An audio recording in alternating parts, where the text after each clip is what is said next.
I'm trying to monitor how stable companies we've set that so that I'm stupid to read the animal. What?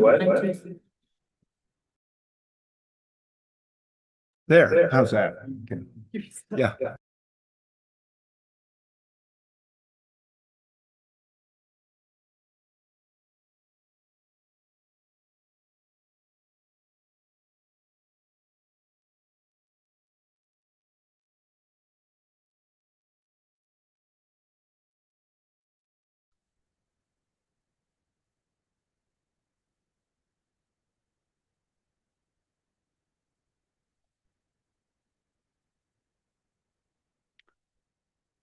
All of our technology is up and working, and can people hear? If a little bit louder. All right. Well, that's good for everybody here. Thank you very much for joining us this morning. I note it is 10:02, and for the record, we have a full quorum. Madam Director, I will pass it off to you. Thank you, Mr. Chairman. This meeting has been properly noticed as a special meeting. The first item on the agenda today for the board's consideration is under tab D, Policy Matters. This is to consider a proposed rule change. To give a little context, this board matter proposes the initiation of the rulemaking process for amendments to chapters 4 and 5 of the board's rules. The rulemaking process includes 45 days of public comment, so today is the very beginning of the conversation on these rules. To give a little historical context, mineral leases that do not contain 100% state minerals require a special use lease and for the associated well pad. Over time, the development of mile-long laterals has created a scenario whereby nearly every well pad that an operator desires to have on state land requires a special use lease. And part of the process to obtain a special use lease requires negotiating first with the existing surface lessee to determine a surface impact payment, and then with the state also to determine a rate for that offset well pad. Over time, the office has received feedback that the length of time for negotiation with all parties has created a level of cost and uncertainty that has operators electing not to locate on state lands and potentially developing less state mineral assets to benefit the trust beneficiaries. In early summer 2025, our office met with the Petroleum Association of Wyoming to discuss concerns of the industry and potential solutions. This process resulted in consultation with industry to identify the areas of greatest concern and what those potential solutions might look like. These draft rules were prepared with the intention of reducing the time it takes to secure a special use lease, setting a rate that's approved by the board each year to ensure that it is competitive with market rates based on data, price per acre for the well pad, as well as the price per acre for the surface impact payment. These rules still focus on making sure that the existing surface lessee has the opportunity to comment on the application and communicate the circumstances that might necessitate an increased amount for a surface impact payment. After completion of the draft, the office worked with the Wyoming stock growers as well as the superintendent of public instruction to gain insight on other potential impacts that we might not have known about.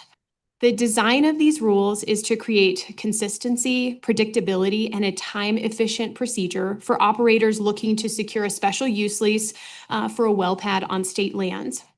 What we've done is put together a flow chart that should be in front of you that will also bring up on the screen for everyone to see. And I will have Ben Bump, our Assistant Director for the Field Services Division, walk you through the flow chart, which will explain the changes that are contained in the rules. Mr. Chairman, thank you, Madam Director. As the director mentioned, the goal here with these rule changes is to create a process, a separate process from the normal surface impact payment process for well pads, specifically recognizing that the time to construction of the well pad is really critical to everything else. And so to provide certainty by reducing that timeline and simplifying the payments, clarifying the payments, what is a market value to the state for the well pad and what is an appropriate impact payment to the existing lessee for that leasehold. And so you have the flow chart in front of you, and I'll just walk through these rule changes. So in chapter 4, one of the first things that we needed to do to separate that process in section 15C was to remove the well pad special use lease from the requirements of that normal surface impact payment. So that's the only change in chapter 4 for the grazing rule, or the grazing and agriculture leasing rules, is removing that as one of the requirements of that section. Moving into chapter 5 changes. The first one is in definitions, section 2D, and that's just to clarify where special use lease means the use of state lands other than for grazing, agriculture, and the extraction of minerals. We just wanted to be very clear that that doesn't exclude that it excludes oil and gas well pads from that definition, to make sure that it's clear. That was a source of confusion. Moving down into section 4, the second thing we needed to do was to remove the well pad special use leases from the requirements of that section regarding lessee consultation and consent from the process, to replace it with a more expedited process that will be in the next section.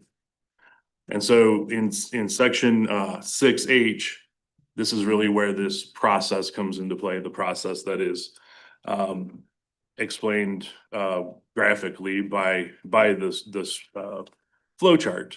So the first thing is that when an applicant for a well pad completes that application that is provided by the state, part of that is to provide the existing surface lessee with a comment form that we provide. That comment form includes a surface impact payment that is based on a rate that we develop and the board approves on an annual basis. It includes the acreage and the proposed location and the opportunity to provide comments. And so if the existing surface lessee finds that payment to be acceptable and can return that form to the office, then within a 30-day time period, we can expedite that and move it into a director granting a preliminary approval.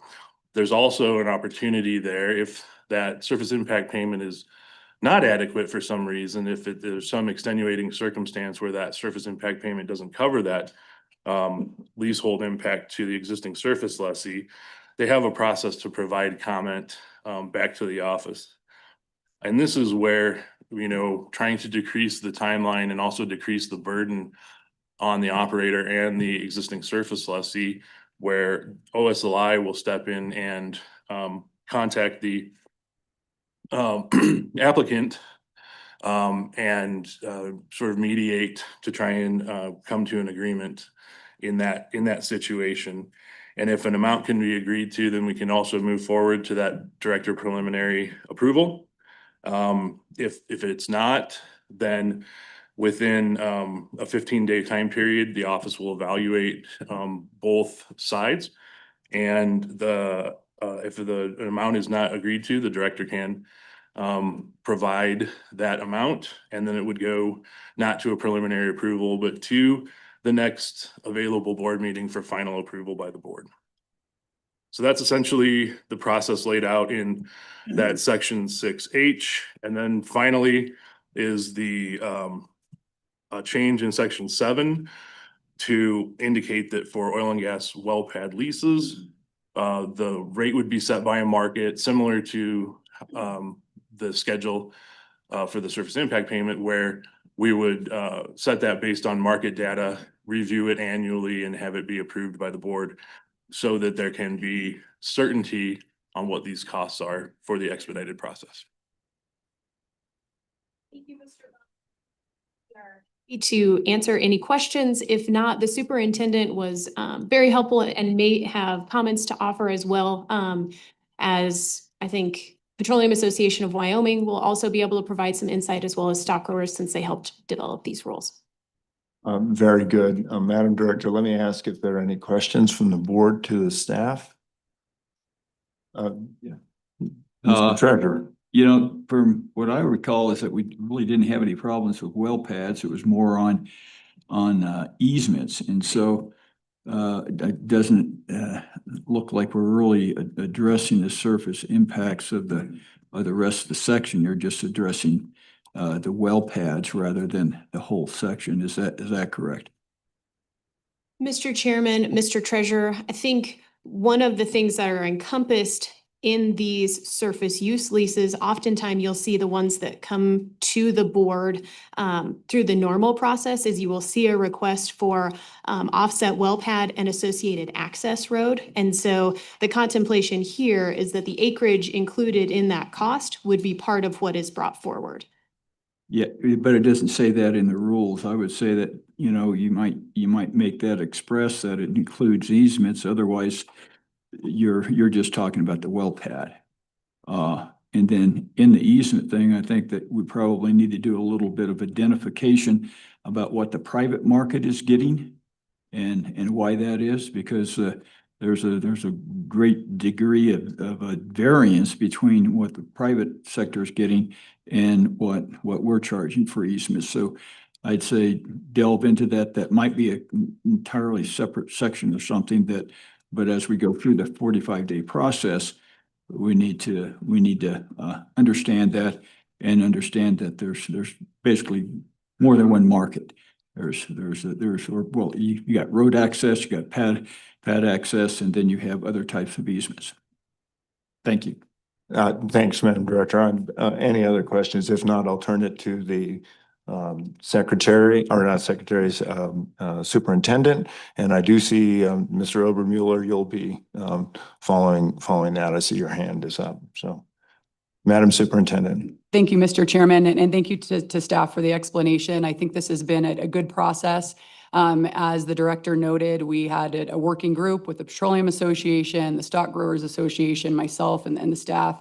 And we're able to meet several times, also present to the Stock Growers Association convention in December. Made changes both from Stock Growers and Petroleum Association. It was a really great process because these rules are important, I think, because they do two things. Number one, they help to really streamline that process between your surface use lease and your surface impact payment.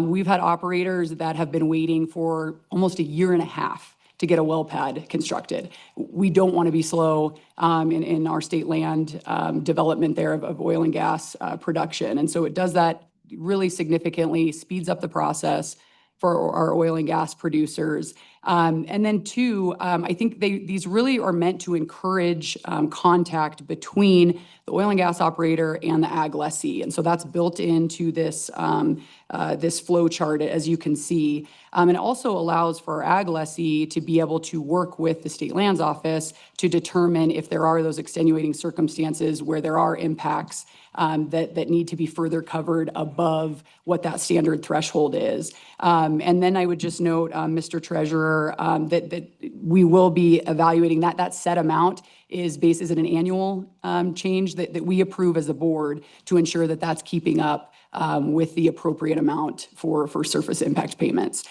So would just say this, I think, was a very collaborative process. I appreciate Jim Magagna and Pete Obermuller for working with us as we sought to develop these. Thank you. Madam Superintendent, thank you for your leadership on this. I'll now recognize Mr.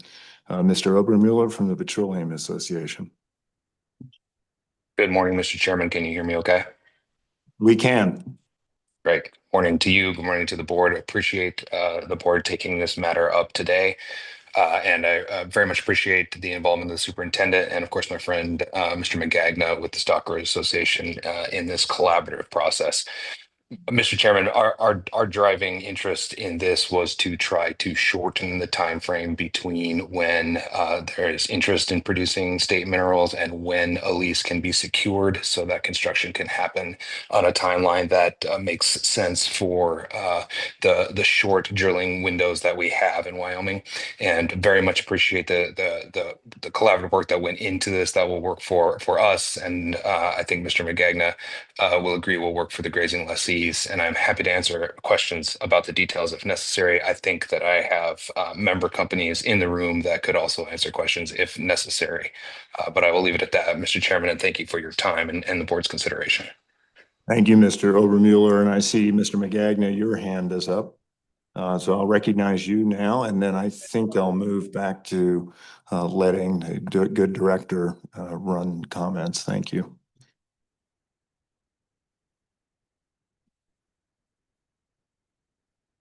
Mr. Magagna, it looks like you're still muted. Thank you, Mr. Chairman. Apologize for that. And Mr. Chairman, members of the board, I certainly appreciate this opportunity to comment. I'm enjoying snowfall in Teton County and wishing the rest of the state had this blessing as I speak to you today. But I did very much, we at Stockgrowers appreciate the opportunity to work with the Office of State Lands, with the superintendent and with Mr. Obermueller on this issue. And our goal has been to find a process that could expedite movement on granting of permission for well sites on trust lands, but still assure that the interests of the surface lessee and the impacts that they face are appropriately addressed. And we believe this can do that. It clearly, in most instances, will expedite the process significantly, but at the same time recognize that there are individual circumstances where the amount that is determined by the Office of State Lands and approved by the board may be inadequate to address some impacts, and lays out a clear process for that to come before the director and eventually before the board. So I think it's important that we recognize that this does place potentially some additional burden on the director on those cases that do come forward. And there are, extenuating circumstances, particularly with regards to road construction, that may determine when some of those needed that additional attention. But we believe the process can work with the good faith engagement of all of the parties. And at this point, encourage the board to move forward with the rulemaking process here, and recognize that as that happens and we receive more input from our membership in that, we may be offering some minor tweaks to this as it goes forward, but we think in general it accomplishes the purpose to the mutual benefit of all the parties.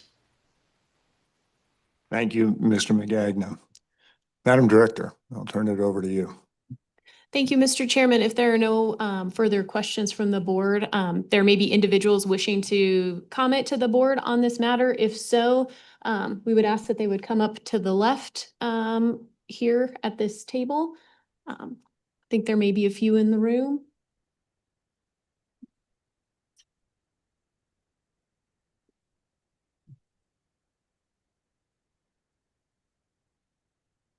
I think Sorry, I couldn't hear very well. if you wish to comment on this, if you could go to, and then I think this is for everybody. If you could state your name, that would be terrific.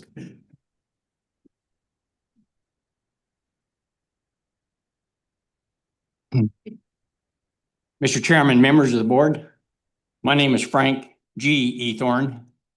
I ranch about 25 miles north of Douglas with my son, W. Frank Ethorn, who is also here. I have a question about the process, and it may have been covered. If it was, I apologize for that because I couldn't hear real well out there, but the current process, there's a form that the State Land Board sends, or the State Lands Office sends out to the rancher to ask how this will impact their operation. And I normally put in there that I'd like to see a speed limit of 25 to 30 miles an hour, no more. And I'd also like dust control as needed. My question is, will this new process bypass that step? Mr. Chairman, Mr. Ethorn, I can answer that question. No, it will not bypass that step. There still will be a form that will go to the existing surface lessee so that they can put any information, any concerns that they have, any comments that they have on the entire process, and negotiations that the thing that becomes set is the schedule for the surface impact payment, but that does not restrict any other negotiations between operators and surface lessees for things like dust abatement, noise, speed limits, things like that. So no, that will not be erased in this process in any way. And Mr. Chairman, if I might comment on that. Thank you, Mr. Chairman. I would also note too, as you look at the flow chart, we intentionally discussed the comment form going to the ag lessee to kick off the application for the well pad. And so the thought in that was that it really encourages ensuring that is provided to the ag lessee and that discussion happens prior to that application starting. Okay, thank you very much. And I might also mention that there are other statewide organizations that probably should have been involved in this process. I did not hear the name of the Wyoming Farm Bureau as being involved, and I'd appreciate in the future if they could be included. Thank you.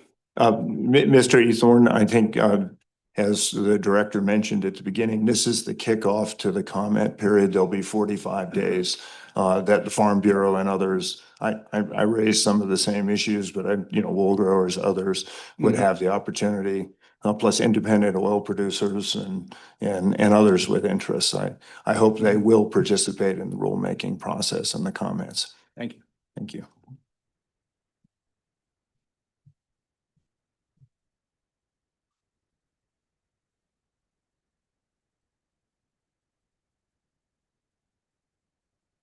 Mr. Chairman, members of the board, my name is Rob Boner. I'm associated with a family ranch north of Douglas, north of Glen Rock, and down by Orange Junction Farm and Ranch operation. Also, for clarity, the father of Senator Brian Boner.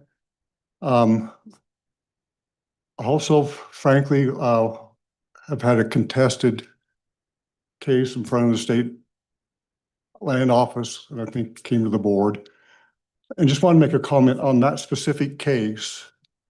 The issue there was eventually my request that any compensation package match exactly what we do on our fee deeded surface.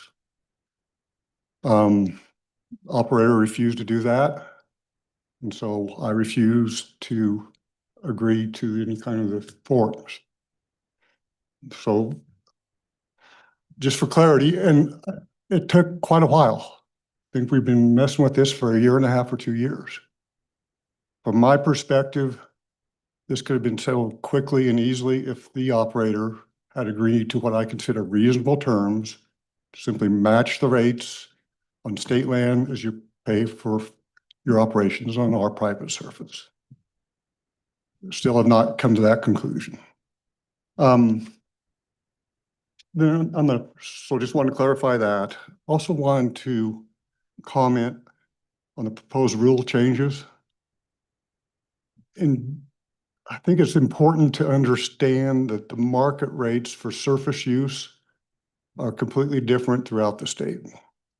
Different rates in Converse County than you would in Laramie County, significantly different, probably significantly different than Sweetwater or Sblc County. Not a lot of private land there, but nonetheless, the point is, I would have a real concern with an arbitrary rate set by the board generating from Cheyenne. My thought would be to look to the eminent domain statutes, which define fair market value. And that statute that I would be referencing is 1-26-704, subparagraph C. And all it simply says is that fair market value is defined as transactions for a like and similar property. Frankly, that would get to my point is, operator, you pay the same rate as you're paying me. You pay that in some package to the state. Really don't care about the split. My concern is that if state lands does not match market rates, there's going to be a strong push to move things onto the cheaper state lands. And I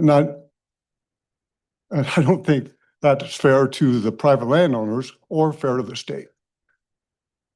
I think as a government, you should be reflecting what the private market is doing, not being lower than it, not being higher for that. So I would suggest a process that would include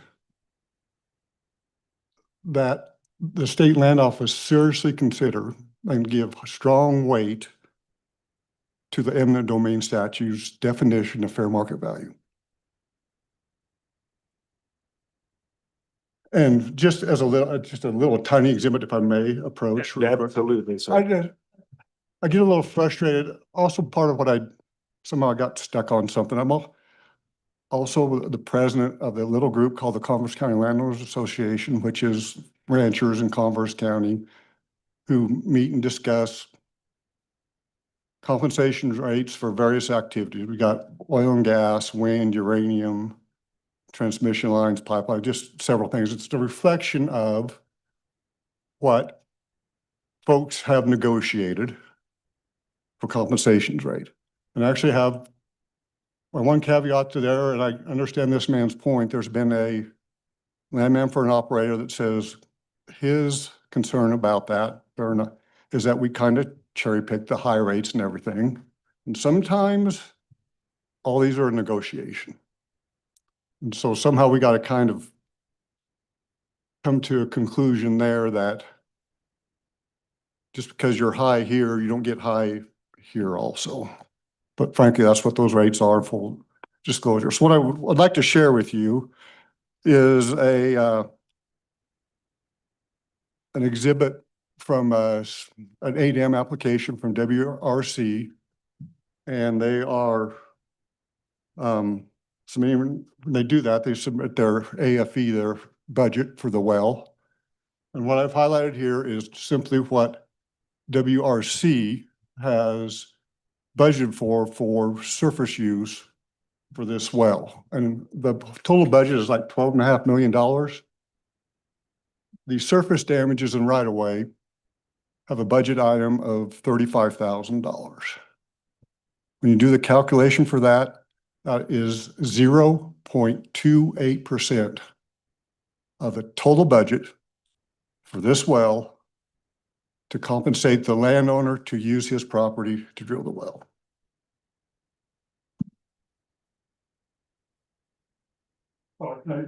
Yeah, Mr. Treasurer. yeah.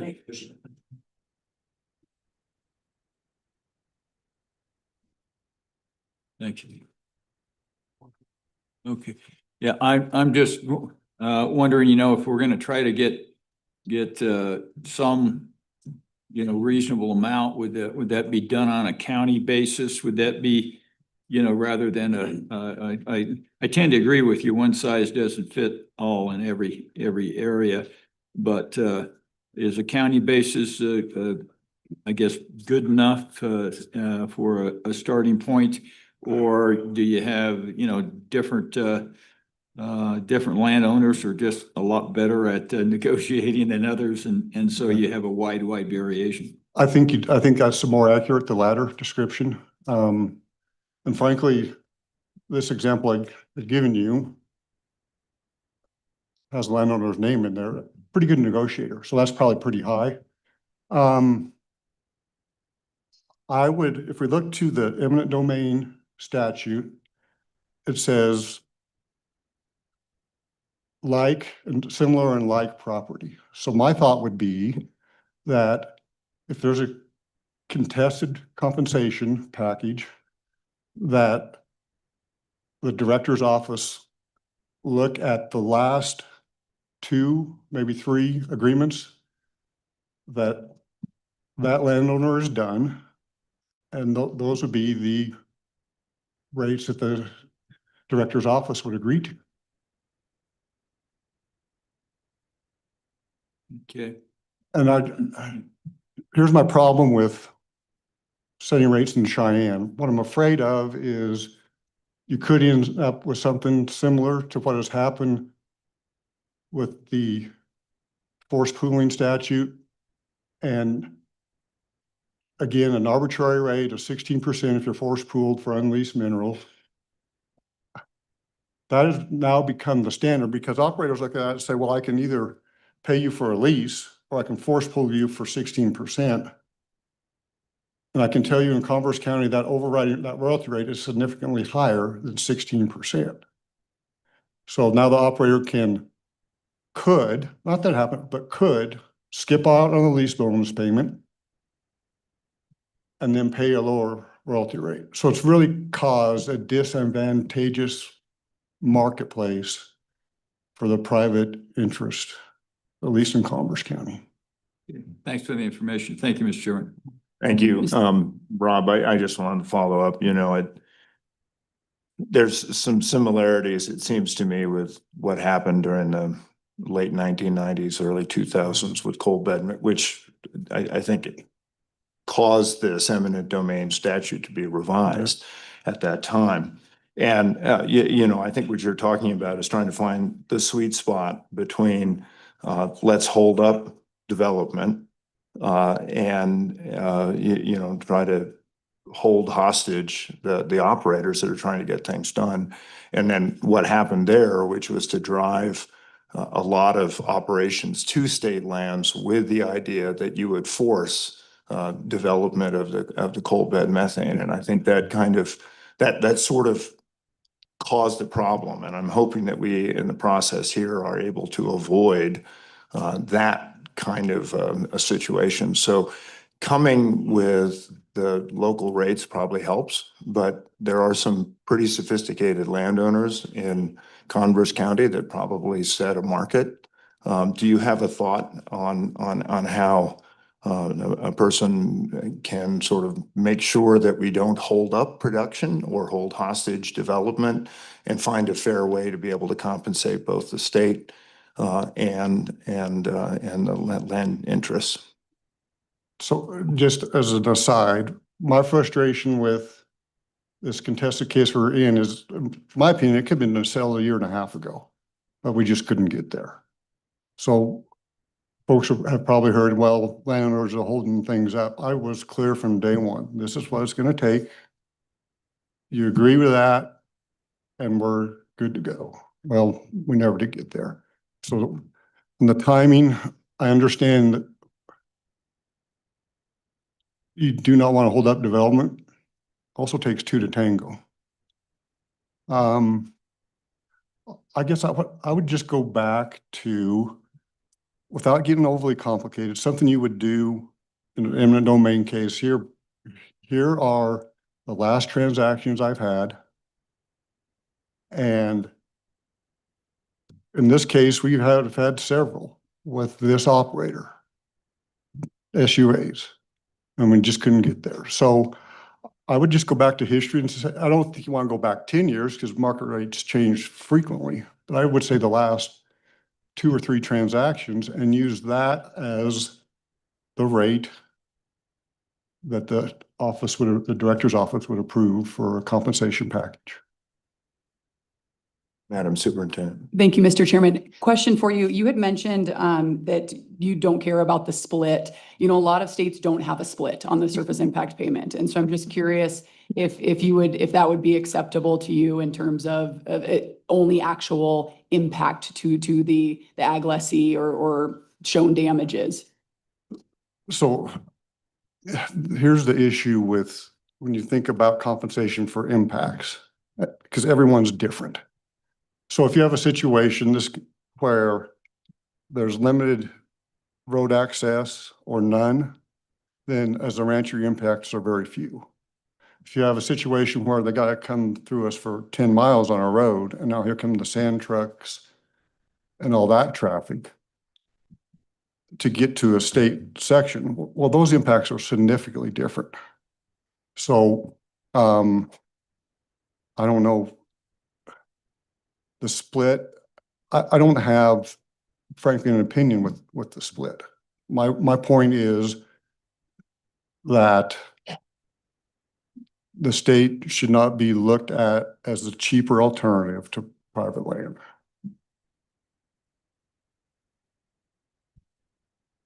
Further question? Yeah. Mr. Secretary. Well, thank you, Mr. Chairman, and Mr. Boner, appreciate your comments. Can you put a little more meat on what you think the revisions are? I mean, I understand what you're saying on citing a statute, but, and I do think it's important to note, and it's gonna lead into my next question. This is setting off this is what it's called, promulgation in the code. So it's promulgation of the rules. It sets off usually what ends up being a 45-day comment period. I do think later on or very soon the office should lay out who's going to be the contact on that comment period and everything. And then it will come back to the board for what's called adoption. And then it goes to the governor for his ultimate signature if the board were to approve. So this is setting off the process. But I guess before I lead into my next question off the process itself, could you put a little more meat on some of the language? I know this is, kind of just conceptual and it's all kind of happening quickly. So it could get rolled into comment or future discussions, but what is some of the language you'd think here would get to where you want to go? If I could just maybe quote the statute. So we're talking of, this is again eminent domain, and it's compensation for eminent domain actions. And so paragraph C reads, values paid for so we're trying to define fair market value. So C says that it is the values paid for transactions of comparable type and size and location by other public or private entities in arm's length transaction for comparable transactions on the same or similar property. So that's the concept, Mr. Secretary. We'll probably tweak it a little bit to get it more defined down to the landowner lessee of that. So you're consistent with prior transactions that landowner or lessee has executed. Yeah, and you could define, Mr. Chairman, and Mr. Boney, you could define maybe reasonable measurable and say that that's reasonable measurable. That's one way to effectuate what you're talking about. Or at least that's a defense of what's reasonable measurable. That's given a higher consideration. My point would be to try to make it specific so that because as the treasurer mentioned, there's going to be different rates even within Commerce County. If you make it too convoluted, then people are going to cherry pick. Operator may cherry pick the lowest rate he has somewhere with an out-of-state landowner. So I think it should be reflective to get the market rate for the state. It should be reflective of whatever that landowner lessee has been able to negotiate with the operators. That makes sense? Yeah.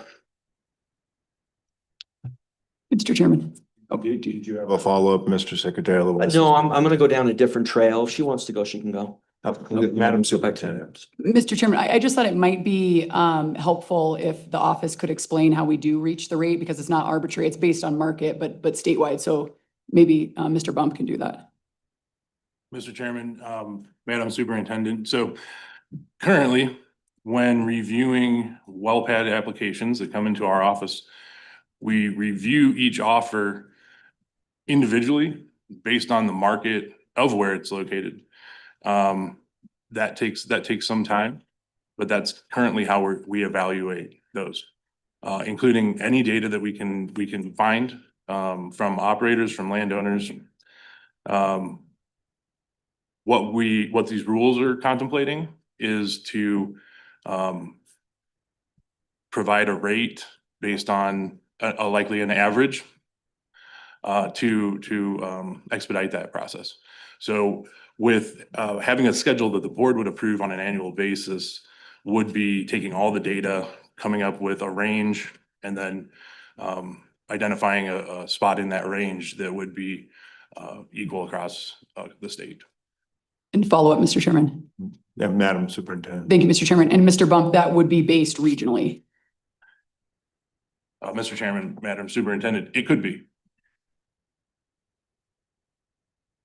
Well, and Mr. Chairman, maybe with the superintendent, I could ask this question. So that would be consistent with maybe defining reasonable measurable as a market rate. You could put that on there. Because part of the problem I'm seeing with the reading this is what is reasonable measurable? And I think that's what's coming out of this comment is that we could put a little more meat there to make it that arm's length sort of average across what's happening regionally, across a regional area.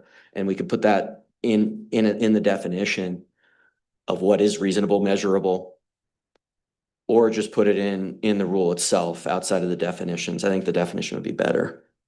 But, so I have another question, can I? Please, proceed. Thank you, Mr. Chairman. Mr. Boner, what's your view? I mean, the decision here today is whether we, again, it's called promulgation. It sort of sets off the process. And do you think that we need to wait, get a little more meat here, or do you think you have the confidence once we lay out how to comment that we can get there on some language, and when it comes back to the board after the comment's over, maybe then amend it, or hopefully it's maybe it's recommended by the state office at that time. I mean, that's the decision here that we're facing. So I want to get your view on that, is whether we start the process today, or what's your opinion on that? So in general, I think the state land office needs to be updated, modernized maybe in how they're approaching these surface use compensation rates, and maybe even the agreements. So time-wise, you might as well start the process. I wish I could put my thumb on it and predict the outcome. But my comment would be, as you go through this process, please listen to the people who have experience in this area, and not maybe the lobbyists and yeah, we're special interest too, ranchers, but we also have quite a bit of experience in this, and I think we can help in that process. As far as the timeline, I don't want to rush it. I don't want to delay it either. And Mr. Chairman, one thing I want to comment on that is I just want to encourage people to stay involved in this, because we got lucky here that we got this moved to Douglas. This has been a challenge to get regional meetings of the State Board of Land Commissioners. We've had, I think, one other in the time I've been on, maybe two. And I doubt that as this process progresses, it will probably be back in Cheyenne. And I'm just so thrilled about the engagement here on this issue. So keep in mind that probably in future meetings, it will, when this comes back, it'll probably be in Cheyenne. So I just want to encourage people to really stay involved, because a lot of times this stuff just kind of comes before the board, and the engagement is certainly not as high as we're getting today, which is awesome. So just want to encourage people to just keep on keeping track on that, because we'll list out the email too of where, because typically they have a contact of where to do the public comment. And so I think, it'd be good if we could repeat it a number of times today as people come in and out. And on the notice, it'll be noticed as well. Our office actually administers the rulemaking process. That's in state law as well. So the website where this is all done is administered by our office. So if anyone wants to contact our office on the process of any of the rules on these agencies, how to contact and make comment, it's really important, because these rules, oftentimes, they don't get any comment at all. And there are oftentimes more things are going on with these rules than statutory changes. So I just want to encourage everybody to stay involved in this. So thank you. Thank you, Mr. Singer. Further questions? Mr. Chairman, if I could, one final Yep, comment. absolutely. Board. I just would like to reiterate that I have a concern with set rates set by the board or the office, because I think that's going to be viewed as a minimum, and there's a chance that's what we could end up with all the offers. So reiterate that. And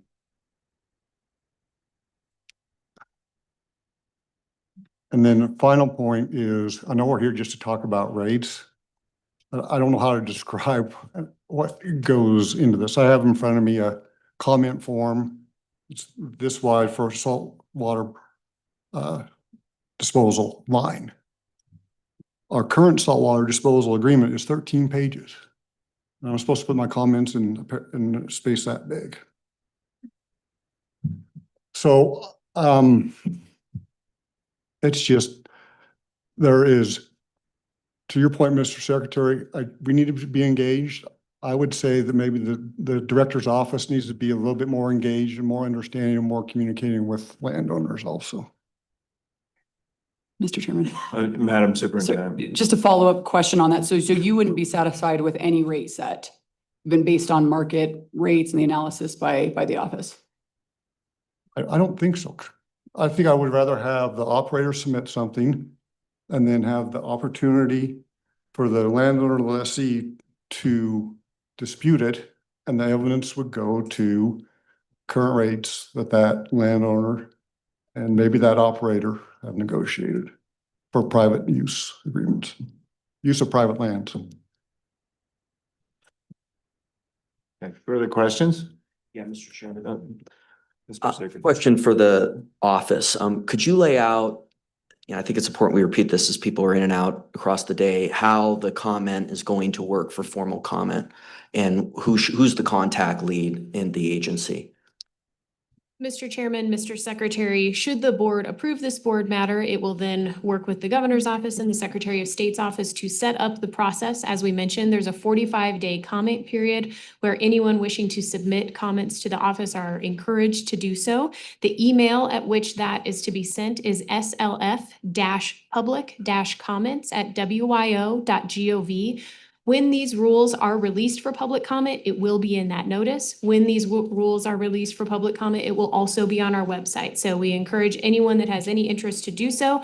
When they call the office, they are welcome to talk to any staff member. Benjamin Bump and Cody will be our two probably lead, but they can talk to anybody they'd like to when they call the office. Okay. And then, Mr. Chairman, thank you, Madam Director. And just to clarify, our office in state law, we administer the process for every single agency to attain comment. We aren't steering the ship. It's the agency, in this case through its governing board, that is deciding whether to move forward with adoption and promulgation. We're managing the website where everything's listed and then helping to get the notices out. So that's the role of our office for every single agency, but we're not like steering the ship and deciding whether to move forward. Anything further? Thank you for your time. Thank you. Thanks. We have another individual approaching. Good to see you, sir.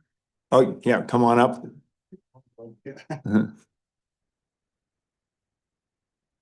I'm Ryan Antonio with Anschutz Exploration.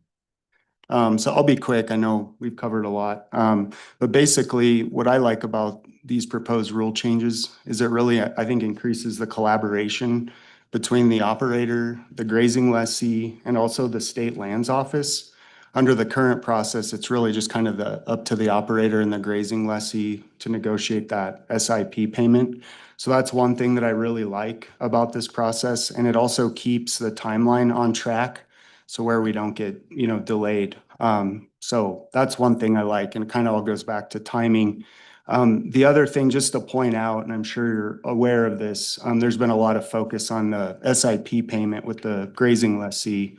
There's also an SUL payment that goes to the state as well. So when we're looking at as the operator, when we're looking at a package, we're kind of looking at, how much is it going to cost for this pad?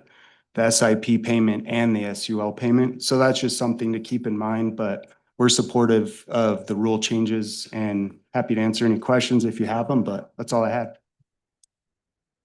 Any questions? I have one comment. I mean, sort of going back to the history that we experienced with coal bed methane to a degree. I think having a predictable process is really important. Having worked in the oil and gas business and also being a grazing lessee, sort of have both sides of that. But one of the issues I'd like you to sort of speak about is the timeliness of this. I think one of the issues is that in the past, we've had a process where it's been a quarter away.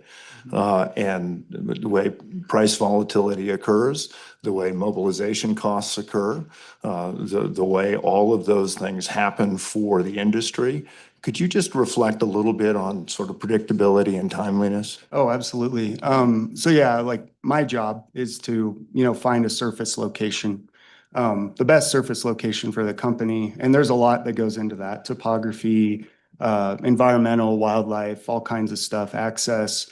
But one component of that is how quick can we get approval, whether it be an SUA or an SUL. And that all factors into the selection of a location. So with this process, it'll give us more predictability on our locations and how quickly we can get approval so we can plan more effectively. What we've found ourselves in some cases is where we do have a pad on state lands. We don't know how long it's going to take. And then that pad either gets delayed, on the schedule, or maybe removed off of state lands onto fee lands where we can get the approvals faster. So I think the whole point of this really is timeliness and staying on track. And I think that will really help operators plan. And I think the state will see more oil and gas development on state lands. Does that answer your question? Sure. Thank you. Okay. Further question? All right. Anyone else? Senator. Sorry we had to make you drive so far today. It was terrible, Governor. Well, welcome to Douglas. Good to have you all. I will be brief also. Certainly appreciate the intent of this rule. I think that what we're hearing, what I've heard so far, having just become aware of this because of the other topics that you have later in the agenda. If you can find a process which encourages collaboration between the lessee and the oil and gas company, I think that's going to set up everybody for success, including the state of Wyoming. You're not going to see the delays that we're worried about, I think, if there's collaboration there. And so I think this is a very good start. Of course, I am concerned that apparently there has been some work put into us, and we still have this concept of a statewide, template. I don't think that it's anybody's interest. I'm sure an oil and gas operator doesn't want the going rate for Commerce County to be somehow translated to Laramie County for surface uses. So I'd encourage the exact opposite approach. Maybe allow the opportunity for the grazing lessee to submit a lease they have on their private surface to the state lands office, and that could be used for that particular lease. If the oil and gas operators comes along, they have something ready to go and move in that direction. So the exact opposite direction from what's being contemplated here with the statewide rate, or maybe allow for the opportunity at least to, and then fall back on a countywide rate or something like that later. And then specifically there's a reference to compensation on a per acre basis, and that's just not how it truck traffic. That's huge, especially when you have multiple wells on one location, each one drilling 2 to 3 miles laterally. That's a lot of truck traffic being concentrated in that tiny little area. So removal of that stipulation that is somehow only going to be limited to a per acre basis or an annual compensation. Maybe somebody has a different agreement. So those are the specific suggestions I have at this point. If you move forward, and if this is a concern, I see no reason not to. But certainly appreciate you being here in Douglas, and I look forward to continuing to engage in this process to make sure that we get it right and achieve, I think, everybody's goal here, which is to have a state process which relies heavily on the private sector, so everything can go smoothly for everybody. Senator, I don't want to dominate this, but I keep coming back to finding the balance and how important that is, both for the operator and for the lessee. And I think the state also needs to get its value there too.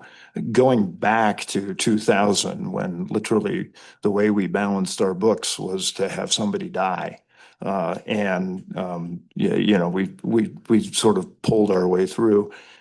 At that point, the state was desperate for money and really pushed the go blue notion, which then worried adjacent private landowners, as you know, for collateral rights. And I don't want to get back to that situation. So I think trying to find a balance so that you have a reasonable market rate, not one that's sort of, engineered. And I'm not saying people do that. I'm just saying that there's the potential, and allowing for predictable development moving forward. And I think predictability is really critical because in the industry, you know, you have drilling plans, and if they're delayed, a well that might be economic under one set of circumstances is no longer economic. And that's why I really hope that you'll be engaged in this process. Absolutely, Governor. I think the goal is to, make sure that state land's treated the same as all the adjoining land. And if we achieve that goal, then everybody will benefit. Frankly, you see a room full of people, you see what happens when it's at least perceived that the state lands process is used to cut corners. And I think that's part of the reason why we had such a large amount of public input here today for a later topic. So if we can avoid that, hopefully that'll be advisable and everybody's mutual interest. Further comments? Okay. Madam Director, is there anyone else that wishes to address the board on this matter?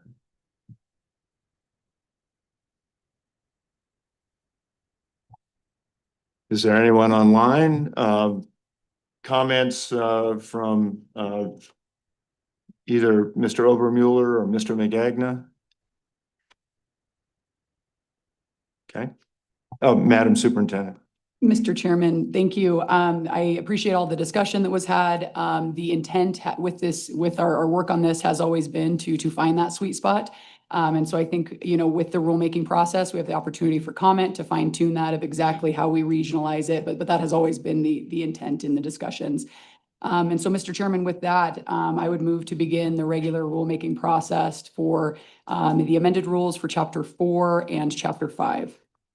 It's been moved by the superintendent, seconded by the treasurer. Is there any discussion? Mr. Chairman, Yes, madam. just want to reiterate my thanks to the superintendent and both stock growers and PAW for working through this.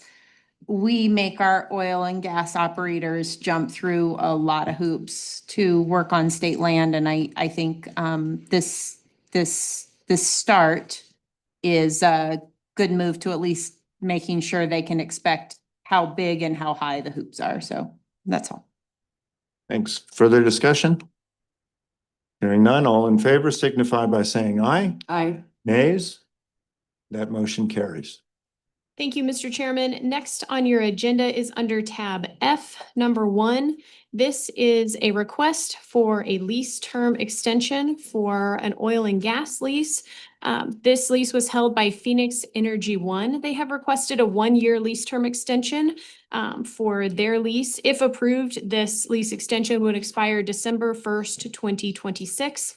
Phoenix has been unable to develop lease 20-00299 because until recently it was part of a drilling and spacing unit for which another operator had pending applications to permit to drill, covering all of the prospective zones. Due to an 8M hearing on December 9th, Phoenix secured operatorship of that DSU and now awaits approval of their APDs. So the recommendation of the office is to issue a 1-year lease extension to Phoenix One LLC. Thank you. Is there anyone here to speak to this issue? If not, I would entertain a motion. Mr. Chairman. Madam Superintendent. Thank you, Mr. Chairman. I would recommend approval of a 1-year lease term extension. Second. It's been seconded by the auditor, moved by the superintendent. Any discussion? Hearing none, all in favor signify by saying aye. Aye. Nays? That motion carries. Thank you, Mr. Chairman. Next on your agenda is tab H under easements and temporary use permits. You have a request for 2 easements. As you'll see on your board matter behind the chart, there's a map on the back side of that page that may be helpful in visually identifying where these easement applications are to lie. These are easement applications from WIDC 1 and Cheyenne Power Hub. These are roadway access easements to support the data center and power plant projects south of Cheyenne. In working with the companies There have been conversations with the office on potential for what may happen with land south of Cheyenne, either in exchanges or disposals. But the companies are eager to begin work south of Cheyenne, and so are hoping for board approval for these roadway easements in the meantime.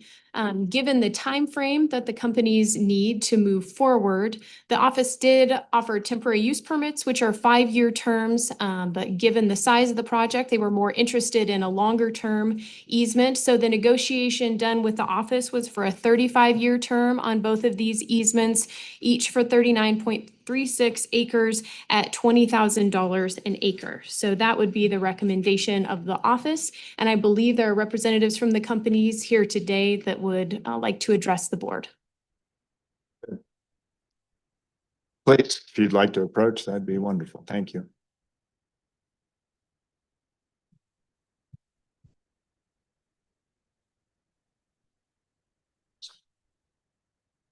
Two chairs, 4 people, I'm sorry. We can do this. We're efficient. Okay, go ahead. We'll rotate. Yes.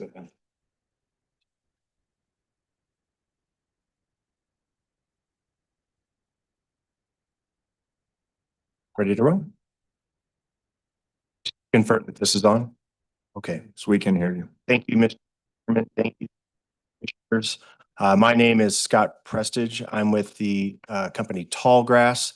I'm joined by my colleagues Cody Wagner and Kyle Hoffman, and also with Shayla Martin from Crusoe. I know that this past summer, we had the opportunity to visit with you all individually and introduce the project that is before you today. I know our objective is to focus on roadway easements, but I thought it might also be useful just to lean into some initial background information and some reminders around the project as a whole. So we have some slides, I think, that are being distributed if they haven't already. Okay, perfect. So in the first real substantive slide is a map of Tallgrass operational footprint. You can see here in the national map, Tallgrass as an energy infrastructure company operates over 10,000 miles of pipeline infrastructure across 14 states. 3,000 of those miles are based here in the state of Wyoming. We have over 200 employees that live and work in the state as well. This has been an important part of our infrastructure portfolio. And we just, in the past few years, have invested approximately $1 billion into the state's economy. In particular, that can be attributed to our Trailblazer project in the southeast corner of the state. Additionally, as it relates to this project, we are talking about a bring your own power, build to suit natural gas power plant located south of Cheyenne, estimating a 2.7 gigawatt, approximately $7 billion natural gas power plant that would directly support Crusoe's AI data center investment that would be adjacent on the same facilities, broader campus. Combined capital investment, we're looking at something in excess of $50 billion. So very excited about what this means for us, but also what it means to the state of Wyoming. With that, I'll turn it over to Shayla. Thank you. My name is Shayla Martin. I'm a project development manager with Crusoe. We're the data center developer on the project. And as you can see in your handout, we operate at multiple parts of the infrastructure chain, including our own manufacturing facilities in the U.S. We like to promote U.S. jobs. We're a vertically integrated energy-first digital infrastructure company, as evidenced by the partnership here with Tallgrass. And just moving to the project overview, we did have our site plans approved on Tuesday this week and anticipate construction to begin in Q1 of this year. Crusoe will be delivering data center infrastructure to support up to 2.7 gigawatts for the project. And Cody, if you want to talk about Tallgrass. Morning, Mr. Chairman, Commissioners, Cody Wagner, Tallgrass Energy.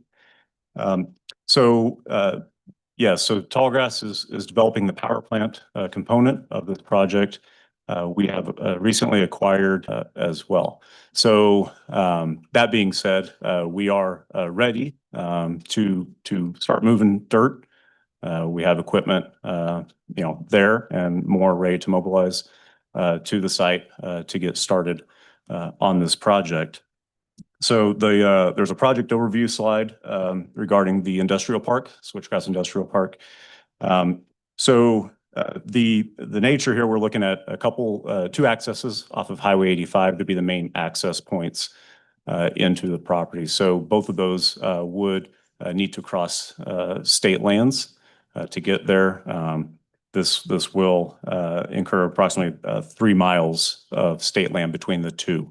And that is, as was mentioned in Director Berry's report, approximately 39 acres of land.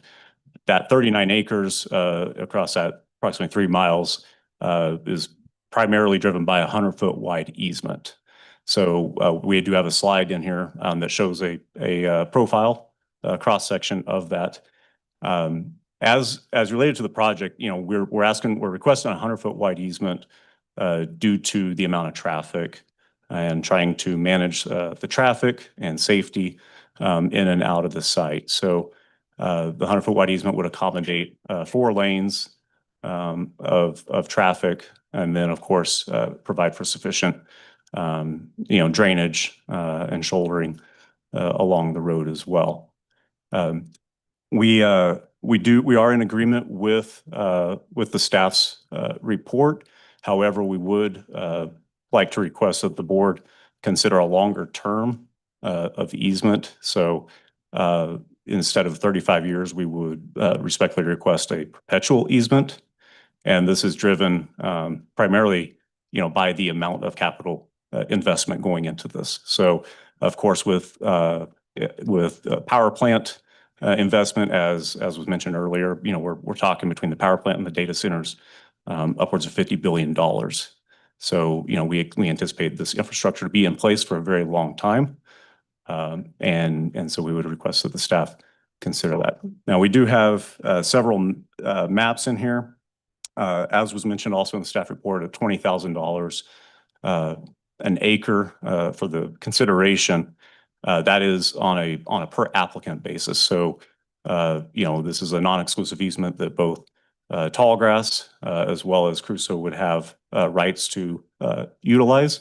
So we would each be paying that $20,000 an acre. As is highlighted in the deck, that payment would be $787,000 across these 3 miles, approximately 3 miles of road. So it's also up on the screen there, but showing, depicting the location of those roads.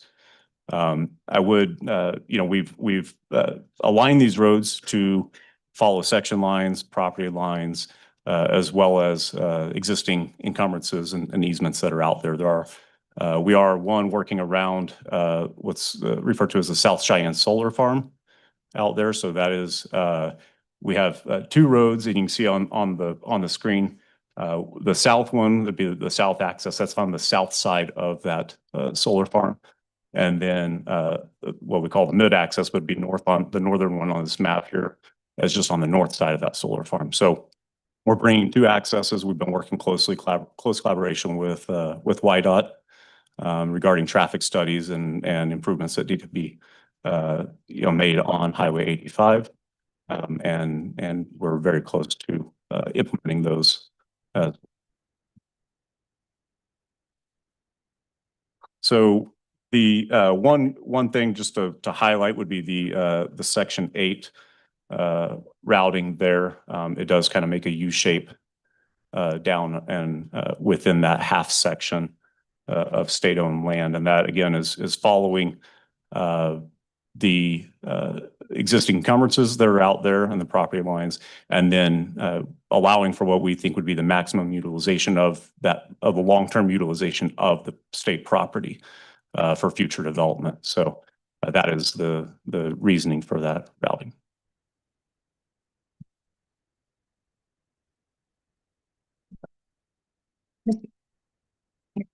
Quick sec. You mentioned that you recently acquired some sections. What are the? Mr. Commissioner and Madam Secretary. So Section 5 and Section 7 on the map there. I don't know if you can see those, as well as Section 6. So pretty much, it's hard to see on this map because some of the lands are encumbered by the solar farm. However, I'll try to go through from the north to the south there. So Section 31 in the gray, the south half of 31, correct? East half of Section 6, all of Section 5, all of Section 7, and then down to the south would be Section 17, the majority of 17. Please. Yeah.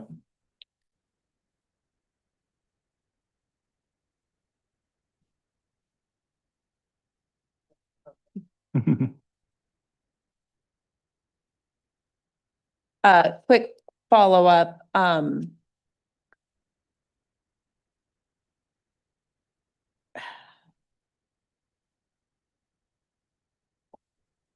Well,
I think we should be back on. Thank you for your patience. very quickly, is there a grazing lessee currently on this parcel? Yeah, Mr. Chairman, Madam Auditor, yes, there is. However, that was, we have acquired the rights to that grazing lease. We have not gone through the formal assignment process Okay, through the office. but essentially you're going to be the, Correct. okay, Yes. thank you. Further questions? Madam Superintendent. Thank you, Mr. Chairman. So a couple of questions and thoughts. So just wonder if you can speak a little bit more about the 100-foot easement and reasoning for that. Also wondering on the easement versus the TUP. I'm also curious if the staff, if we did a calculation of what the payment would be for the two different and what that return to the state would be. Sorry, I'll stop there and then continue. Mr. Please. Chairman and Madam Superintendent. So yes, there's a roadway detail slide depiction there again for the cross section, and that I think that's the best explanation of the 100-foot width. Now, this is as is highlighted. I mean, we're anticipating thousands of people on location during construction, and along with people. There'll be a lot of equipment coming in to the project as well. And so the design is partly based on prior experience, and I can let Shayla with Crusoe speak to their project that they have as well. Sure. We have a project in Abilene, Texas, where we have thousands of employees entering, very similar to what will be taking place here. And having the ability to adjust the directional configuration with having 4 lanes has been really helpful in preventing safety issues, being able to move traffic in smoothly. We want to prevent backups on Highway 85, so this too would let us adjust that directional configuration if we have a heavy delivery day. So that would be one of the reasons, just safe entryway for the employees and the large deliveries. Further questions? Mr. Chairman, just to speak to the two different terms, these applications were received last Tuesday and Wednesday. And so our office worked as best we could to analyze in the time that we had. We have market data primarily for the 35-year term as recommended by the board's rules. And so we're certainly willing to look at what different rates for different terms might look like. But the only evaluation we've done in this time is for that 35-year term.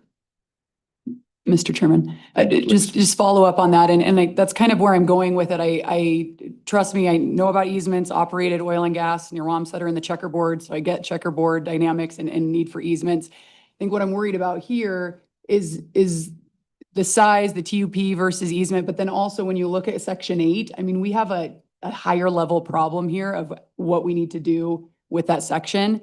And so that is my worry, that then what are we going to do with leasing on that section? And so I also wonder and again, I know development, you want to speed that up, but to push this to a special meeting rather than our regular meeting where we can sort through some of those dynamics. So if you could speak to that.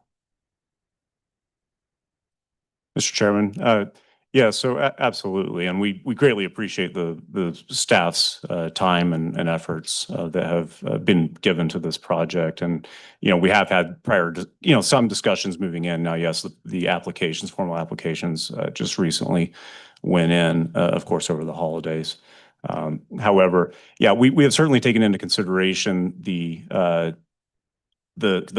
payment, we believe to be, certainly fair to market, especially as it relates to having multiple applicants. Now the Tallgrass and Crusoe are both applying here and paying what we believe are very competitive market rates for these easements. But we also anticipate having additional applicants that will be applying for those same rights over those same roads. So, the way we would see this here is that the state would be getting, paid for the same piece of land for that same right of way multiple times. And so that's certainly I think something to take into consideration. As it relates to Section 8 and then also the term, these obviously this is a major capital investment. I mean, this is bigger than anything we've ever really seen here. So ensuring that we have good, secure, permanent access is very paramount, especially when it comes to financing a project of this nature. A 35-year term, of course, yeah, we're certainly aware of how renewals would work. But that's of course assuming that the state is the owner of the property at that time. There's always a possibility, especially with the development potential, happening in this area that those lands would be disposed of otherwise. And so, we would, while, Tallgrass or Crusoe would certainly like to be the fee owner of the property later down the road. It's always possible that somebody else is, and then a term easement is going to term, and we may not be able to have secure access to the site. So that's a risk that we see as a company. It's a risk that, of course, banks see as well. So that is the request for the additional term. That also leans into the routing alignment around Section 8. Section 5, just to the north of it, is where the initial phase of the data centers is going to be built. We have prospective uses for temporary uses for parking and staging and things like that would take place on Section 8. Those have not been applied for, but we've had initial discussions with staff. And so if there were to be parking and staging on Section 8, we certainly wouldn't want to have a lot of people crossing the road on foot, especially this big of a road. And we think that given that the solar farm is to the south, the highest potential for development would be to keep those lands contiguous to each other rather than divided. I say the lands where we're building the data centers currently, and the remainder of Section 8, to keep those contiguous and not divided by what's effectively going to be a highway as we have it proposed. Any follow-up?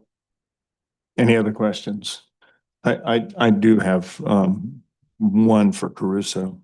Related Digital also broke ground fairly recently on a data center, and one of their really important points is that they are not going to use water. Can you speak to that? Sure. Yeah, this is definitely a topic of interest and we're asked about this a lot. So we use a closed loop system and it will be charged initially after construction. That charge would consume the amount of water that about 20 households would consume in 1 year. And then the ongoing use of water would be the equivalent of about 3 households per year. Thank you. Sure. And for Tallgrass, this is exciting and using Wyoming gas, I presume. And beyond that, I just want to compliment you on your work with us to try to find access to off the West Coast. Unrelated, but your pipeline company, you do a great job to make sure that we can get access to markets on the Pacific Rim. So thank you very, very much. Further questions? Mr. Treasurer. I'm trying to remember some of the statutory constraints as far as a perpetual lease. I think what is on these temporary permits, can we go, is it 70 years is what we're maxed out at, is or 99? And I guess some clarification from staff.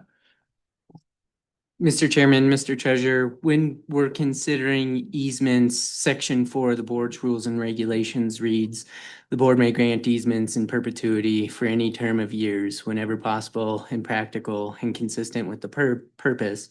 Easements will be issued for no greater than 35-year terms with an option of the holder of the easement to renew upon expiration. So contemplates perpetuity. Okay. Huh. I know when we did our trust law, we went to 999 years, but we didn't go in perpetuity because there was some constitutional provision that we couldn't actually say perpetuity. So I think we're in conflict maybe in that. I don't know, because that's not, that perpetuity language is statutory, right? Mr. Chairman, Mr. Treasurer, I'm only familiar with the board's rules and regulations and the statutes that govern those, and that contemplates perpetuity. I would also let you know that there is precedent in the past of the 9,000 active easements that the board has. They've issued 280 perpetual easements. Really? Okay, thank you. Further questions, Madam Superintendent? Oh, more of a comment if it's permissible. Thank you, Mr. Chairman. Yeah, I think I continue on that vein, Mr. Treasurer, of having been able to analyze our perpetual easements and what we've done. And this has come really quick and not at a regular meeting. And so I'm struggling to be able to make that today, particularly as we talk about the TUPs and with Section 8. And so that's just a comment. Thank you. Yeah, thank you. Just a comment too, I was excited to hear that you might actually want to become an owner of that property as well. So. Mr. Chairman, on that note, and again, we do have a regular meeting in 3 weeks.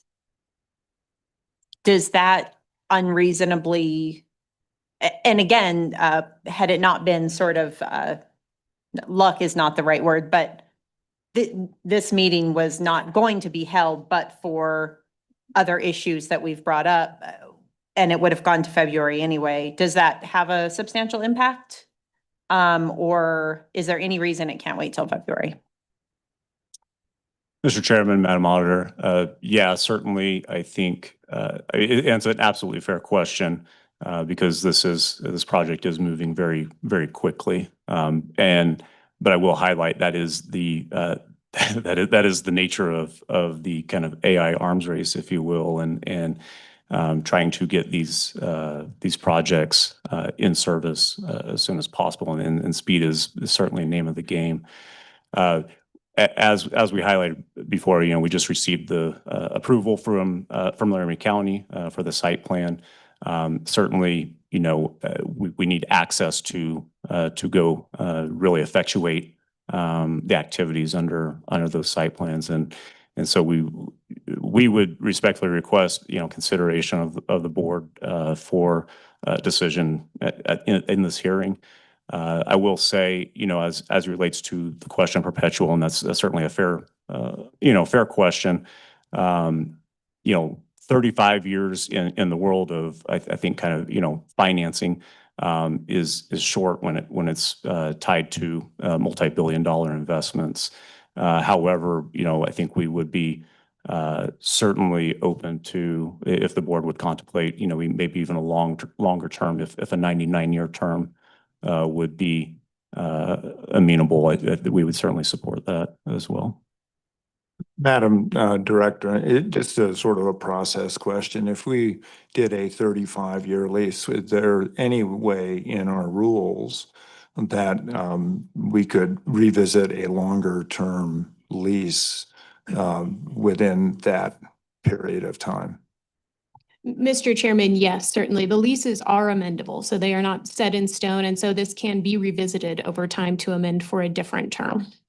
And I only mention that because, and I think you mentioned this is one of the highest priorities for this administration, is to beat China in the AI arms race. In fact, we've had several requests to be in DC to expedite these kinds of projects. And we, of course, want to make sure that we recognize the issues for Wyoming people, but we also want to adhere to what is really one of the major components. So that's why I guess I'm saying, from the point of view of being able to proceed today, if there's a way to do that and we don't have any particular concerns, then we can always revisit that longer term at some later date, or another option. Yes, Mr. Chairman, I think some of the consideration in our recommendation was, given the eagerness of the companies to want to begin their work, balanced with our responsibility to the beneficiaries and what the long-term plan for all of those parcels might be, that this medium range term was a balance. And as you mentioned, something that could potentially be amended in the future. Do those perpetual leases have a escalator clause in them, the ones that we've entered into? Mr. Chairman, Mr. Treasurer, not to my knowledge, I think they're one-time fees. Oh, man.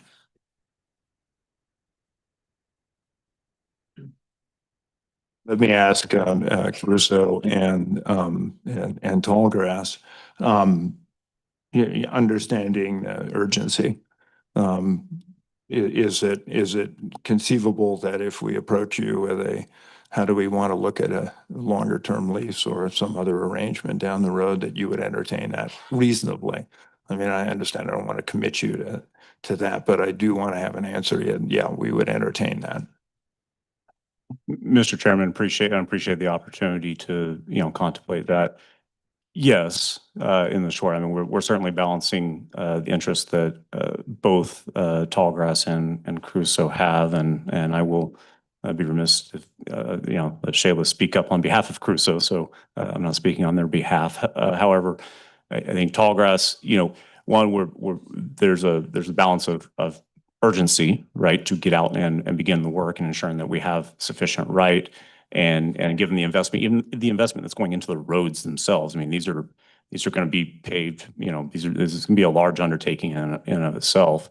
But, also if, we're also trying to balance the financing aspect, because no project, there's not billions of dollars in cash just ready to, there are multiple institutes that are eager to invest in this type of project.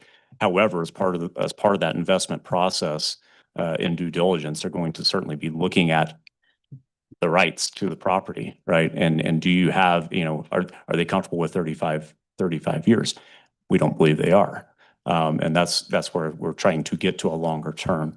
I'd say, I guess if for us to walk away from here today and have and feel comfortable to be able to proceed with the work that we're contemplating, as well as in prepping for additional, for the financing aspect, then we would likely be coming right back in front of the board with an amendment for a longer term.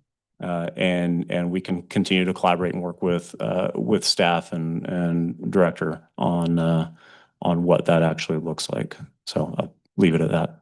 unless Shaylee, you have any comments? Great. No. So, and Mr. Booth, I think your testimony was basically that, that easement would have a high likelihood of renewal under any circumstances. That Mr. Chairman, when you contemplate the rules and regulations, it says that the board may renew based on, taking it back to the board. okay, thank you. Further, Madam Superintendent. No, Mr. Chairman, I mean, based on that testimony, I still think that this is just more appropriate for our regular meeting in February. The staff just recently received the application, and I just think there should be more discussion. Thank you. Okay, thank you very much for being here. Further comment? Is there anyone that wants to address the board on this matter? If there is not, what is the pleasure of the board? Mr. Chairman, yeah, I don't know whether we can do this on the fly or not. I think that you probably should have some kind of an escalator clause that inflation that bounces up every 35 years. But as far as I'm concerned, if we've got all these other ones in perpetuity, I'm a lot more conducive to doing a perpetuity one, with an escalator clause rather than just a flat rate. So I don't know whether or not we want to try this on the go, or we want to table it in with instructions to the staff to actually do something that's at least that's not less than 99 years with a escalator clause during that time period. Mr. Secretary. Mr. Chairman, I wanted to wait till the end of public comment to, give my thoughts on this, but I definitely am not prepared to do any of this today. I don't think the board is prepared to evaluate their fiduciary duty today. This was noticed on, I believe, New Year's Day of last week. This is a big deal. I've gotten some calls in the last 48 hours on it. I don't think the adjoining landowners, the subdivisions around this site, I think some are aware of it. I think most are not. Again, this meeting, originally it was going to be about the rules, and then I'm glad it was moved up here. We got a regional meeting to address the woke wind leases and the fiasco that happened last month on the AG's action on the woke wind leases. But then to add this on a meeting, this is one of the things, actually, we do so much that relates to the rest of the state out of Cheyenne. This is something that is an issue that many landowners down in Cheyenne have a lot of interest in. So I just definitely think, I don't even think in February this is ready for prime time, but it may be closer. And I don't think this is close. And so I have a lot of concerns on some of the issues itself on it, but I just don't think this is the right moment for it. So with that, I'll bring a motion to table. Second. It's been moved, it's been seconded. All in favor signify by saying aye. Aye. Nays? No. That motion is tabled. Thank you very Mr. much for Chairman. being here. I think that I've spoken to a lot of the same landowners in that area in there, and their question is not about moving forward with it. Their question is pretty much solely about the water. And I'm not sure. I know the Board of Public Utilities has done some extensions. I don't know if they've gotten out to your property or not, and how far they are from that. And I think it's all about a water situation. And some of the local folks there that some of their wells are starting to go down in production. It's not a question about what's going on our side of the line. It's a question about the Colorado well that's in all three aquifers. And you go down to that the Fox Aquifer, that's 700 and some feet down, but you've got two other ones above that. And I think that's something that I hope to talk about a mitigation an account or a setup to actually have the county do some remediation on impacts on different industrial things and whether it's drilling deeper wells for affected people or whether it's offering pain and suffering payments or whatever you might call when we have but we have all these binary questions that we're trying to answer and I think that we need to get there, but we need to understand, you guys need to understand where the angst is coming. I think all those things can be solved, and I think that between now and February, I think that we can probably get together and find out what we can do to make sure that we have some mediation of their concerns and it just might be that the extended droughts that we've had in that part of the country from time to time is actually affecting the water and not the well in Colorado. Thank you, Mr. Treasurer. The matter is tabled thank you very much for being here. Our meeting in February is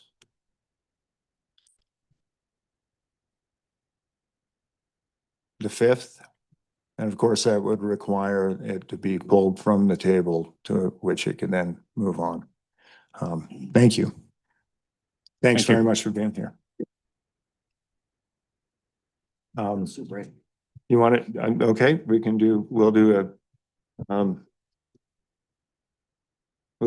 a break we'll try to get back here about 5 of 12. Thanks.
Testing 1, 2, testing 1, 2.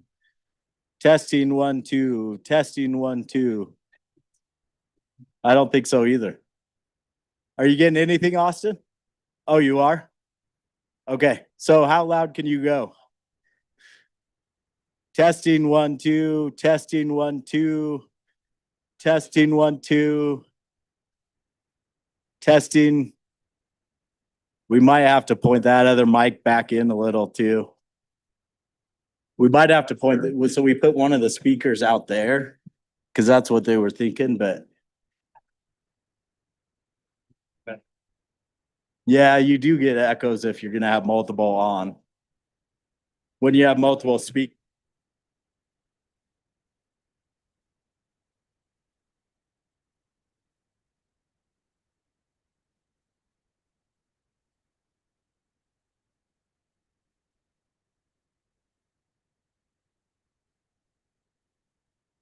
That one?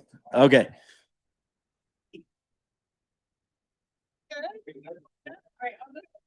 Testing, 1, 2, 3. Testing, 1, 2, 3. Testing, 1, 2, 3. Testing, 1, 2, 3.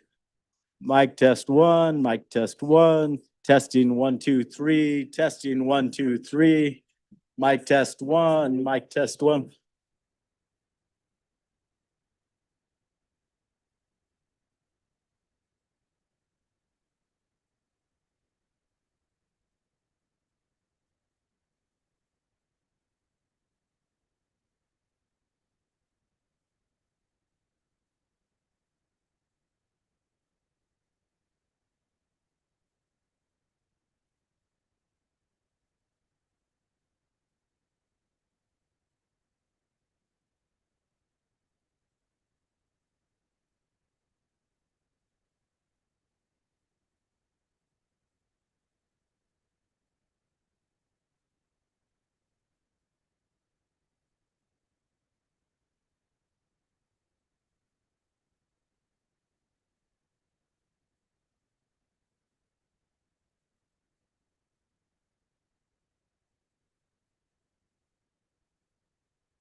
2 minutes, 2-minute warning.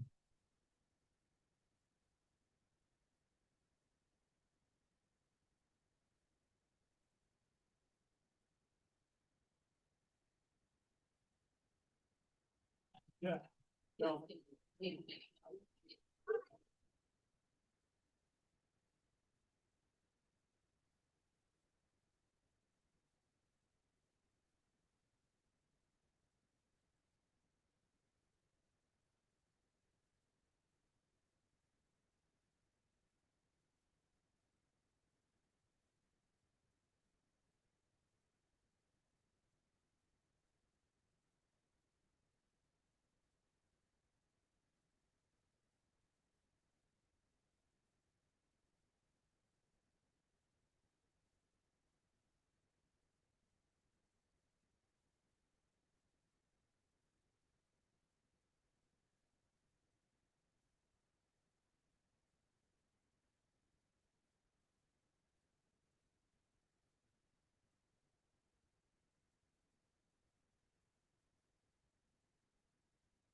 The speakers a little bit. I'm going to remind those that are addressing, pull the speaker or the microphone close to your mouth. And that way we can hear you a little better. Let me begin by thanking Converse County Library. This is a wonderful facility for anybody who's trying to read here. Hopefully, you know, we haven't bothered you, but what a great facility. And thank you again for coming here today. Madam Director. Thank you, Mr. Chairman. Next on your agenda is miscellaneous matters, public comment regarding wind leasing. Recognizing that there are a large number of interested parties in the room and online today, my recommendation would be that we take speeches from over here at the table and do them for 3 minutes per person. We can run a timer with an alert that will help people to hear that so that we can ensure that everyone has a chance to be heard, given the large number of people that are here today. And then when the beeper goes off, we can go to the next person. If that's acceptable, happy to help facilitate that process. Thank you. I think that'll be great. Right. Thank you, Mr. Chairman. Mr. Chairman, I have a question on that. Sure. I'm not a big fan of these time limits, Mr. Chairman. So do we need a motion, or are you just gonna do that with a wand, or? We can extend that. Okay, So people have as much time as they would like to take. okay. Thank you. Okay, so it is, okay, so we're not It's gonna, wide open. okay, well, and Mr. Thank you. Chairman, Mr. Chairman, I'd like to be recognized. Yeah. Thank you, Mr. Chairman. One other thing too, and I just want to thank everybody for coming here. We're ready to go and getting these comments, and I want to encourage everybody doing these meetings over the year. I know sometimes when there's repetition, sometimes people don't comment and they've come to the meetings. I just want to encourage everybody. I think everybody should comment. We're here today and just want to encourage everybody to do that, and really excited about this opportunity. So thank you.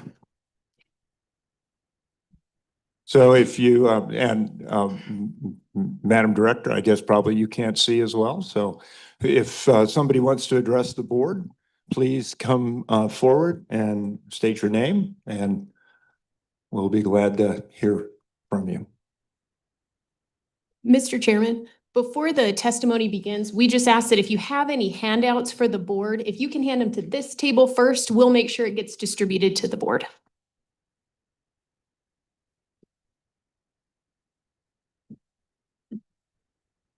Good afternoon, Mr. Chairman and members of the board. My name's Joe Bendetta. I'm a concerned resident of Wyoming, Converse County, and I live just outside the town limits of Glen Rock. In fact, right in the middle of the proposed Pronghorn project footprint, as we understand the footprint today. The statutes seem clear to us. The rules seem clear. Public participation is a very important part of this whole process. Now, we learned about this project back in March when Pronghorn came to our county commissioners to make their proposal. We were told there'd be no public comment, and Pronghorn showed her little cartoon map, so to speak, with a balloon here for wind and a balloon over here for solar, and told their story. 3 weeks later, literally 3 weeks later, Pronghorn was in front of you folks down in Cheyenne. They brought the same map, told the same story. We had little time to react to it. We did our best. We came there with comments. We feel like they were kind of dismissed out of hand. In fact, well, I won't go into what you all said. Y'all remember what you said. So it's important that you understand that we felt like at that point, it's a done deal. We didn't have any say. Y'all voted for the wind leases, and we're all looking around like, what happened? So what transpired from that was a campaign for the public to make themselves heard. As you know, well aware, there was a legal appeal on your decision about the wind leases. We had town halls, one in Douglas here, one up in Glen Rock. We circulated a petition, and we launched a website to educate our public, you folks, anybody that'll read it. It's called Against Pronghorn, h2project.com. And you may have had a chance to look at it. We sent the link to all of your contacts way back. So we researched every aspect of wind turbines, solar farms, the potential or alleged hydrogen refinery, what kind of impacts that would have on our community. The more we learned, the more we researched and learned, we realized how little discussion was being had about how important these things are. So our petition analysis, I think, is important. Now, this is a snapshot as of right now. We've got signatures coming in even as I sit here. So we've got about 2,500 adults have signed a petition against this project and these leases. Virtually all those signatures are out of Wyoming, 98%. 75% of those are out of Converse County. And it's about a 70-30 split between Glen Rock and Douglas. Probably the better indicator is if you take the precincts, the voting precincts around Glen Rock, and how many people voted in the last election. And you take that number and apply that against the signatures that came out of that same geographical area. We've got about an 87% ratio, signatures versus voters. My point in that is the community is interested. The community wants their voices heard. That's why this building's full today. What happens when you don't have a meaningful public participation process, it turns into just pure opposition. People become numb by the whole thing. We welcome the opportunity to be here, but this has been a long time coming. This should have come long before we ever showed up in Cheyenne to have our 5 minutes of fame down there. So you're going to hear from a lot of people here today, from all different generations, all different economic backgrounds. You're going to hear from people here that are speaking for generations that aren't even here yet. It's been 10 months since that March meeting back up in Douglas with commissioners. Pronghorn has been silent the entire time. Well, in fact, our commissioners have been silent. Well, since April, y'all have been silent. Except for your special meeting in December where public comment was not taken and you guys didn't even vote. So the argument is that Pronghorn can't discuss their project. They can't discuss the wind leases. They can't discuss anything.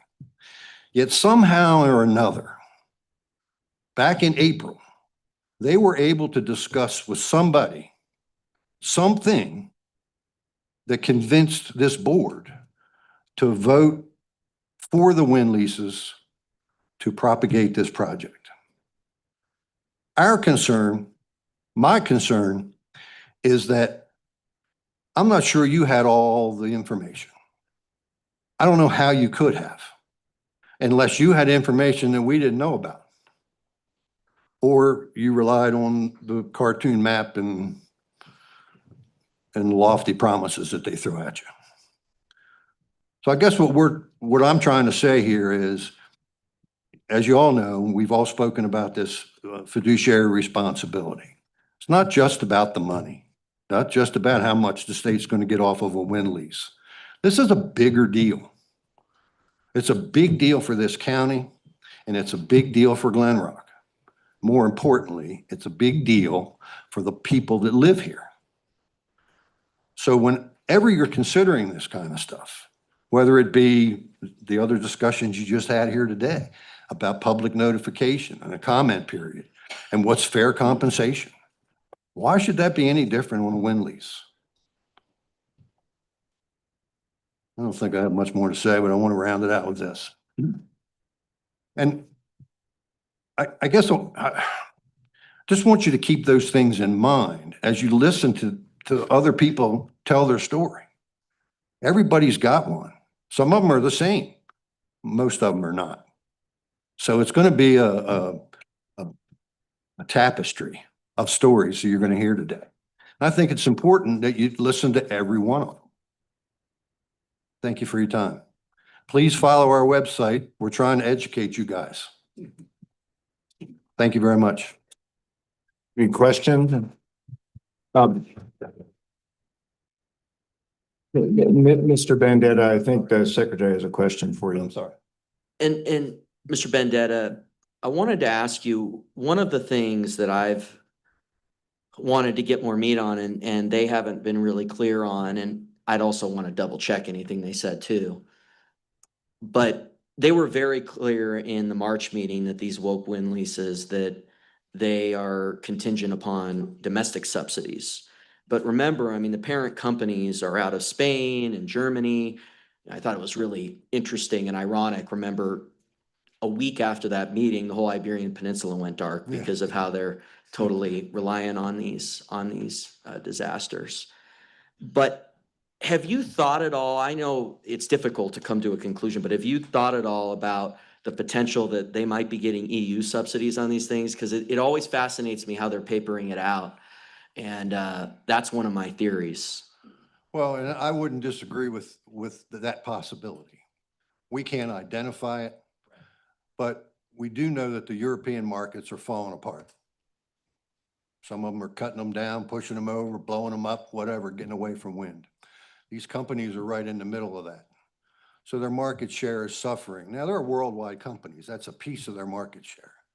So we would guess that they are incentivizing operations in other parts of the world to make up for that loss of market share.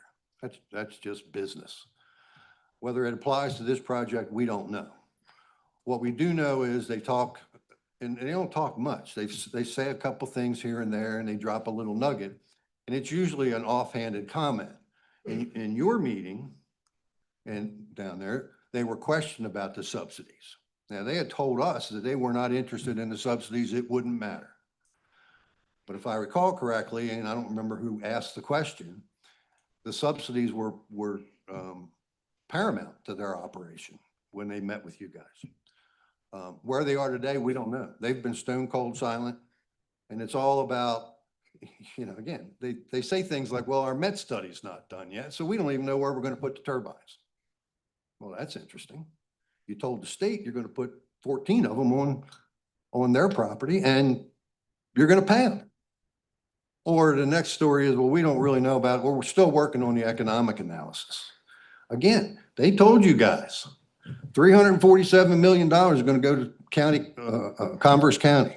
And I think it was 106 or 108 million was going to go to the state of Wyoming.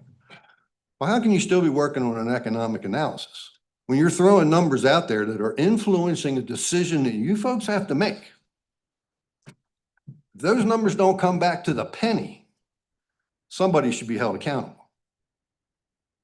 We know they're inflated. We know the economic model that they use is called in-plan. Anybody can research it. It's highly flawed. The industry knows it's flawed. It's a static model. Inputs have to be made, positive and negative. Generally, the negative is not put in there. A dynamic model, which shows the influence of this project, this industry on other projects and other industries, is a more suitable model. So if they use the in-plan model, and they said they did, those numbers are highly suspect. Again, this is kind of, I don't know, way down the road. Back in April, we should have been having this discussion when those guys would have been in the room to answer these questions. Apparently, that's not the way the process works, although I think it's the way it should work. I think there should be much more of a definitive process so that the developer is held to account for what he tells you before you vote on wind leases. It shouldn't just be this crapshoot. Now, we're welcome to continue to educate. We're still researching. We're still taking signatures, and you're going to hear from a lot of people here today. I think it's important that you do that with an open mind. I'm not accusing you of not having an open mind, but I think it's important that we paint the big picture, not just what they might pay you on state leases. If this project gets through the county commissioners, through the ISC, and ultimately comes to fruition. Those are still ifs. But you've helped them a lot by granting those wind leases. Now, they're vacated at this point. So I won't speak to the legal aspects of all that. I'm not a lawyer. Don't play one, and that's for people smarter than me. But I know this project inside and out from the public standpoint. And all we're asking is for somebody from Pronghorn to bring it to the table and let's talk about this stuff. That's called public participation. Up until today, we've been spoon-fed, sometimes by this board, with what we're allowed to know. Well, we know it all now. We've researched it. So we've got more questions than they have answers. I'm confident of that. Thank you again. Thanks.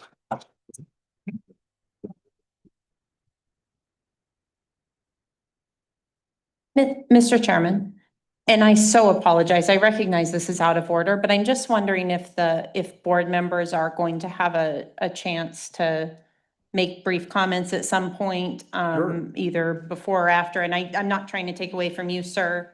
No, go ahead. Sure, and I'll be less than 3 minutes. And I apologize to Mr. Bendet. I should have maybe asked to do this before that, but as politicians, we're supposed to have thick skin, and we do, and I do, and we can take a lot of arrows, and I expect that as part of the job. And particularly in land board decisions, because we are often not deciding a conservative versus liberal issue. We are often having to choose rancher versus rancher, and those things are tough. One of the complaints I've heard about this decision is that we aren't willing to admit we made a mistake. And so me personally, I am here today to tell you that I apologize. I apologize for the mess that this has become. I apologize for the meeting last month, for those of you that came to that and were not able to speak. I won't bore you with the Public Meetings Act things that didn't allow that, but I was horrified by the way that came out. It was very unsatisfying to everyone there. And I would also just note, I'm I'm so glad you're all here. I was one of the people that requested this meeting be here. And I'm telling you, and I appreciate some of Mr. Bendetta's, am I saying your last name? Okay. Bendetta, said, I'm learning in public and it stinks, but I'm willing to do it. So I am here to listen. I am here for you to yell at me and tell me what I got wrong. And I'm trying to do better next time, so. Thank you.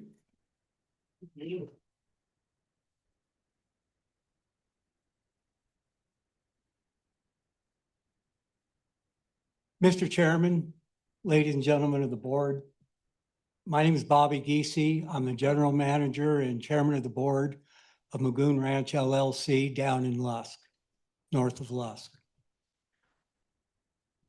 I'm not here today to litigate what has been discussed. I've already been in front of you. I was in front of you last April, and I stated my concerns. I stated how the ranch goes back to 1886, and we have faced a lot. And quite frankly, I think this is one of the worst threats that we have ever encountered to this ranch. And it is a legacy ranch in the state of Wyoming. It's the same family for almost 140 years. What concerns me the most, though, is that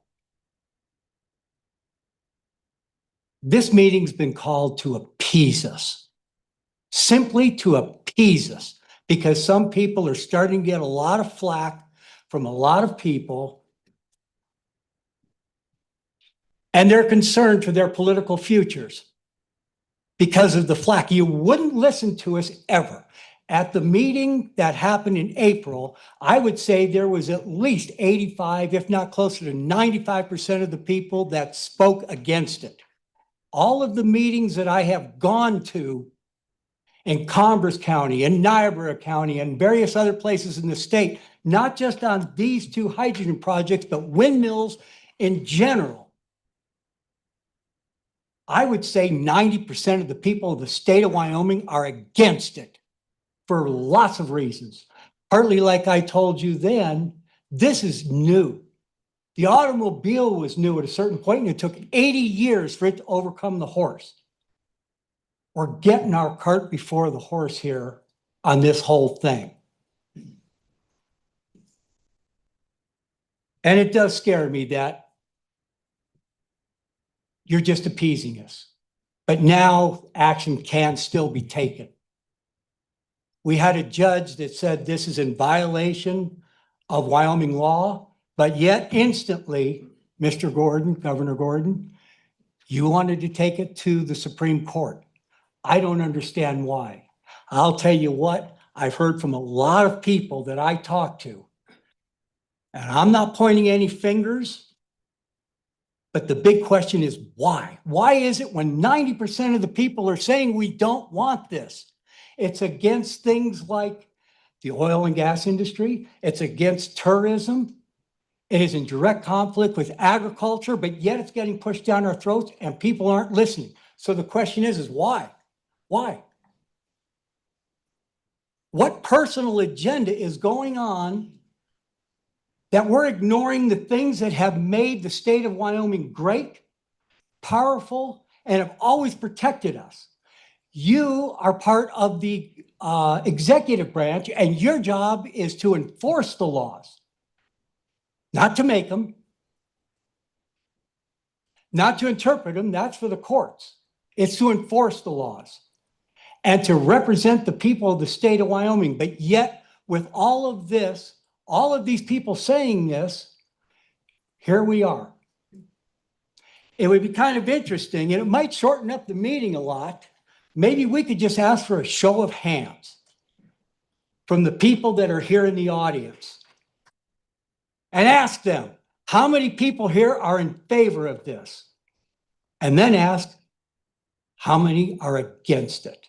And you're probably going to find a good 80 to 90, if not, well, feel free. If you're against it, feel free to raise your hand. These are the people of the state of Wyoming. They're the ones that you're supposed to be working for. That's the oath that you took. If this project was so great and wonderful, why isn't it they haven't discussed possibly using purple hydrogen? From what I understand from an expert, this whole project would take about 48 acres. They could get stuff from tall grass, the natural grass from tall grass. They wouldn't be using water as their source. There would be no wind turbines. But why is it that they're not doing that? Gee, the common denominator seems to come down to the subsidies. And boy, we could still maybe do this project, do it with purple hydrogen. They could go out and have their business deal and make their fuel, their jet fuel. But no, they're bound and determined to do it this way and take up thousands of acres. Do it. I'll tell you, I've had people tell me about the water. Well, I'll tell you what, I'm extremely concerned about the water. Water was just talked about here a little earlier by one of the other gentlemen and how it's a concern. Well, it's a huge concern. A huge concern. And I'll tell you what, there isn't an agricultural operation in the state of Wyoming that can operate without water. And I think we're about to see, there's where I think the biggest threat to our ranches is over the water. And in Niobrara County, I'll guarantee you, our ranch is in the heart of all of this. We are completely surrounded on all sides. A huge part of that is state land. A huge part of it is on private land. I talked to one of the other private owners that's involved into this project the other day, and I told him, I said, you know, friends are friends, and I'm not going to let this get in the way of our friendship. However, I've got concerns as and he was very well, knew my stance on this. And he borders me on the north.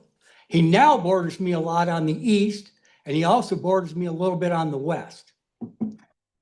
And he asked me, he said, what's your biggest concern on all of this? And I said, I almost said his name, but I said, it's the water. And he says, you know, I'm starting to see that. And Pronghorn will not answer us. Pronghorn or Sidewinder will not actually answer us specifically when they sat in my house and offered me $47 million over the next 55 years. And I turned them down. First off, I said, well, you know what? That's a long ways from now. I hope I make it to my next birthday. And that's, oh, by the way, 8 hours away, which was true. I said, 55 years from now, when you start actually paying us some money, I'm not going to be around. But for my grandkids and everything else, that might not even buy me a loaf of bread at the grocery store. I said, so don't be blowing smoke up my skirt.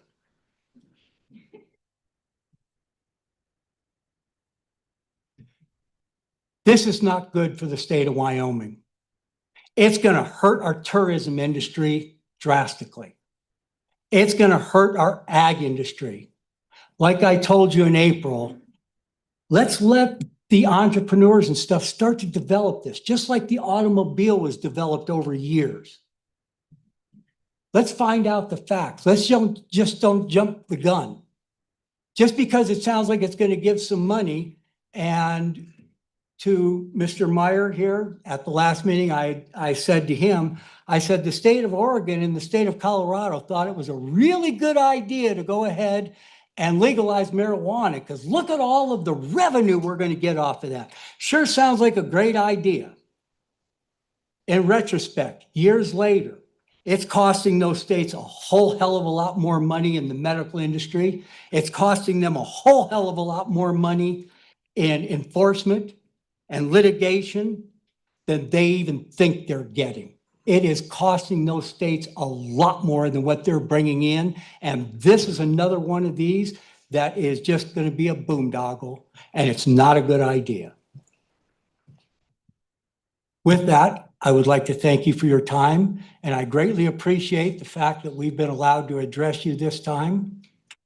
And I hope that actions speak louder than words, that the people of this board will rethink what they have been considering and show the people of the state of Wyoming really what you're standing for.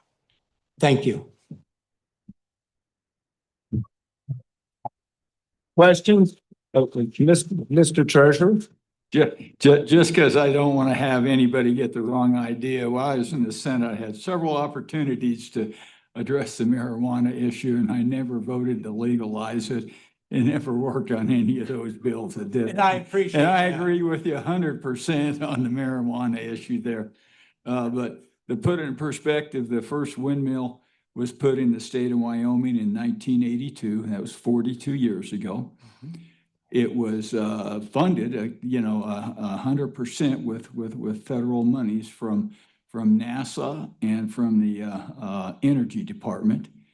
And it was funded during the time period of Ronald Reagan. And I can tell you from my perspective, I never thought that Ronald Reagan was a woke liberal. But tying windmills to being a woke liberal to me seems like that's not basically something that you can tie on Ronald Reagan.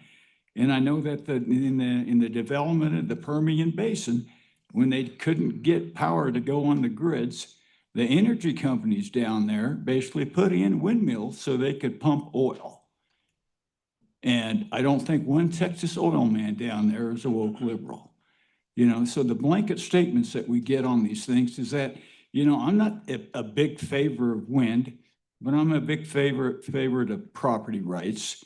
You guys have got property rights too, but I don't think they're quite as strong as somebody that actually, like you got that land from 1886, you pay taxes on it, it's your land. To me, you should be able to do anything you want to on your land.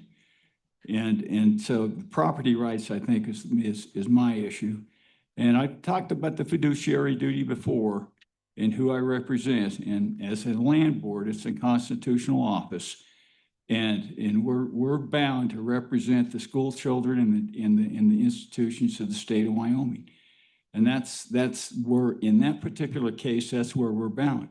On the slip board, it's a little bit different. We're still fiduciaries, but we don't have that constitutional directive. And you said that we're there to basically enforce the laws and implement the laws. And that's the law. My oath says that I protect, I'm basically bound to support, defend, and obey the Constitution of Wyoming and the Constitution of the United States.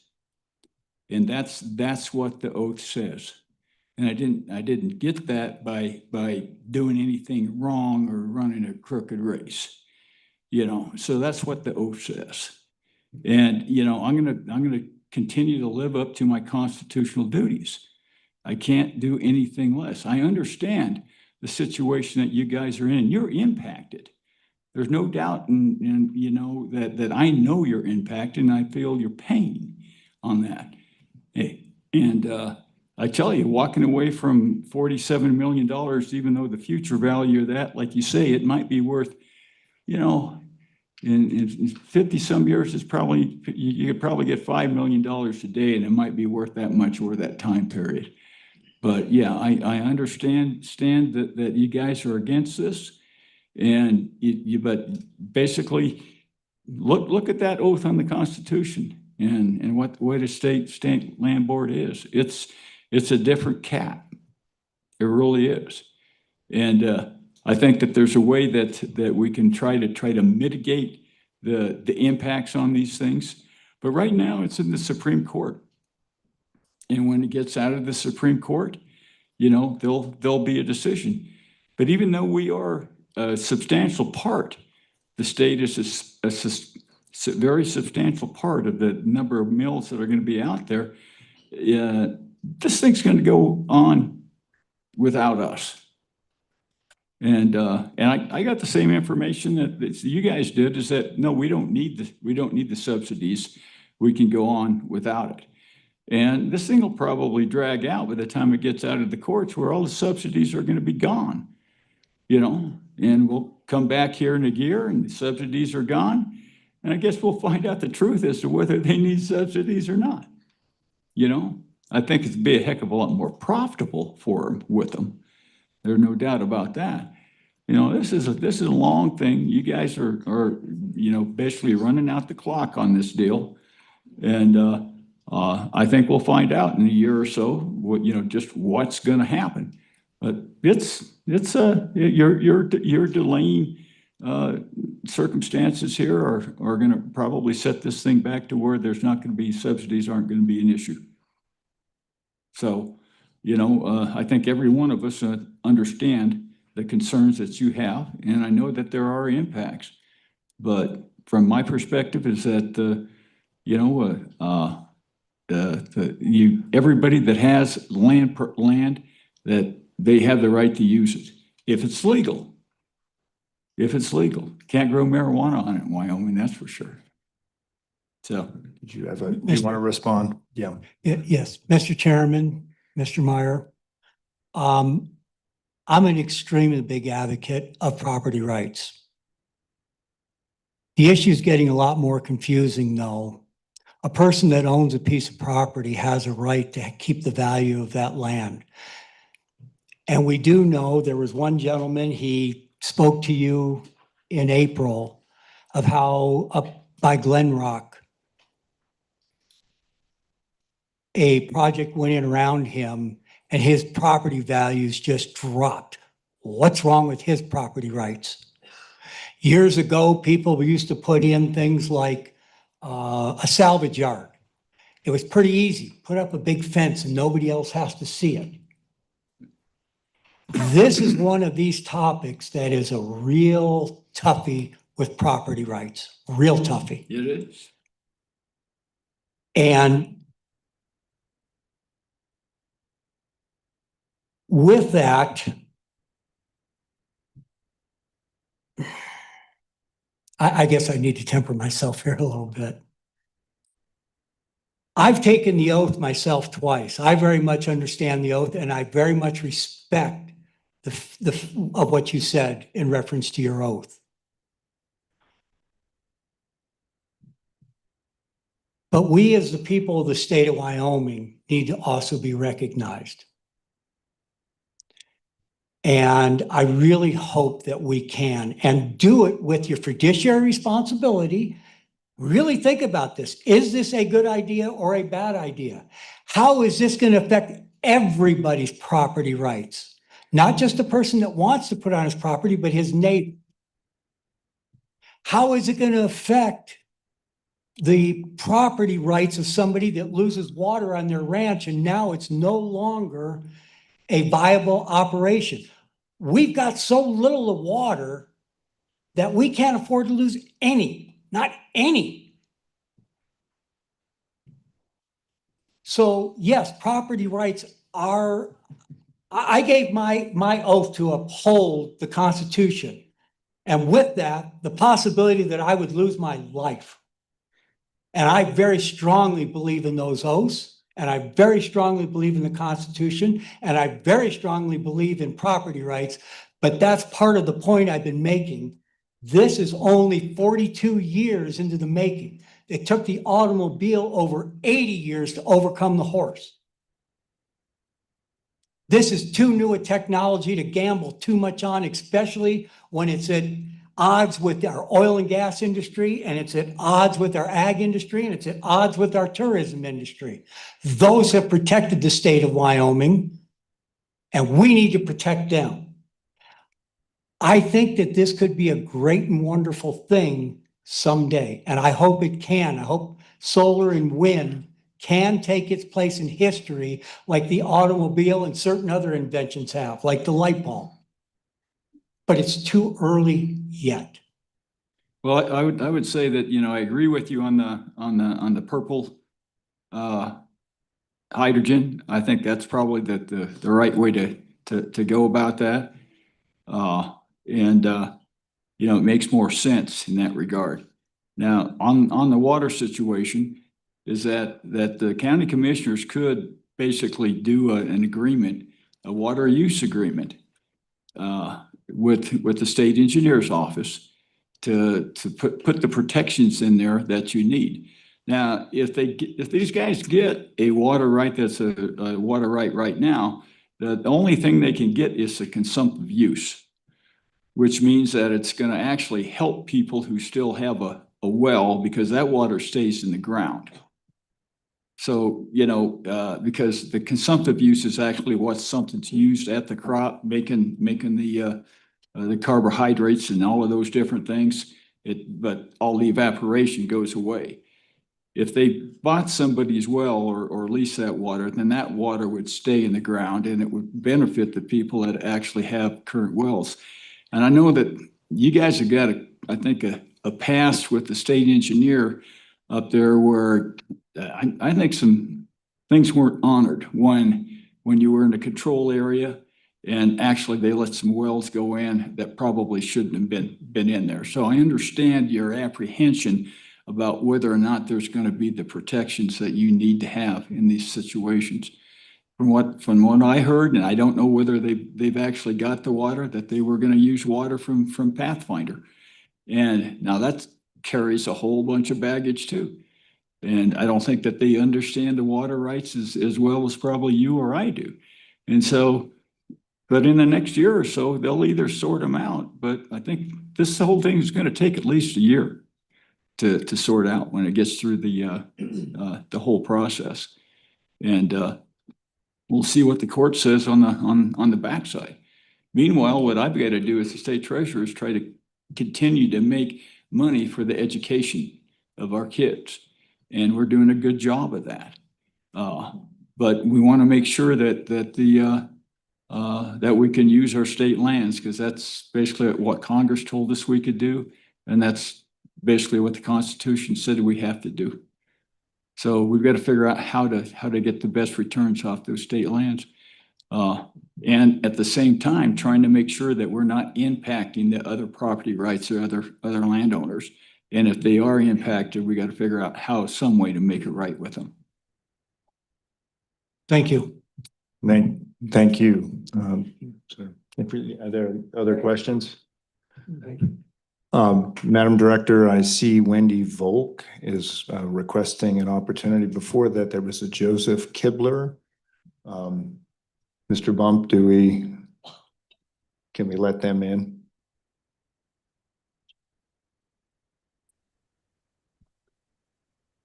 Mr. Chairman, can you hear me? Wendy Yes, Volk. Ms. Volk, we can hear you. Thank you.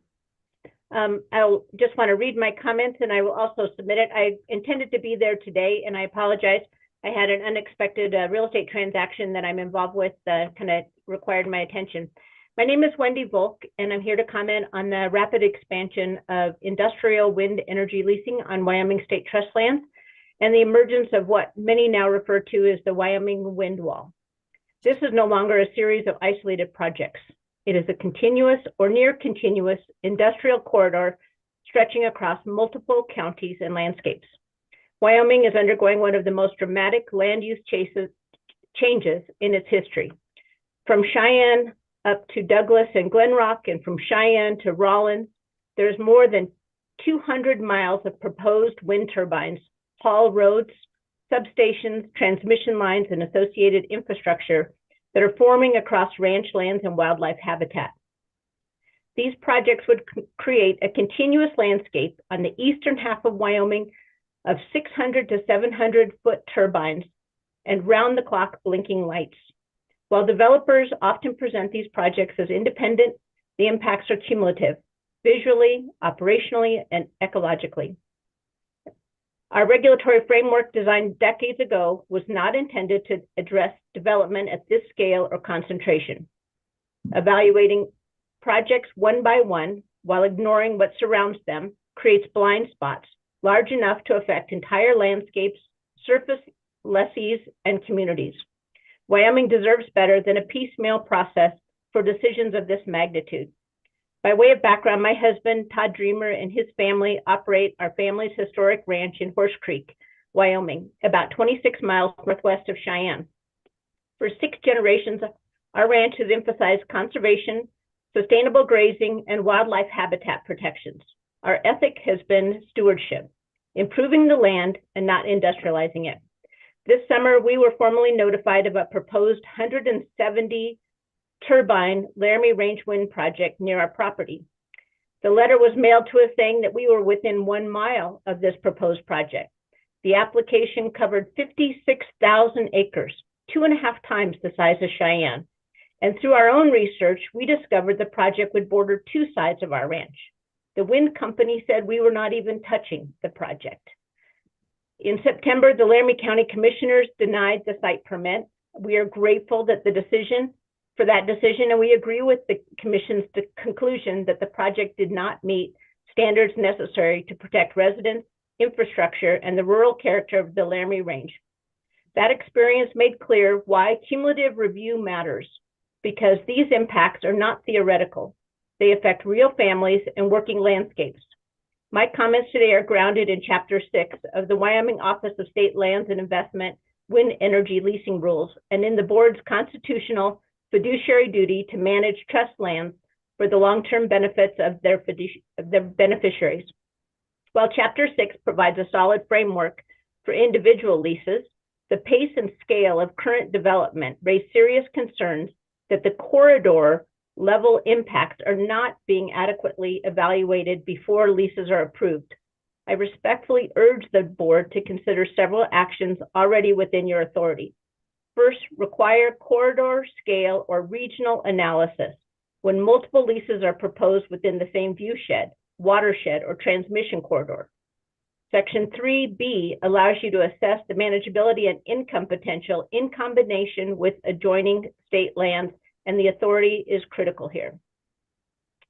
Second, apply the determination of substantive impairment cumulatively and not just lease by lease. Incremental impacts to grazing, access, noise, and operations may seem minor individually, but collectively they can materially impair existing surface leases. Third, limit the long initial lease terms and require meaningful performance benchmarks. Shorter terms with clear milestones would protect the state from long-term speculative land control. Fourth, use competitive requests for proposals when multiple applications arise within the same corridor. Competitive leasing ensures full market value and allows evaluation based on total trust benefit, not just who applied first. And finally, strengthen the financial assurance requirements to account for corridor scale decommissioning and reclamation risk. Inflation index bonding and third-party cost estimates would better protect the state from standard assets. In closing, wind energy leasing on state trust lands is not simply an energy issue. It is an exercise in long-term asset management.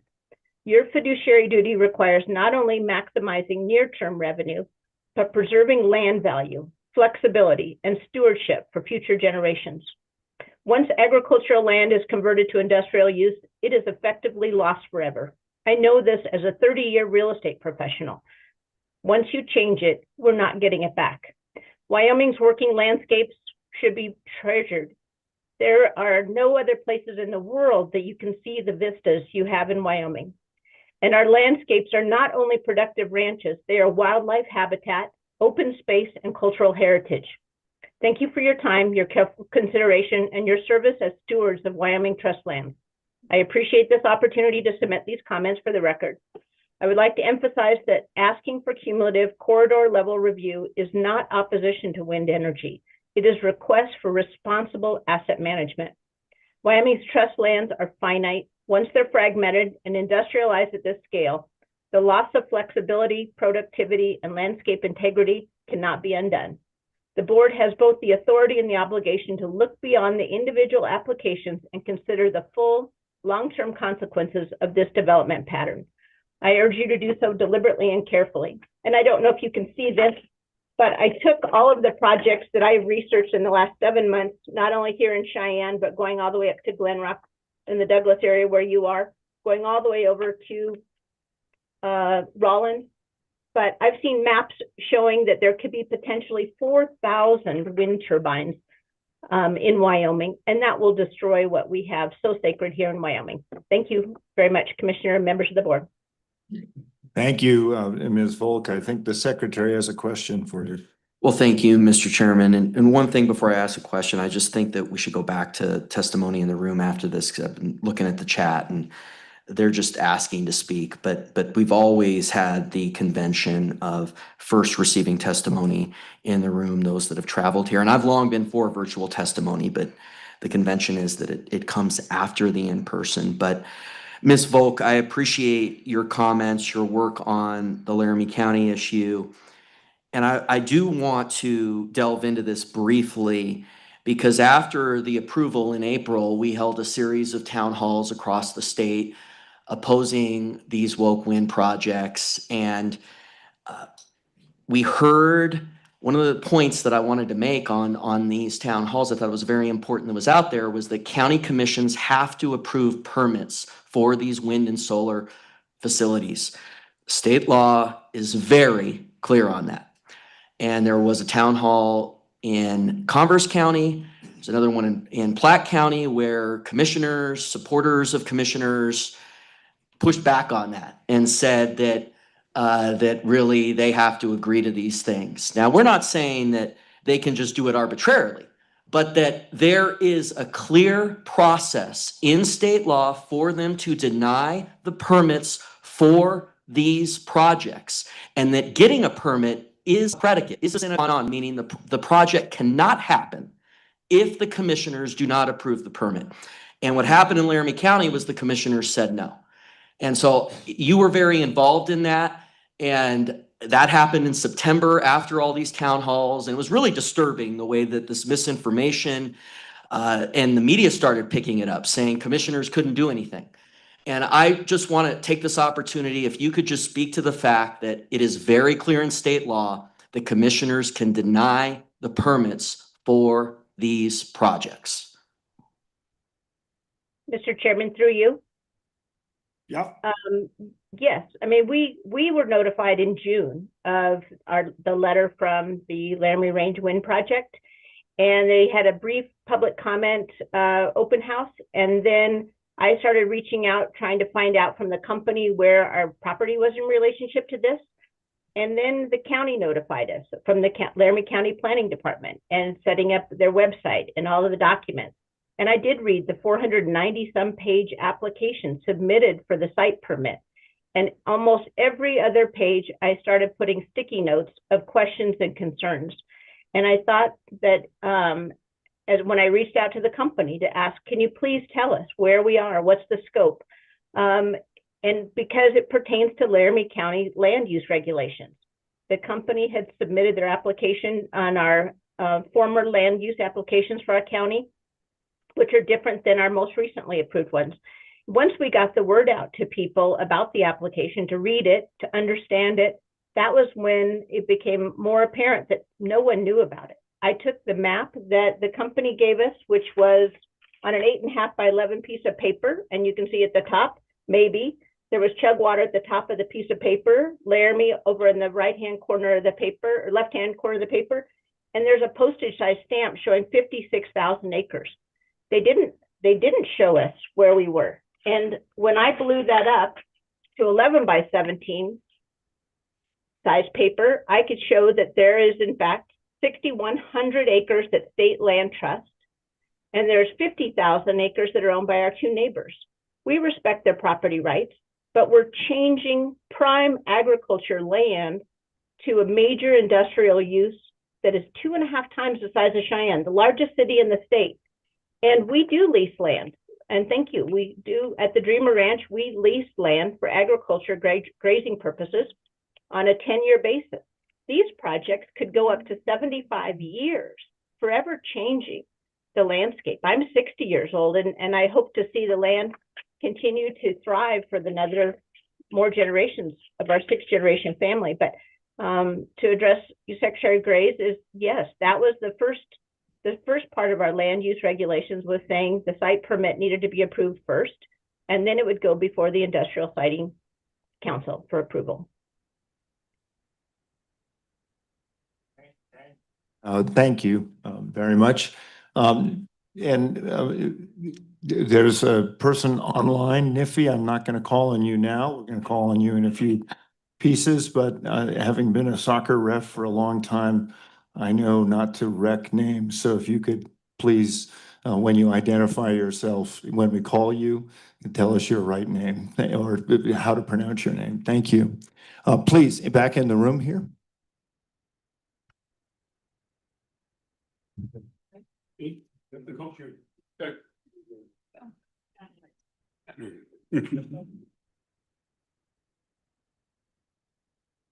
Mr. Chairman and members of the board, this is my granddaughter, Adelaide. I'm a fourth generation rancher on Deer Creek, and my granddaughter is pregnant with number 7th generation. So you can see why I'm here, okay? Why I'm concerned about preserving our culture and our heritage. I'm not going to talk much about the pronghorn lease, just because you all know my position on that. And everybody in the room knows I've not kept it Mr. secret. Chairman. So, Mr. Chairman, I'm sorry. Could you please identify yourself? oh, Mike Stevens, I did, didn't I? Yeah, you did. Oh, You did. I did. Okay. So I'm going to turn this over to Adelaide, okay? I'm Adelaide Bopp, Chairman and the members of the board. We believe that Wyoming state land wind leasing procedures are in need of serious overhaul. If the board is going to approve wind leases on state land, it must have the courage to fully consider the rights of private landowners nearby, including those who do not want industrial development adjacent to their homes, ranches, and communities. In some cases, denying the use of public land may be the most responsible decision.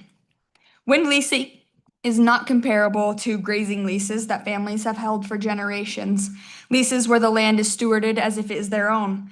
Wind development is an industrial scale and permanent impact, and it must be evaluated and vetted accordingly. These opportunities do not come up every month, and the consequences last far longer than a single-term lease. In many parts of Wyoming, wind development has reached a saturation point. The public is increasingly struggling to accept additional projects, particularly when they feel excluded from the process. Many wind developers are out-of-state and foreign-owned entities pursuing substantial tax credits and public subsidies. Ownership changes frequently. These companies will not live with the long-term impacts. The communities will. Too often, the developer first, and sometimes the only voice that the board hears. They arrive early, they control the narrative, and by the time the public becomes aware, the process is already moving forward. You cannot rely solely on developers to be the experts. Many proposed wind lease areas, including the Pronghorn Project, are located in critical winter range for mule deer, antelope, as well as sage-grouse habitat. If the state land board cannot protect Wyoming's natural resources for current and future generations, then who will? Not all Wyoming state land is open for business, and not all parcels are appropriate for wind development. Awarding leases and pushing the burdens onto counties, planning commissions, and local government creates division, conflict, and unnecessary expense, often for minimal return to state land trust. To be clear, one oil and gas lease on state land north of Glenrock can generate more revenue in a single year than the entire Pronghorn wind lease will generate over its lifetime, with a footprint of fraction of the size. A few tanks and a vaporizer disappear from your view when you leave the site. 700 Windfoot turbines do not. In fact, they're in the back of my wedding pictures. We ask you, what is more palatable for Wyoming? Wyoming should be investing its time and effort into responsible oil and gas development while preserving landscapes, night skies, wildlife, and heritage that define this state. We spoke directly to 62 landowners owning 40 acres or more within a 10-mile radius of the Pronghorn lease. 54 opposed. Two were undecided and 6 were in favor. This is an overwhelming opposition. This is what we mean by listening to the people. We understand that your jobs are not easy and often thankless. We understand that mistakes can happen. But it's time to listen more closely to the people of Wyoming and the residents to make meaningful changes to state wind leasing process. As wind turbines continue to dominate skylines and red blinking lights obscure our night skies, it will only become harder to convince the Wyoming citizens that these projects are in their best interest. And respectfully, we will not simply get used to them. We thank you sincerely for the opportunity to voice our concerns, and we hope this dialogue helps it helps you create informed decisions regarding state wind leasing in the future. Yeah, we really do thank you for this. And so we can have a voice. And I invite any of you to come out to the ranch anytime, one-on-one, all of you together, and we'll see Box Elder. We'll go over to Box Elder, we'll go over to Deer Creek, and look at where this is gonna be. It's our, I told you once, it's our bighorns, it's our Tetons. And it's a prime piece of real estate that don't need to be ruined. Yeah. Thank you. Thank you. Thank you. Questions? Thanks very much. Okay. And your great grandchild is there too. All right, back in the room here. Chairman, members of the board, my name is JJ Butler. I was born and raised in Converse County. I've been a lifetime resident of the state of Wyoming. 2017, I purchased 240 acres that surround the city limits of Glen Rock. And it's took me 2 years to do a minor subdivision, got 5 lots around the golf course. Took another 4 years to do 15 lots, and half of that is bordering state land. Well, I'm mostly here to talk for the people that have purchased land from me. They're young families, they're right against the state property, they're building houses right now. What happens when a wind turbine comes up? Nobody wants to live next to one. They're gonna be in the shadow of one. They're gonna lose their property value. They'll never be able to recapture anything that they've invested into the community if they were forced to leave because of the circumstances of nobody wanting to live under a wind tower, if this was to move forward. And I just want to speak on their behalf and not mutter what everybody else has to say and be repetitious, but it's going to decrease the property value for myself substantially. I'm used to getting stomped on, but I don't want to see these families that are just new coming up building and lose half their equity. I have a couple quick questions if I could educate myself real quick with some answers. If you're moving forward with the project, are these bondable projects? Say they want to put up 20 towers. Do they have to, on state ground, create a bond? We do in the oil and gas industry, correct? Madam Director, you know, I suspect that there may be some questions that come up during the testimony here. I'm wondering if there is a way that we can handle that and get back to people on that as opposed to sort of acting on the fly. Mr. Chairman, we can compile questions and then post answers to them for folks so that they can have answers. To those Would that questions. be adequate? I think Yeah, that that's would be good enough. complete. I'll just go through my list of questions. Okay, thank you. And why I have a question. So if you bond, say for every site, you create a bond. The state holds that bond. If we're moving forward and you chose to build any type of a wind farm. You can hold that bond and you'll be just like the Oil and Gas Commission. It will exceed what is generated or the value for an abandonment. What happens when these projects don't work? Let's say that they abandon the project in the middle. Who's going to pay for this? Who's going to take these down and bury them in my 240 acres? Probably be the idea. Somebody else says they're close. The state's going to have to fund it. Where's that going to come from? Well, it's going to come out of our pockets. And just looking forward, this, it's been said before, that it's not going to stand on its own 2 feet. It's going to be subsidized to do these projects. When the feds come in and they pull out any of this funding and they stop halfway, there we are with a bunch of turbines that ain't turning. And what are they? Now they're a liability. On who? Us, as a state, on state ground.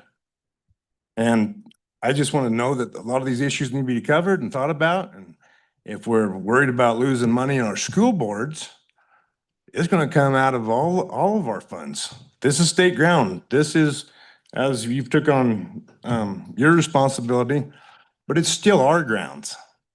We are all taxpayers, we're residents, and we treat them as our grounds, whether we be grazing, recreational, and we adore our Wyoming and the majestic views and everything. The reason we're here, I love the wind. Keeps the out-of-staters out of state. But just appreciate you hearing my views, and thanks for having us all here. Thank you. Thank you. We'll hear from you and then we'll go to Niffy. So please. Mr. Chairman, members of the board, thank you. My name is Teresa Sheets and I live out on Box Elder Road in Glen Rock. My significant other couldn't be here today because he's out of state working. So I'm speaking on both of our behalves. From the early 1800s, my family, or our family, ranched in Southwest Wyoming. Our ranch was on Green River, approximately 40 miles south of Rock Springs. Our family ran cattle from Pinedale to Utah. Our ranch went on for over 100 years until 1962, when the Bureau decided to put in the Flaming Gorge Reservoir and flooded our ranch and many others along the Green River. After the flooding of that, our family moved out of state to go do work. And that's where I met my boyfriend that I'm currently with. We've been together for over 44 years now. His absolute love was for this state, and he wanted me to see it, and we immediately started coming back here after we got together. And we continued coming back here for 40 plus years, visiting numerous times a year on our vacations. But our ultimate dream was to come back here and start a ranch of our own. That was a huge dream of ours. But due to several obstacles, life, sick family, work, we spent 22 years plus in law enforcement up there. We never did get down here until 2018, when we found a very small chunk of land in this beautiful state to call our home, right at the base of the Laramie Mountains in Glen Rock. But never did that dream include 267 wind turbines and hundreds, or if not thousands, of solar panels. How is this going to benefit Converse County? None of the electricity generated, we all know, is not going to be hooked to the grid. Where is the $1.7 billion that Pronghorn has said they're going to put into the state of Wyoming? Where's it going to come from? No one knows if the hydrogen generated from this project is even going to come to fruition. And if it doesn't, then we've destroyed the Front Range and our backyards for what? We all know water is an issue. We've heard that many times today. Water doesn't look good for this year, at least not yet. And last year when we were doing Jackalope Days, we were told by the residents that they were already in water rations for the year for various reasons. So where is all the water going to come from that's going to run this facility? We didn't work our backsides off for over 40 years to build our dream home and then have it destroyed and devalued. But we did elect you to do what is best for us, the citizens of this state. Your responsibility is to us, not for those with millions and billions of dollars to destroy what everyone comes to Wyoming to enjoy. Our mountains, our streams, hunting, fishing, hiking, camping, and everything that Wyoming has to offer. We please ask that you do not allow the destruction of our Front Range and our backyard. Thank you. Thank you very much. Thank you. And I'm going to call on Niffy and then you'll be back. So.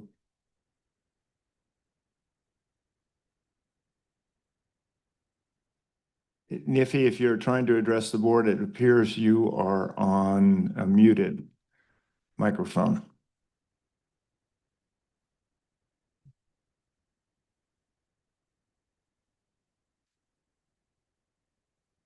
Okay, we'll proceed. We'll come back to you next one. So if you want to come, that would be great. Thank you.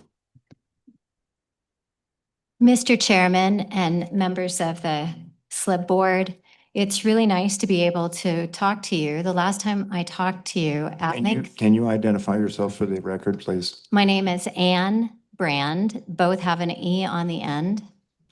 And my family had a 100-year lease with the state of Wyoming, right not far from the Pumpkin Vine Road.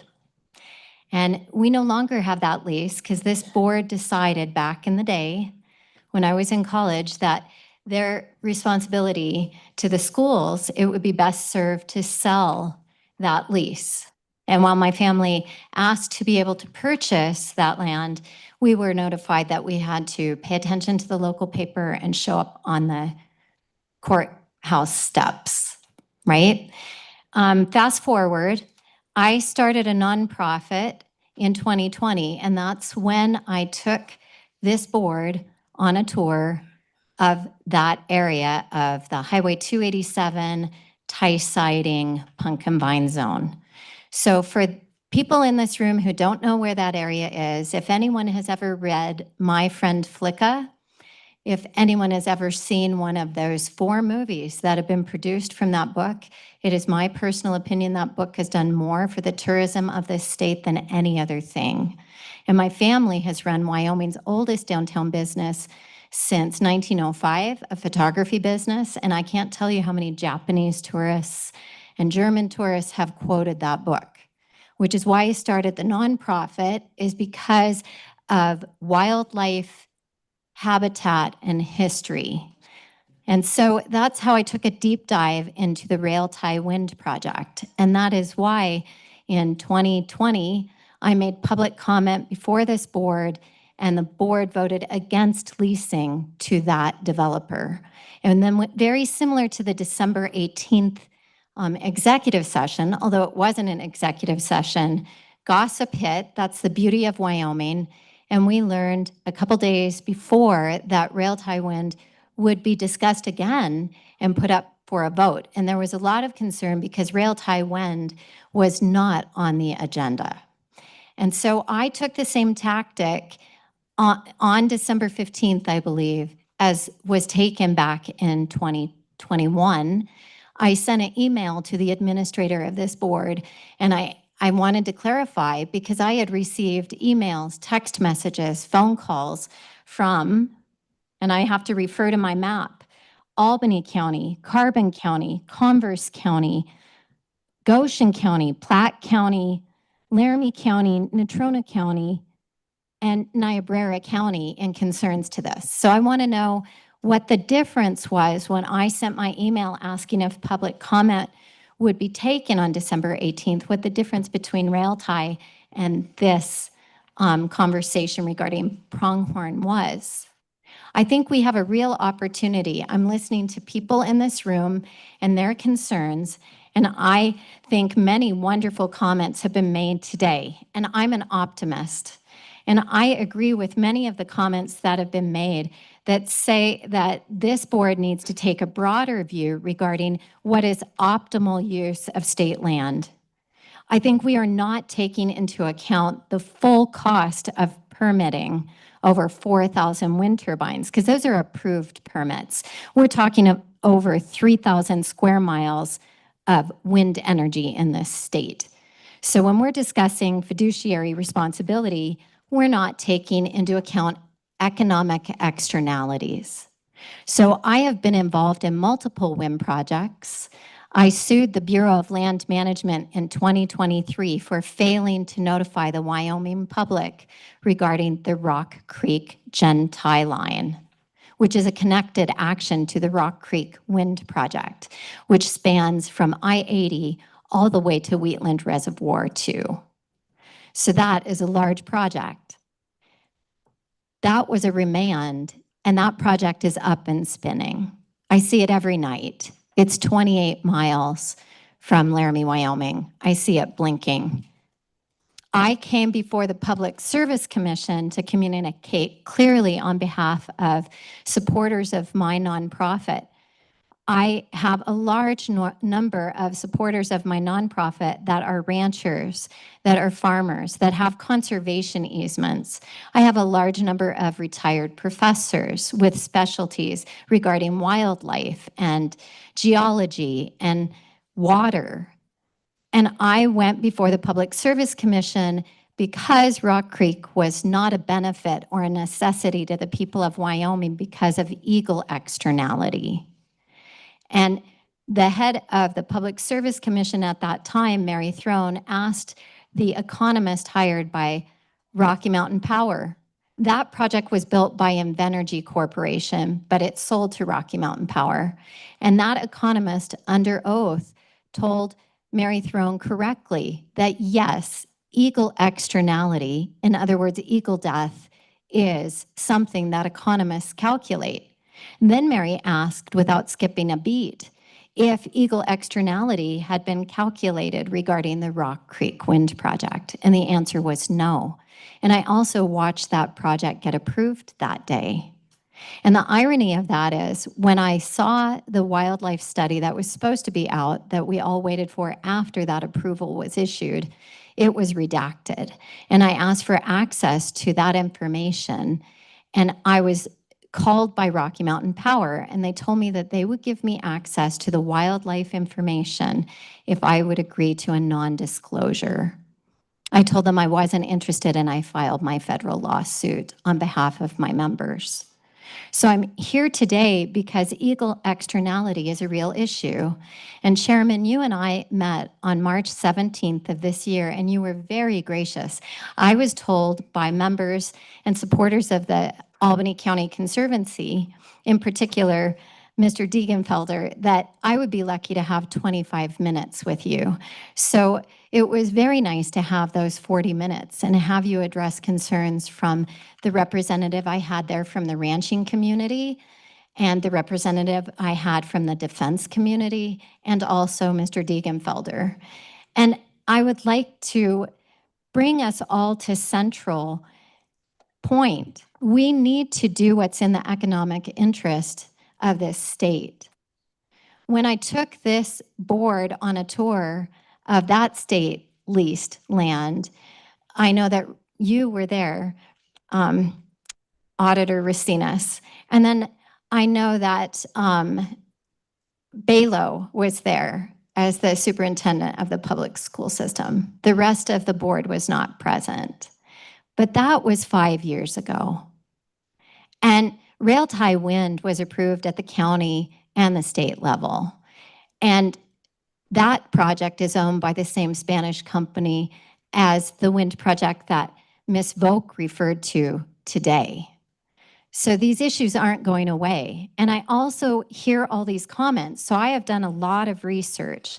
So you're correct, Treasurer Meyer, in the fact that our first wind turbine goes way back. But in doing a deep dive, it seems that in 2009, the people of Wyoming, in particular cattle ranchers who lease state land for their cattle grazing, got really worked up about wind energy development and how it was impacting things. Fast forward, now we're dealing with 3,000 square miles of wind energy development. So I would encourage that transparency and communication take precedence when we're dealing with one another, whether it's an election year or it's not an election year. To quote my plaintiff in the Rail Tie Wind Project, biologist Michael Lockhart, who's worked with fish and wildlife for over 32 years, and now as a private contractor supplies eagle data specific to a specific study group that is satellite telemetry. So they have geotagging, they wear devices. Over 47% of the eagles that he has been tracking for over 12 plus years are killed directly by wind blade strike. We are not talking about small tomatoes when we're talking about eagle externality. It's affecting the economy of this state. All you have to do is use ChatGPT to see how much money wind energy is bringing to this state, and it's embarrassing. And I remember seeing in the public comments back in 2021, very specific comments about the poor return on investment of that rail tie wind lease regarding economic viability. And I remember that the only dissenting vote, the second round for that wind project, was you, Treasurer Meyer. And so I really think that we have a opportunity in the state to preserve our second largest industry, which is tourism. And tourism revolves around historic sites and wildlife. And outfitting revolves around wildlife. And golden eagles aren't just an externality, they're an indicator species. So when golden eagles aren't doing well, nothing is doing well. We really need to pause and do what's in everyone's better interest. It is so important to the members and supporters of my nonprofit that on December 4th of this year, we filed a petition in federal court in the District of Columbia against Fish and Wildlife to acquire the dead eagle data that my plaintiff has submitted regarding humbly just 3 wind projects. 3. There are over 28 wind projects that I have been focused on that are creating cumulative impact to our wildlife and our historic sites in this state. And just to end this, where the rail tie wind project sits right now in federal court is that there was a motion granted because the federal government did not produce their legal records regarding a very egregious Section 106, 110F historic site violation. And this state should care about things like that. I was a consulting party because I represent hundreds of voices and we are focused on historic sites for over 5 years watching that process unfold. And I can tell you after sending communication in November, not 1 penny of that mitigation proposed in an adjoining county, not even in Albany County, has been granted. And that was supposed to occur to offset the impacts to the Ames National Historic Landmark. That is why this state should care. And that is why I look to all of you and I address everyone in this room. We can pull together. We can do what is good for Wyoming. We all love this state. Thank you for your time. Thank you, Ms. Brand. There may be questions. Are there questions? Madam Auditor. Ms. Brand, thank you for being here. So is the Eagle data available through your nonprofit, or is that something if I reached out to you from Mr. Lockhart? So the Eagle data that he supplies, he gives to federal agencies and other groups like USGS and Science Global. And it's more involved. So FOIA litigation goes much more rapidly than standard litigation does because it's very direct. Last October, we filed a FOIA focusing on Ecola Flats 1 and 2 and Dunlap Wind, which have been up and operative for years. But they are surrounded by both newer projects and also 2 federal projects that our conservancy's been looking at. One is 4 miles north of Medicine Bow. It sits entirely on federal land. It is called the Two Rivers Wind Project. They can't even count eagles correctly in that environmental assessment. And then the other one, Lucky Star Wind, sits on private land. And I will remind everyone in this room, this is so important, that we currently have an executive wind order, a temporary cessation and immediate review of federal wind leasing and permitting practices in light of various alleged legal deficiencies underlying the federal government's leasing and permitting of onshore wind. This is phrased onshore. Now, our press just wants to talk about offshore wind. But it's stated clearly in the executive wind order that we are talking about onshore wind, and everyone in this room should be hearing this. And why is this important? Because in June of this year, the Albany County Conservancy drafted 2 very concise questions for Secretary Burgum that Representative Hageman delivered on the floor of the Natural Resource Committee. The first question identified that all the EAs that flew through this state, and in 2009, that's why people were upset, is the rapid push for wind. We're seeing that more so now, right? Because if we push a little dirt by 2027 and it's been approved, then we qualify for our wind taxes. So those should have been environmental impact statements, and that is why rail tie wind has been picked up in international press, national press, and state press. It was a full environmental impact statement. Cumulative impact would indicate that all the environmental assessments in this state that flew by, just like the Rock Creek EA, should have been environmental impact statements. This state should be really focused on this. It's in their better interest. The second question was even more pointed. It delivered Michael Lockhart's statement. I am very careful about his statement and his data because I do not want to misrepresent.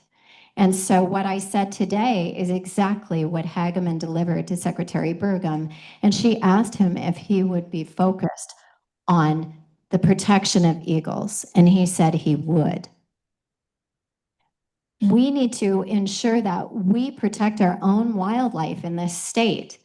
I would like to close with a quote that I thought was very poignant when I went to my 5th industrial siting hearing.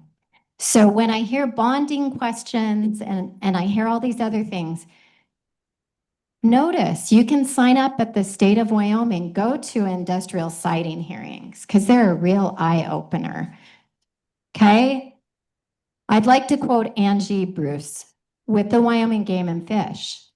What we see a lot of is these developers coming in from out of state, and I'd like to add out of country, because Rail Tie Wind was owned by ConnectGen under Quantum Global Energy Equity, which is an oil and gas conglomerate. And because it drug out 5 years to get to Treasurer Meyer's comment, it is sold to Repsol in Spain. These don't go away. It was a previous wind project that dates back to the early 2000s. Once a lease has been signed, a lease exists and a lease can be sold forward. So I'd like to continue. So they almost are like house flippers. They do one piece of the process, they do the permitting, and then they sell it. And then someone does the construction and then they sell it. And then those who are managing it, they manage it as a different company, Bruce told the committee.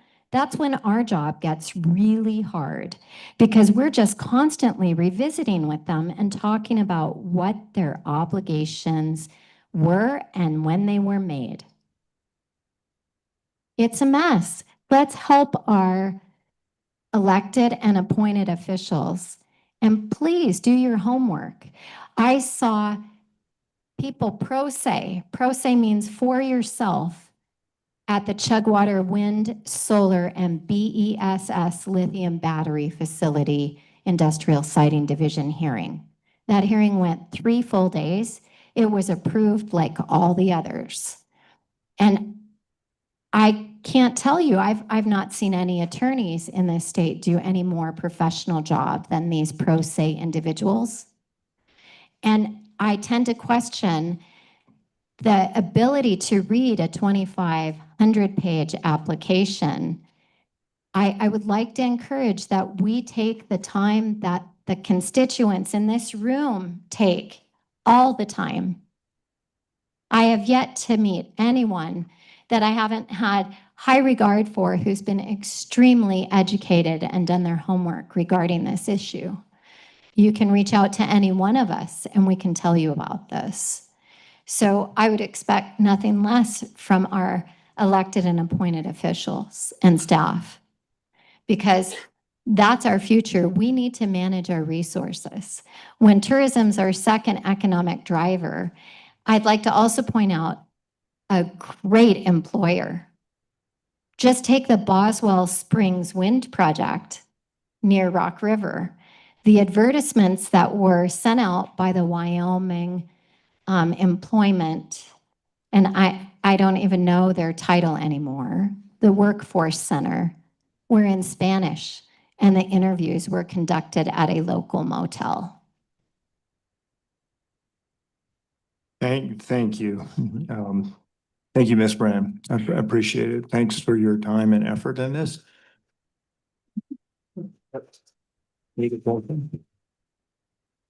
Mr. Chairman, can you remember why I voted against that wind project back then? I remember that there was a woman who used to work for the state of Wyoming in research, and she was very diligent about studying the economics of that project. And she put them all right before you, and it was extremely poor return on investment on the property taxes. And I will also point out that if you just use ChatGPT, I'm going to pull this up because I took a picture on my phone. And we'll see if I can find it real quick. If you just take Converse County and you pull up the economics of wind energy, you'll see that you're making less than $5,800,000 from wind energy in Converse County. That's embarrassing. That's embarrassing that we think that is good revenue. I think this mindset that any money is better than no money, your subsurface mineral rights alone on state land, you're just not doing what private businesses, small proprietors like me, the state isn't being professional whatsoever. We are squandering immense resources for the promise of nothing. But that's a shame on us. That refreshes my memory. Maybe I didn't think we were getting enough out of the lease. You bet. You were embarrassed that day. Yeah. But it's amazing because I've watched other projects like Chugwater go right through the system. And I'll tell you, the economics aren't any different. Thank you, Mr. Secretary. Ms. Brand, I think. No, we're good. We're good. I just want to clarify, it did come up again. I wasn't going to mention this, but that project was a previous iteration of the board. So the membership was totally different. So some of us weren't here. So thank you. Oh, yeah, no, duly noted. Yeah. Thanks.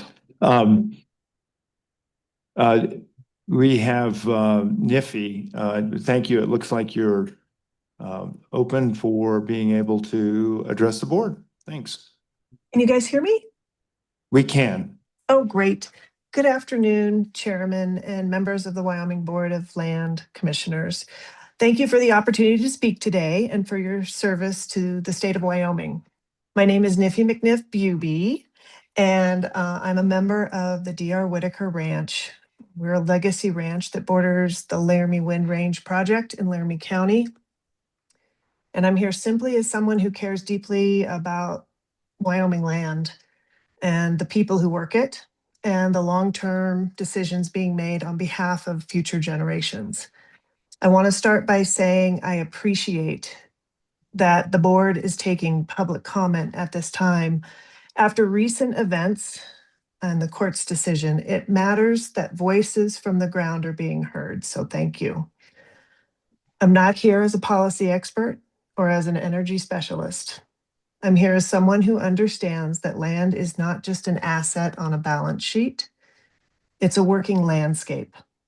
It's a livelihood, heritage, and identity. And once it's altered at an industrial scale, It's rarely returned to what it once was. Individually, wind projects can be presented as manageable, but from the ground level, when multiple projects begin stacking into long corridors across trust lands, the impacts change. Accesses change, grazing patterns change, wildlife movement changes. The open character that defines Wyoming is changed forever. Those cumulative impacts are not theoretical to the people who live and work alongside these lands. They're permanent. I recognize that the board has a fiduciary responsibility to generate revenue for trust beneficiaries. I also believe that that responsibility includes protecting long-term land value, flexibility, and stewardship. Short-term gains should never come at the expense of options we take away from future generations. My request today is very simple. Please slow down, take a broader view, and fully consider cumulative impacts when evaluating wind leasing on state land, trust lands, especially in the areas where development is forming continuous corridors. Wyoming trust lands are not easily replaced. Once they are committed to long-term industrial scale use, the decision is effectively irreversible. And with that, I thank you for listening and for time taken seriously with the responsibility entrusted to you. I appreciate the opportunity to be heard. Thank you. Are there questions? Thank you very much for your testimony. Please come forward. Mr. Chairman and members of the board, good afternoon. My name is Kelsey Stevens, and I live on Deer Creek Road with my husband and 2 children. Let me paint you a picture. It's a beautiful summer evening. The crickets and frogs are singing their evening tune. The air smells of freshly cut grass. A long, hot summer's day is finally behind you, and you're sitting on your front porch, watching the sun sink low on the horizon. The gleaming red hills glow in the fading light. Honestly, it's a view that'll take your breath away. I'm incredibly blessed to call this view my home, and this is where they want to place a wind farm. And no, we won't just get used to it. 13 years ago, as a young couple, my husband and I built our home with our own 2 hands alongside our family and friends, no contractors. We built our dream home there intentionally because of the land, the view, and the life that it allows us to live. 13 years ago, if someone had told me that when I stepped on my front porch, I'd be looking at wind towers on the face of the mountain, I would have laughed. To put industrial wind towers on the face of that mountain is, to me, deeply distasteful. It permanently alters a space that is so incredibly beautiful and natural. I come from a long line of ranchers, and I'm proud to be raising my children with deep roots in the ranching lifestyle. It would be devastating to lose the natural landscape that is such a core part of that upbringing. I'm also a local photographer, and one of the unique aspects of my business is that I am able to bring clients out to my family ranch. These mountains are the backdrop of many of my sessions. I can confidently say there's not a single client I have who wants wind towers in the background of their photos. This project would directly impact not only my home, but also my business and what I have to offer my clients. Throughout this process, I've lost trust. It feels as though, had the people of Converse County not stood up and questioned this project, it would have moved forward without meaningful local scrutiny. The fact that legal review revealed concerns about compliance with our own governing laws has created uncertainty for many of us who are expected to trust this process. I am strongly opposed to this project, not only because of the potential impacts on our property value, but because of what it would do to our way of life and to a homestead that's been in our family for generations. I'm grateful for my father-in-law, Mike Stevens, and the people of Converse County that came together, and that you guys are here today to listen to those who will be directly affected. My family is one of those families. Whether it is the permanent visual impact, the effect on property values, or the broader consequences for our community. This decision will shape our lives for decades to come. Thank you. Thank you. Does anyone have questions for Ms. Stevens? Thank you very much. Please.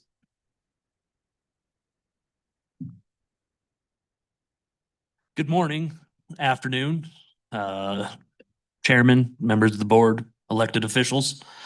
My name is Jack Dills. I am from the better half of Converse County, lived there my whole life. We've been there long enough that if you look on the topographic map, there's a Dills Draw north of Glenrock. I don't support this project just because of, well, it's going to change the view. It's going to do horrendous things to Mike's view.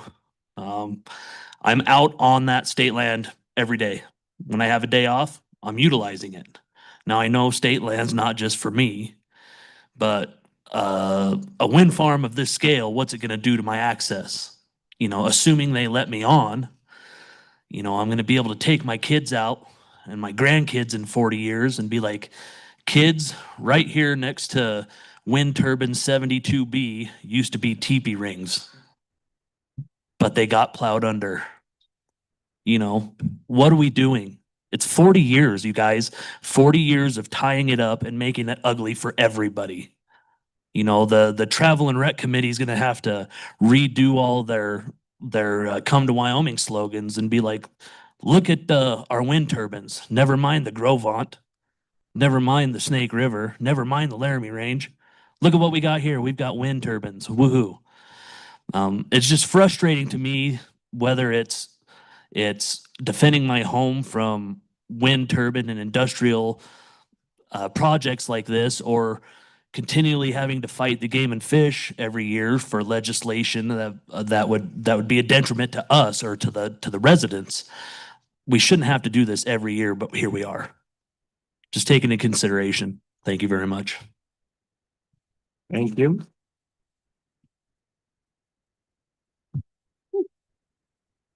Man, it's standing. I apologize. I'm sorry that we're taking our time, but thank you very much for being here, sir. Thank you guys very much. Thank you for the opportunity for the folks to be heard. I appreciate that very much, and I mean that very sincerely. I know that I came back in January as a freshman lawmaker in the Capitol. I came down and talked to all of you guys individually about a wind project that I hated. Could you identify yourself for the name? Oh, my name's Kevin Campbell, and I'm the representative for House District 62. I come before you today, Mr. Chairman, to address the dangerous precedent being set under the guise of fiduciary duty. The Pronghorn H2 project is being sold as a win for our schools. That's what our fiduciary responsibility is. But as a lawmaker and a steward of the state, I question this. I'm here to tell you that the maximum cash is not optimum revenue when it comes at the expense of the Wyoming brand. First, this project is built on a shaky legal foundation. Judge Peasley has already ruled that this lease invalid because it ignores our own statutes. Wyoming law defines wind leasing as a power for the grid. Pronghorn H2 is a private off-grid industrial plant. This is important. By allowing them to bypass the grid, you are allowing them to bypass the standard 5 to 8% royalties that our schools deserve. Instead, we're accepting a flat fee on this boondoggle rate while the developers laugh all the way to the bank. Second, let's talk about asset degradation. Your duty is to protect the corpus, the body of the trust. You cannot do this while placing 600-foot towers directly on the Oregon Trail.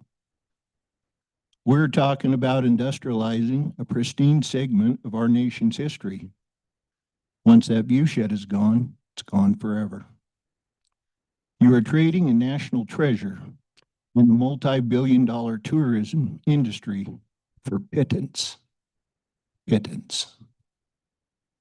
The project plan map puts their 500-acre solar farm directly on a known pioneer graveyard. Third, look at the opportunity cost. Wyoming is on the very frontier for rare earth elements. By locking up 15,000 acres for half a century, you are physically blocking access to critical minerals that could generate generational wealth for our students, wealth that could dwarf these wind leases by billions. Fourth, this project is an environmental liability. It sits on a sage grouse core protection area and high-use raptor migration routes. Turning our skies into a Cuisinart for eagles and bats is not just a tragedy, it's a regulatory nightmare of fines and federal oversight. This impacts our big game migrations and our winter feed grounds. Tourism. Tourism is not just hotels, that's our outfitters, hunting licenses, fishing licenses. Furthermore, using our finite high desert water as industrial feedstock for electrolysis is a betrayal of every citizen who knows that Wyoming water is more precious than oil. Green hydrogen is not only a novel industry, but it is not economically competitive with other hydrogen technologies. You guys have been talking about purple hydrogen. There is no purple hydrogen. What you guys are talking about is turquoise hydrogen. Turquoise hydrogen uses methane and natural gas as a feedstock rather than water. In order to, just for comparison, this green hydrogen project requires 16,000 acres of land, 200 plus turbines, 500 acres of solar, and 300 acre feet of water. This hydrogen that they're going to produce at the market level right now is about $7 a kilogram. A kilogram is the energy equivalent to a gallon of gasoline. Let's put a different scenario on. Let's go with that turquoise hydrogen. Let's take a 50-acre brownfield, not our pristine state lands, a brownfield. Let's take the Texaco refinery in Evansville, Wyoming. Let's put a 50-acre turquoise hydrogen facility on that brownfield. Let's source our gas from Tallgrass gas plant right next door. They can create the exact same hydrogen for 50 cents to $1 a kilogram. What is the market going to want? The $7 green hydrogen or the $1 turquoise hydrogen? Turquoise hydrogen is the only hydrogen that does not use water as a feedstock. So I'm very, very supportive of it, as you all know. Lastly, I'm going to keep this short because I want you guys to hear from the folks behind me. I hope now you guys understand why I was so panicked about this project. As you can see, it carries a lot of weight. In leaving, I work for the people. The citizens of Glenrock and Rolling Hills have been clear. They were not consulted and they do not want this. When you destroy their view sheds, you cause a direct drop in property values, which drains our local tax base. 15% decrease in value is what I usually hear.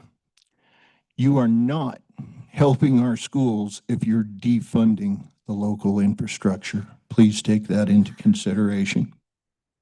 Members of the board, remember the code of the West, and I encourage you all to ride for the brand. Thank you for your time this day, and I would stand for any questions.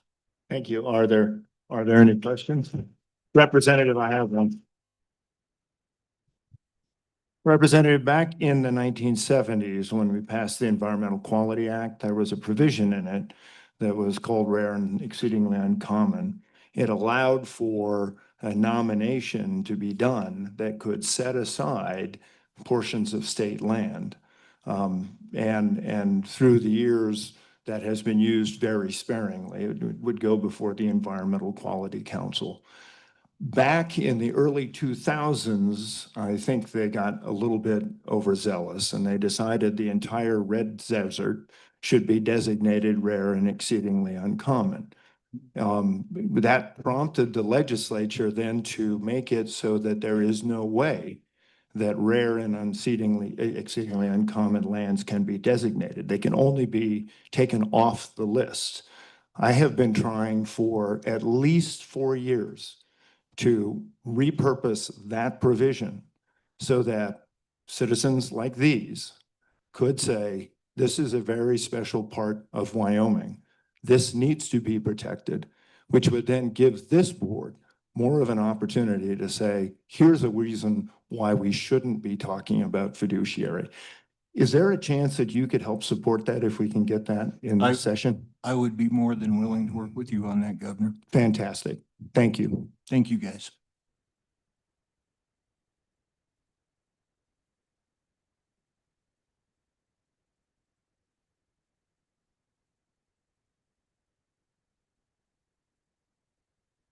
Mr. Chairman and the board, thank you for your time. I'm Bruce Rommel. I'm the mayor of the town of Glen Rock. Right in the middle of your wind farm and lease of state land is the water source for the town of Glen Rock. 2 of the turbines in their first design stand right on top of well number 1 and well number 7.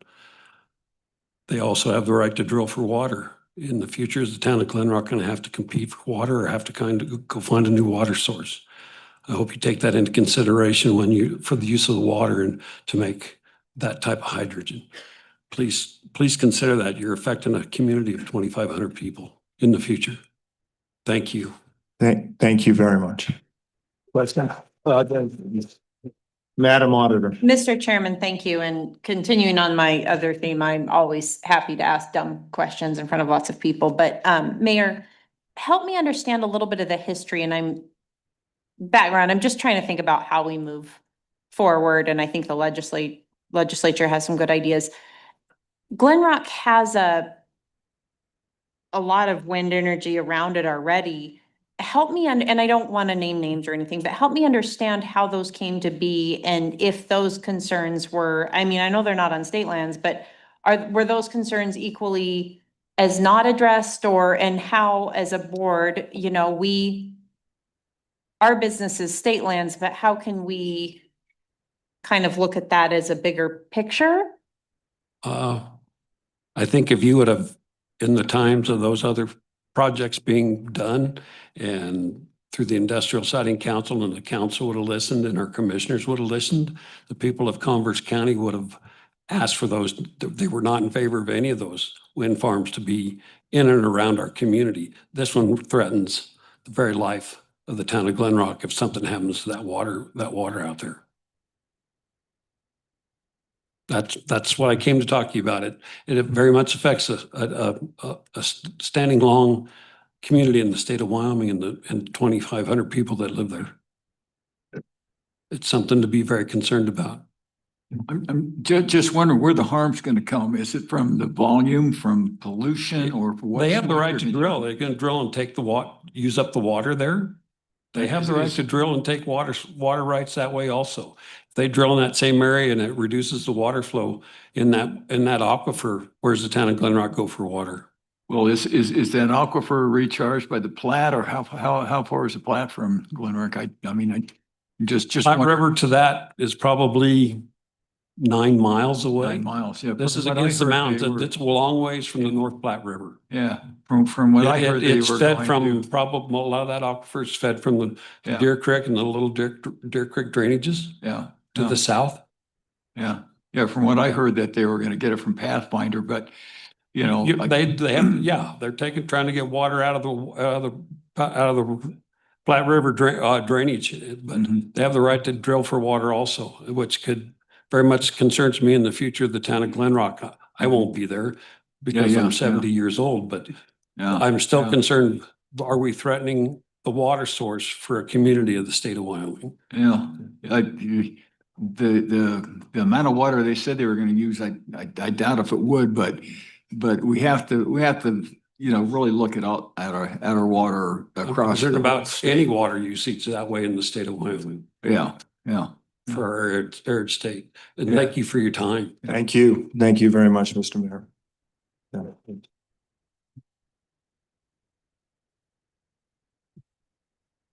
Please come on up. I see the blue jackets. You guys look amazing. Thank you. Thanks for being part of Yes, thank you for FFA. having us. Good morning, Mr. Chairman and members of the board. My name is Caitlin Williams, and I am a senior at Glenrock Junior Senior High School. I am here today because the Pronghorn H2 project represents an unprecedented and unsustainable gamble with one of Converse County's most valuable resources, our water, which you just heard quite a bit about. Those in favor of this project have dictated this a clean energy project. However, the math behind the industrial process does not support this claim. This project poses a serious risk to our ranchers, our town, and our future. And there are three things I would like for you to consider regarding this proposal. The first being the net zero fallacy. Those in charge of developing this project claim they will use around 100 million gallons of water per year. To put that into perspective, that is nearly 2.4 gallons of purified water for every kilogram of hydrogen. These clean project developers argue that they will simply transfer water rights from the North Platte River, so there's no net increase in consumption. For those of you that are unsure of what this means, the project managers plan to purchase existing water rights from ranchers and landowners because essentially the same amount of water is being taken out. However, a transfer on paper does not change the effect it will have. If this were permitted, a river that was sustaining seasonal agricultural use will now be providing water for a 24/7 industrial extraction process. The intensity and timing of this demand will cause permanent year-round damages to our water supply that doesn't even account for the droughts that may occur. The hidden cost of purification is the second thing that I would like for you to consider. The Pronghorn H2 project involves a process of electrolysis. Oh, I might be saying that wrong. Wonderful. Which the term is used to describe using electricity to split water into its two fundamental compounds, right? Clean hydrogen, fuel, and then oxygen gas. What the developers of this project often like to gloss over is that ultra pure water is required for this to occur. They require 100 million gallons of pure water, meaning in order to achieve that amount, they likely have to draw double it. So I ask you, where will that wastewater go? Will it be reinjected into our soil? How will it affect the salinity of our local water table? We are being asked to approve a project before these basic environmental safety questions have been answered. The last thing I'd like for you to consider is the threat to domestic and agricultural aquifers. The developers of this project have recognized that their plan to draw from the North Platte River may in fact fail. So as a result, their plan B is to drill new holes into our aquifers. We have already seen groundwater levels in some areas of the Powder River Basin drop significantly due to industrial activity. Since the year 2000, some nearby wells have dropped over 170 feet. And now you're introducing a massive hydrogen plant to compete with local ranchers in the town of Glenrock for groundwater. This isn't just poor planning, it's a threat to our way of life. If the town's main transmission line is compromised or the water table drops, the clean fuel being shipped to Denver won't do anything to help the people of Converse County who can't turn on their taps. At the end of the day, Wyoming Energy should benefit Wyoming people. This project is designed to use our land and our water to create a product for out-of-state airports while leaving us with the bill of the environmental cleanup and the risk of dry wells. The Pronghorn H2 project is a risk we cannot afford to take. And Mr. Treasurer, you brought up the issue of property rights and how an individual should be able to do whatever they want on their private property so long as it's legal. From my understanding, as a member of this state, state land is our land, and it is your job to advocate for us. You were elected as a representative of the citizens of Wyoming who are telling you not only that they don't want this project, but that it's detrimental to us. We implore you to consider the well-being of the very people who gave you your job. And to quote the website of Taxpayers Against Pronghorn H2 Project, to many Wyoming citizens, the real irony is being told that raising legitimate concerns about water, wildlife, safety, and transparency somehow amounts to government overreach. When developer arrogance is met with government silence, except for the local officials who stand with the people, citizen outrage isn't just understandable, it's necessary. Thank you for your time. Thank you very much. Very nice. Mr. Chairman and members of the board, my name is Tatum Helmy, and I am a junior at Glenrock High School. I would like to say that I'm very grateful for the opportunity to speak to you today. To me, this project does not seem to have a true future and seems simply experimental. I'm a proud resident of the small town of Glenrock and the state of Wyoming. With the installation of these turbines, we lose the natural beauty of our state. They cause noise pollution and even disturb the natural migrations of our wildlife. The installation of these turbines will also disrupt the land that has been taken care of by generations of families who have poured their hearts and entire lives into not only taking care of their own ranches, but also presenting opportunities for future generations, my grandparents and parents included. Being a young woman in the pursuit of an agricultural life, I am worried about what the installation of these turbines will mean for my future. I'm worried that they will disrupt the land I wish to house my livestock and build my future on.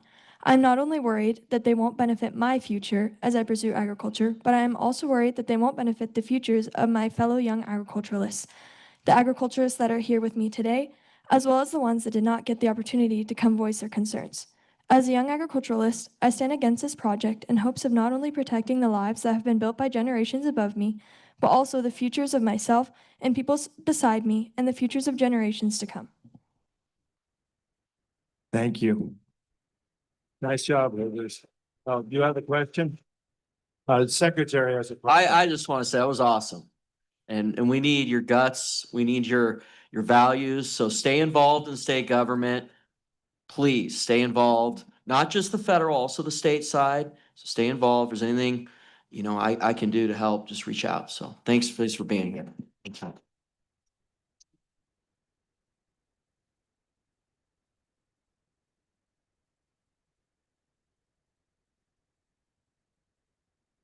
Mr. Chairman, members of the board, thank you kindly for this opportunity. My name is Candy Lurson. I'm a resident of Converse County. And I presented at 4 public meetings a couple of years ago against wind, solar, and carbon sequestration. So I even have still my placard. Before I talk about the Eagles, I'd like to comment on talk about water. Don't our aquifers also get recharged from precipitation? And how can precipitation filter through pads of concrete that are extremely dozens of feet deep and 300 feet wide? I think that would also affect our groundwater aquifers. Mainly, I'd like to talk about the biological effects, negative effects of wind farms. Of course, they do affect the birds. I was skeptical of this at first. I'm a practical person, and I thought, how can a bird get knocked out of the air? But when I studied it, I found out that each blade is about 180 foot long. At the tip of the blade, even though it's going slow as we view it, it seems to be going slow.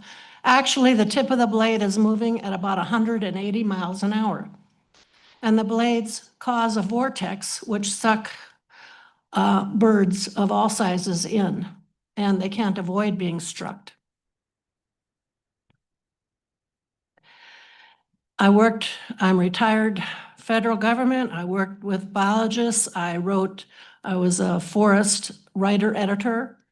I wrote or compiled many environmental assessments and environmental impact statements. There are rules in the federal government about taking an eagle, a bald eagle especially. And it seems funny that doesn't apply to wind farms where eagles of both varieties are being taken. The fines are high, possible prison time, and yet the wind farms don't come under those regulations. That's weird. Besides affecting birds, there are studies that show they affect other four-footed creatures.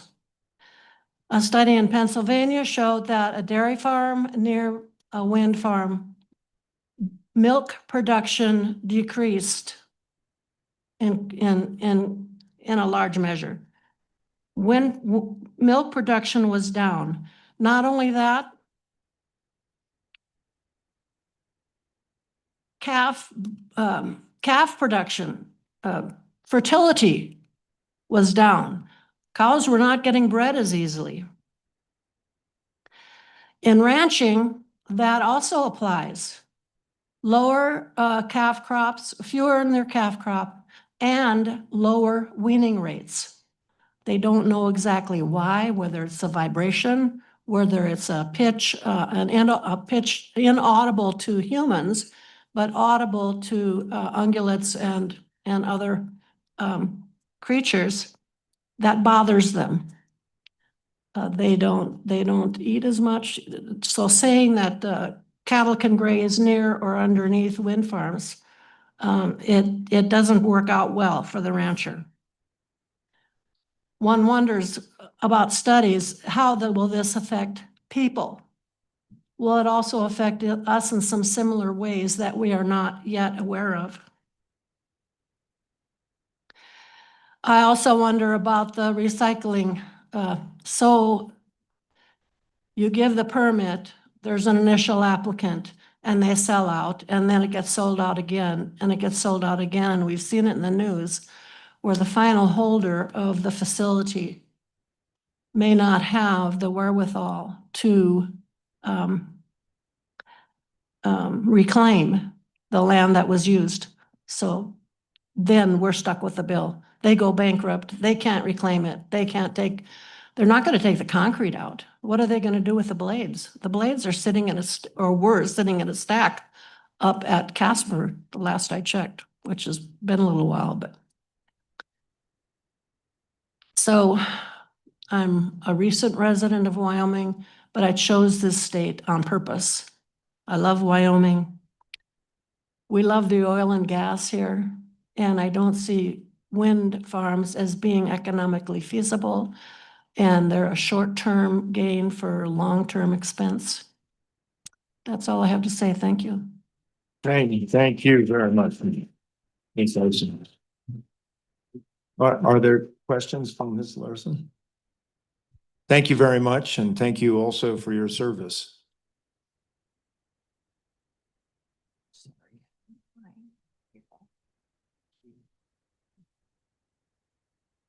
Senator, good to see you today. Thank you, Governor and Mr. Chairman and Board. It's good to be with you here today. I'd like to address a few things today. First of all, fiduciary duty and the private property versus public policy issue. And then secondarily, offer some solutions. So first of all, as a fellow elected official, I share your fiduciary duty responsibility on our state trust lands. However, I do not believe that how we manage those lands should detrimentally affect the citizens we represent across the state as well. They should not bear the burden of the economic impact for the trust lands to possibly make more money. So there's that. But secondarily, as far as private property rights are not absolute. We can't harm another property owner by using our property in a way that would harm them. And when it affects this many people, that is no longer a private property rights issue. It's a public policy issue. That's why we have the Industrial Siting Council, the Public Service Commission, because we know that industrial development affects all the people around it. And so it is a public policy issue, not just a private property rights issue. Getting on to the solutions, I represent Senate District 3, which is Goshen, Weston, and Niobrara. So I was in on the initial contact with the Pronghorn Project. And the fact that they went to the state before talking to local landowners, that's a bad actor, in my opinion, because the private property rights of those folks could be trampled on. They could even have the ability to use eminent domain for some of their collector lines. We have not done anything with that. And so from the very beginning, we saw this coming. We saw a massive increase in wind development. And we, Representative Slagle and I ran the bill on a moratorium, which you vetoed. So that began the fight of this project. There have been several bills since that were designed to prevent the company from coming to state lands first and then dealing with landowners, because it's a way to strong arm landowners. And that's what this tactic is. And that's how this project began. And it started incorrectly from the very beginning. So I have a few solutions. One of them, some of the reason all of this, the little linchpin in all of this is managing CO2 as a pollutant. It's not a pollutant, it's a plant food. We could use more of it. So our energy policy should reflect that. We can't be chasing after the subsidies of all of this Green New Deal failed policy. And so we've got to change direction. So one of my proposals is a bill that I've run in the past. I've slightly modified it because we need to have the legislature weighing in on these large energy projects. Just like we do water development and we vet all of the projects, it goes through all the engineering. We have a select water committee. We have a water development commission. We vet all the projects. We find out how they affect landowners, which they do. Many of the water projects affect landowners. We just heard from somebody whose place was flooded. And then it would insert more of a public process because we kind of have a closed loop system. The Industrial Siting Council hasn't been rejecting any applications. They kind of rubber stamp them. We've now got the Wyoming Energy Authority that is kind of a closed loop system with the matching funds that go through there. And there's not a lot of chance for public comment. The public needs to be reinserted into this process.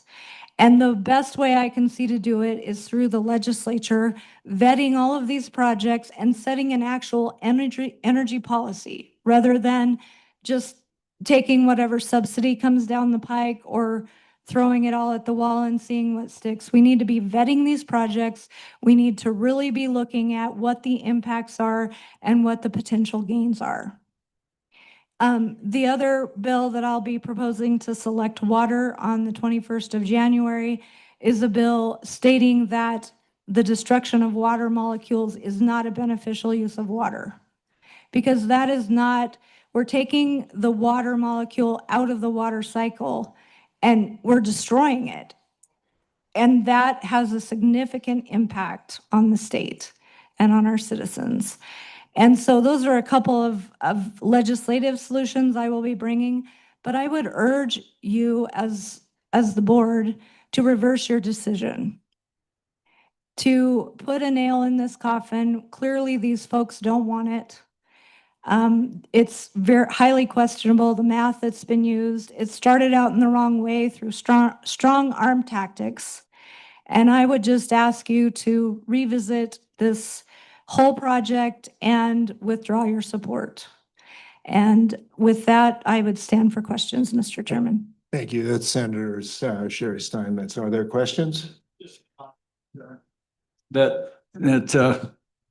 And I think, Sherry, you know this, is that all the money that we get off of state lands, it goes into a foundation and that foundation grows. So it's we're not spending it cash. So that's the long-term aspect. If you can get enough money in the foundation, then you don't have to rely so much on taxes or anything else to fund schools. But the other thing is that on the, and I would suggest that you support the turquoise hydrogen project. And the reason for that is essentially that if you do that, you end up with the same product. And when that's burned, you have two byproducts. One is carbon dioxide, which both you and I agree on is that plants need carbon dioxide. And the other one is water. So the water gets back into the regular water cycle when it's burned in the atmosphere and comes down as rain. So you don't lose the water atom. It doesn't go away. It comes back in and it's recycled because matter can neither be created or destroyed. It just gets repurposed. And that's how it would get repurposed in that. And I think the turquoise hydrogen using our natural gas is probably the right way to go. But that's something that I would hope that you would look at. And then also is that if we're going to actually use our investments to the highest degree, is do just what Warren Buffett says to do, and that's to use compounding. And I've been working on that for 3 years, and I know we've had the support in the Senate. I hope you can get some support on the House in that. Thank you, Mr. Chairman. And to follow up on that, that's why I'm only talking about the destruction of water molecules in the water bill, because when you use electrolysis to split that atom, it's gone. There's no more water. Yeah, and I had that same concern, so I asked one of our folks who was a physicist, and I said, you know, I'm really concerned that if we use the electrolysis for that purposes of getting energy, you know, when are we gonna run out of water? And it's about 1.5 billion years after the sun envelops us. But but that being said, is that you have to be careful about where you get the water, because you can have local effects, as the Mayor of Glenrock said, is that you need to be able to sure that you have excess water to use in the first place if you're gonna do that. But really, the turquoise hydrogen is probably the best way to go at this time. Thank you, Mr. Chairman, and I agree. And taking water out of Pathfinder or the North Platte, it's already over appropriated. So we'd have to dry something up, right? Thank you, Mr. Chairman. Madam Auditor. Mr. Chairman, thank you, Senator, for being here and especially for coming with solutions instead of just, it's always good to tell us that we got it wrong, but solutions are even better. And what my question is, you know, I did get this one wrong and I wish I knew what I did and I didn't. But one of the things I think I relied on when I considered the balance and initially voted for this was I do place a lot of reliance on the Industrial Siting Council because they have experts at their fingertips that I do not. I am, you know, quite capable, but I am not an environmental geologist. I am not a wildlife biologist and I'm not an attorney. And so you expressed some concerns, and I've heard some concerns today too, that siting council, maybe we as a board shouldn't be relying on that, can you talk a little bit more about that process? Because it's something that maybe I'm making assumptions about that I shouldn't. And I mean, I know they work on it, but maybe a little bit more on that. Mr. Chairman, thank you, Auditor Racines, for that question. Well, you can ask some of the folks that just went through the 3-day hearing, and it didn't sway them a bit. And we've had some issues with them in Goshen County as well when there was a proposed solar project, and, you know, we've had some issues. So I'll leave it at that. And I think there are probably other folks who can speak to that issue more in depth. Thank you. And Senator, just a couple of things. One, the bill I vetoed was very specific to using eminent domain for wind projects. Now, as a person who also dealt with some of the issues of discharge from coal bed methane water that was damaging to ground, et cetera, and the company I work for actually funded much of the research that demonstrated how we could repair a lot of that. So this was not an indictment of the coal bed methane industry. It is a comment that the same tactics and the same issues were at play there. There was eminent domain being used to be able to push water lines across private land. There was discharge that was flowing off of one parcel onto other parcels, and in some places it actually caused enormous amounts of erosion. And yet we didn't have the same kinds of response from either the state there either. My reason for that particular veto was because I think that all landowners, when it comes to industrial development, should have a role and a seat at the table, regardless of whether it's wind or any other kind of development. And that was the reason that I vetoed that bill, and it was sustained. The other question that I had, and I asked a little bit earlier, would you consider supporting sort of recrafting the rare and exceedingly uncommon provision so that in these places where there is a general understanding that this is a very special piece of ground, that we should treat differently? And I recognize this caused enormous problems when it came to Bessemer Bend. But it was the reason Bessemer Bend was not built into a gravel pit. And it's also the reason why above Glenrock, the scar was put there. because the McMurrays were very upset about that, and I understand that. But it was a tool that we had, and I think it's a tool that could come back. It was taken away, as I said, because there was excess, but I do believe that there is a solution there. Thank you, Mr. Chairman, and I'd be willing to look at anything, but I wouldn't commit until I saw exactly what it looked like. Thank you. Thank you. Have a good day. You too.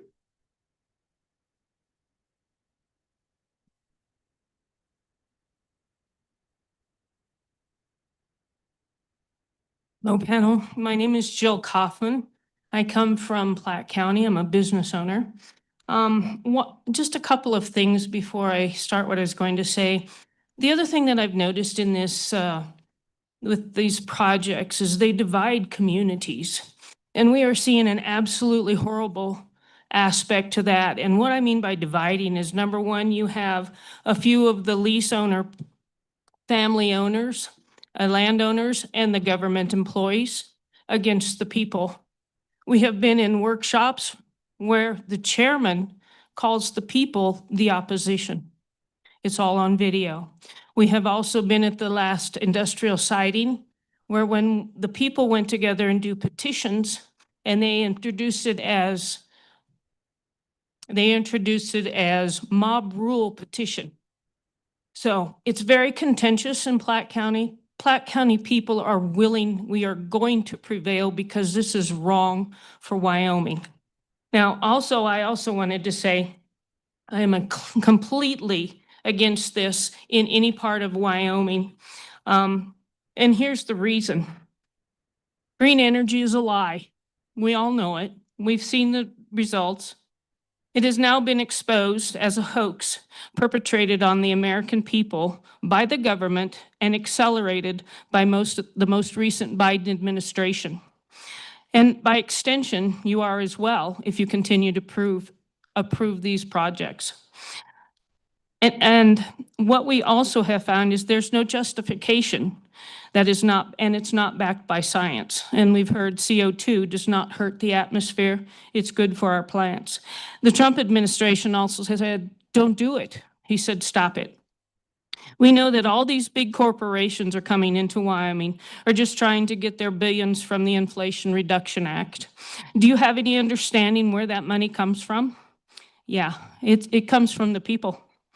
It also, all you were doing when we approved these projects is running up the nation's debt, and we're at 37 trillion right now.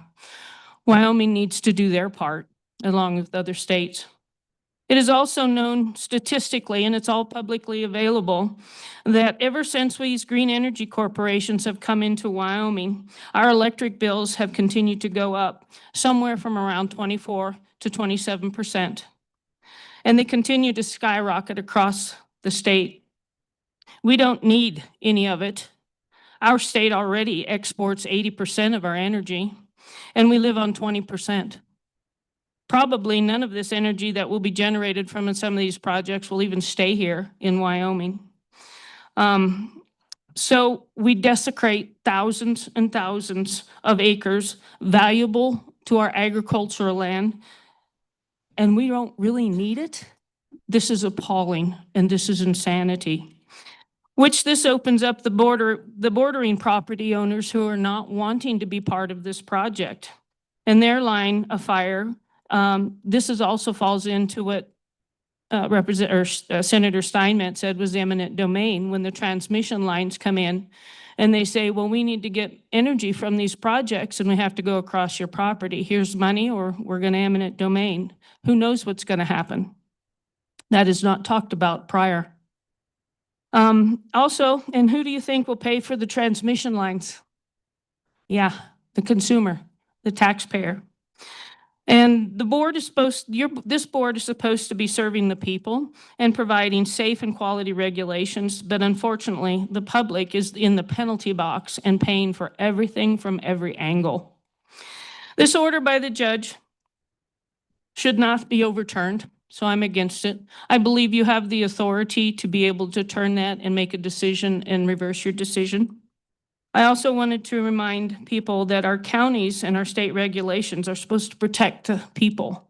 And in statute 18.5.201 and 18.5.202, it says we're supposed to promote the health and public safety and morals and general welfare of our country, of our county. The other thing I wanted to remind you, and this goes back to your oath, in the Wyoming Constitution, Article 1, Section 1 says the power is inherent in the people. We have the right to reform or abolish the government any such matter as we see fit, and we have the right to question things that are not acting according to what we approve of. We are the people. We do not want these big corporations coming into our beautiful, wide open Wyoming home. We also think that anyone who has property, either in the current projects or in the future projects, should abstain and recuse themselves immediately. And that goes to any board, whether it's this board, the county commissioner boards, or even the planning and zoning boards. We've seen a lot of this challenge. The optics is that you are partnering with big corporations over the people, and not with what the people want at all. It also looks like you're picking winners and losers. The people always seem to be on the losing side is what we're finding. This is not a good look for Wyoming. Wyoming is so much stronger and so much better than that. I do hope that you uphold to the judge's ruling, and I also hope that you know that you only have a simple decision. The simple decision that you need to make is, are you for the Wyoming people or are you for the corporations? I stand for questions. Thank you very much. Are there any questions? There are none. Thank you.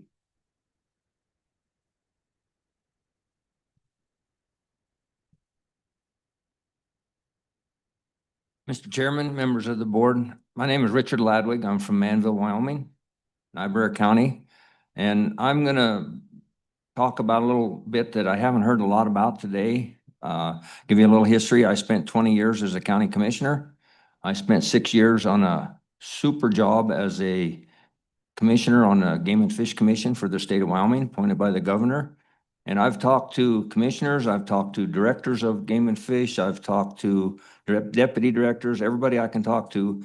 And some of the things I'm hearing from them is that these windmills aren't good for a lot of things. They're not good for our wildlife. They're detrimental to deer. They're detrimental to sage grouse. They're detrimental to bats, they feel they are. I also was told they're detrimental to the little songbirds, although there's not much of a population decrease, but there's so many of them. Talking about leasing the land, most of the people that lease the state land are leasing it to raise cattle on or farm, either way. And it seems to me, and everybody I've talked to, and a lot of information I've heard, is that if you've got all these windmills out there, you're going to lose your grazing capacity. So you're going to have to reduce the amount of livestock that you can raise to make a living for your family, so on and so forth. In that way, same thing with farming. You've got to farm around them, so you're losing that productivity on that ground. I've talked to Deputy Director Weltanger. I've talked to Director Bruce at quite a length about this, and I'm not here speaking for them. I've just gathered information from them. I spent that time with them. I just think that these windmills are a problem.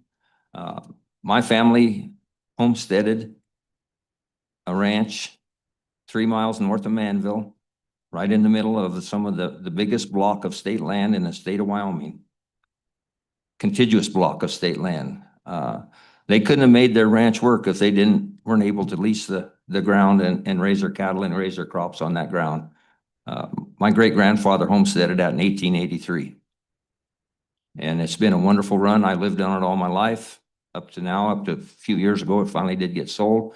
But without the state land and the productivity that is on that state land, they would not have been able to do their job and raise their families. So realistically, that's all I have. I appreciate your time today. It's been a long afternoon, I know, for you. So I'll close with that then. Thank you, Mr. Lavery. Are there any questions? Richard, thank you for your service on the commission too. Thank you.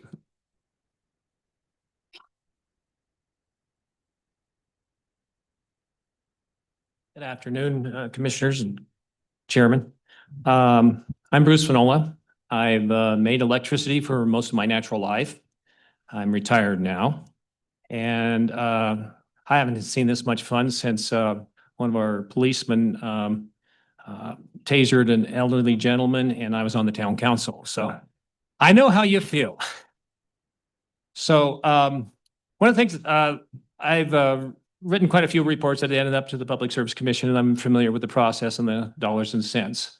And one of the things that hasn't been mentioned here is that since President Trump came along and the big beautiful bill where they clawed back the a lot of the subsidies for the Green New Deal, that one of the things that hasn't been mentioned is that a linchpin of the process of making the synthetic jet fuel was that get the carbon capture from the Dave Johnson plant. And I can't disclose what I know because I don't work there anymore. But looking at, there was only one power plant in the United States that actually used the carbon capture, and that was the Petra Nova plant in Texas. And it was just a part stream, not a full stream. And its cost per megawatt hour is estimated anywhere from $20 to $50 a megawatt hour. And according to a publicly released report done for the Sierra Club of all people, the Dave Johnson power plant at that time bus bar cost was $28 a megawatt hour.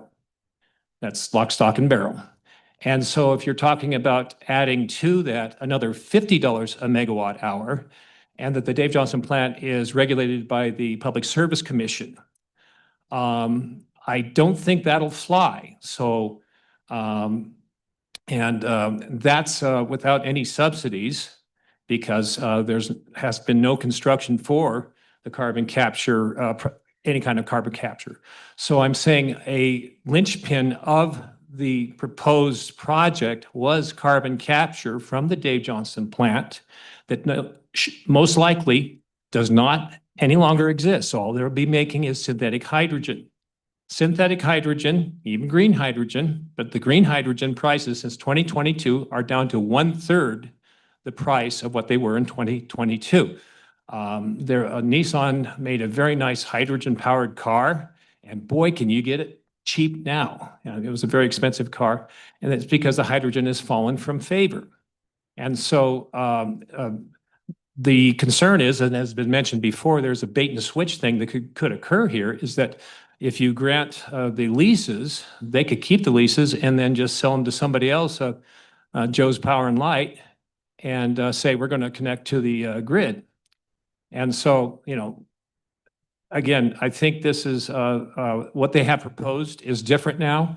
And I think something to look at is where are they going to get the CO2 to operate their designer jet fuel so Leonardo DiCaprio can feel good about flying his jet. Anyway, thank you very much. I appreciate this opportunity, and I must fully disclose my wife also works for the Rocky Mountain Power Wind Department. So Thank you. Are there any questions? There are none. Thank you very much for your testimony.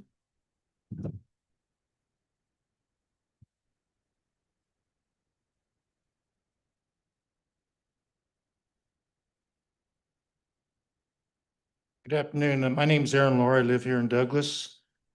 And I did have something to say, but there's been some great testimony. But I am compelled to say one thing. Your fiduciary duty is to provide money for the students. But what kind of message are you sending the students when you like money more than way of life, the environment, and the voice of your constituents?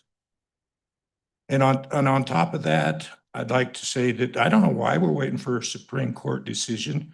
You guys can make the right decision today, right now, by denying this application.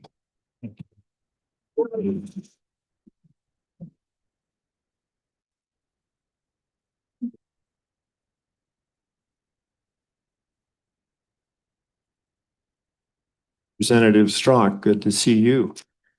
Well, Oh, it's already on. I don't have to remember to push that. So again, I'm Tommy Strzok, Representative Strzok out of Commerce County here. And first of all, I just want to thank you for making this possible and coming here and getting to hear the people's voice. I do feel that this should have happened before to hear the people's voice. And I think there needs to be ways, somehow people are not hearing about the projects that are coming at us. And I think this needs to be something the state really needs to look at, how to get the word out, because we're not hearing it. But then when you did find out, nobody has listened to the people. And now they are coming, here we are. So I do hope this means something and that you can hear them.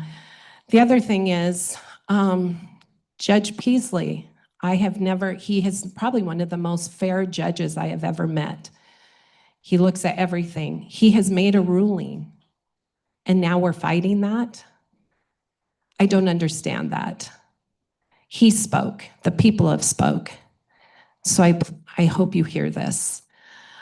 There is a problem, I understand, in the ranching. I ranch. It's easy to want to take this money. But everyone has said it over and over. I understand you've probably heard it many times. Ranching and farming, we're losing them because of the money that isn't there. So people will take these just for the money. I don't feel our state's in that same situation. We have a lot of money coming in different ways. I'm not sure why we would take money from something like this. My heart here hurts for the ranchers that feel like they don't want them, but they will take this money just to keep the ranch in the family. So I just really, though, the state didn't need to do that. And I understand always about, when we have our property rights, and that puts people in really a hard place, and it's even sitting on the ag committee. I understand that, and it would be easy, like saying no more of this because of what it's doing to our country. Even in foreign countries, they're getting rid of these wind turbines. It's making a mess. So why are we behind and doing it now? So some really things to really think about. But again, I want to thank you for coming. Really appreciate it. And hearing the people's voice. Thank you. Thank you, Representative. Any questions? Representative, just sort of a point, being a legislator, you know that not all of our legislation is drafted coherently. There are times when we talk about earnings, for example, and times we talk about income and different things. We have massive numbers of references to including and massive numbers of references to including but not limited to. In Texas, they actually passed a statute that said including means including but not limited to. There's confusion. That's all over the rules and everything else. The reason to go to the Supreme Court is because Judge Peasley's ruling kind of goes against what that is. So to be able to say, do we have to rewrite all of our laws, which may not be a bad idea? Do we have to review all of our rules? I think there's some 300 references to it just in one rule in the PSC. So trying to get a clarification on what including means, which is where that decision, as you know, hung. And so that, I think, is the state's interest, is to make sure that we're clear on that language. Okay, well, I appreciate that, but. Yeah, it's not so much about the wind issue, it's about the statutory construction and the hundreds and thousands of different things that ruling would affect. And yeah, it just needs to be cleared up. But I think you hit the nail on the head when you said that a lot of ranchers are going to have to take this just to keep the ranch in the business, and that's really the concern that I have.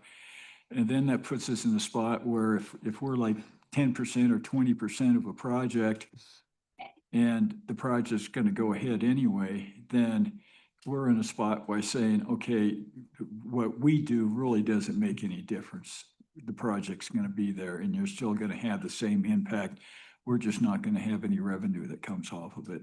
And that's kind of you know, the math that you go in there. And I think probably that one you know, the tie siding one or type whatever, I probably looked at it and I probably say, well, we're just not getting enough, and we need to change our lease arrangements. There's so many things that we need to do as far as looking at our leases, because we're not getting as much as we should off of our state lands. But thanks for stopping by, and we'll see you down in session. Okay, thank you. Very much. Senator Boner.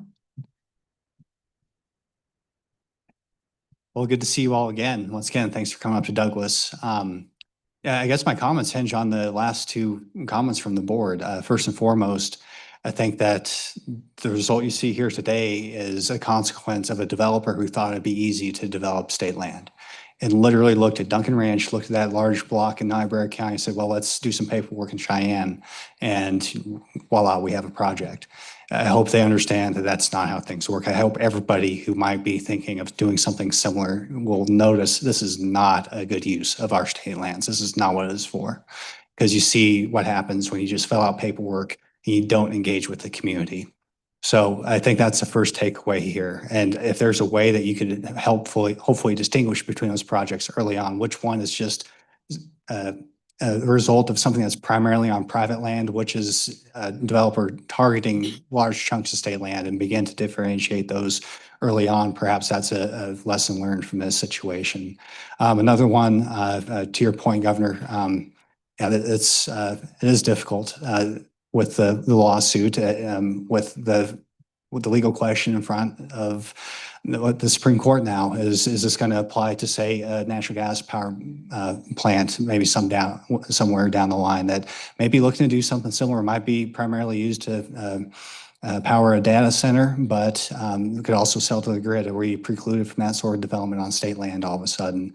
So yeah, appreciate all the issues that this has brought up. It's certainly one that we struggled with on the Agriculture Committee back when I was on. The first bill I had vetoed had to do with state lands. I remember that one, Governor. And so, and it's a tough issue. How do you distinguish between the projects which are good to go, which have support of the community, which support our energy economy, and which ones are like this one, where frankly, somebody thought that they cut a corner and realized that, you know, if the shortcut were a shortcut, it'd be called the way, right? So appreciate y'all being here. If you have any questions, more than willing to help either on this issue or the one we had this morning. Yeah, thanks for all you do. Thanks for being here. And I think once again, the lesson here is you can't use state lands to put your project together and then think about, you know, talking to the actual landowners as an afterthought. Thank you. Any questions for Senator Boner? Senator, I just want to compliment you on being able to work with you over the years. You know, sometimes you think you have a simple solution in place, and then it goes through the legislative process and it goes kind of a little bit wonky. But thank you for your diligence. You've been a phenomenal asset to the legislature. Thanks. Thank you, Governor. Appreciate it. Mr. Slagle, good to see you, former representative.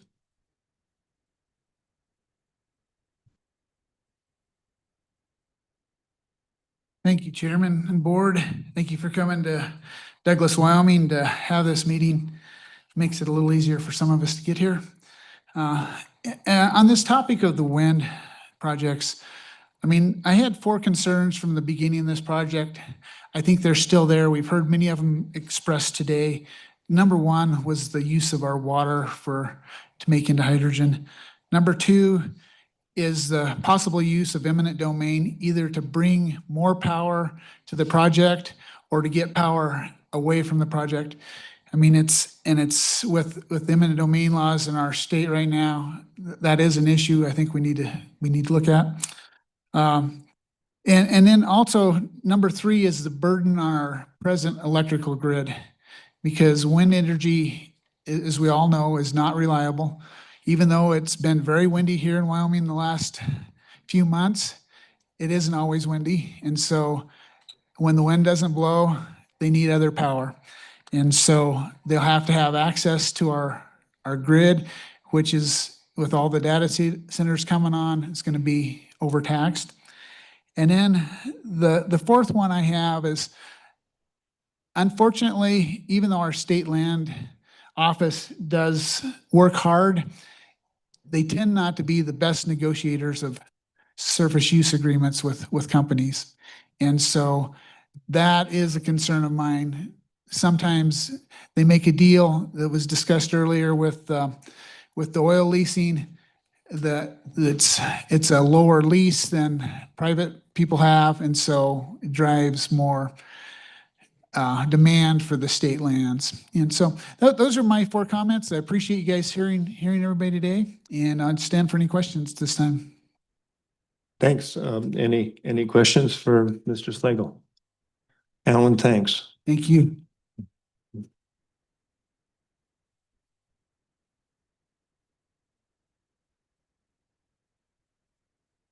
Marguerite Herman, good to see you. Thank you for coming all this way. Mr. Chairman, it was a delightful drive up from Cheyenne. I have to say, it was one of the nicest times of my week. Board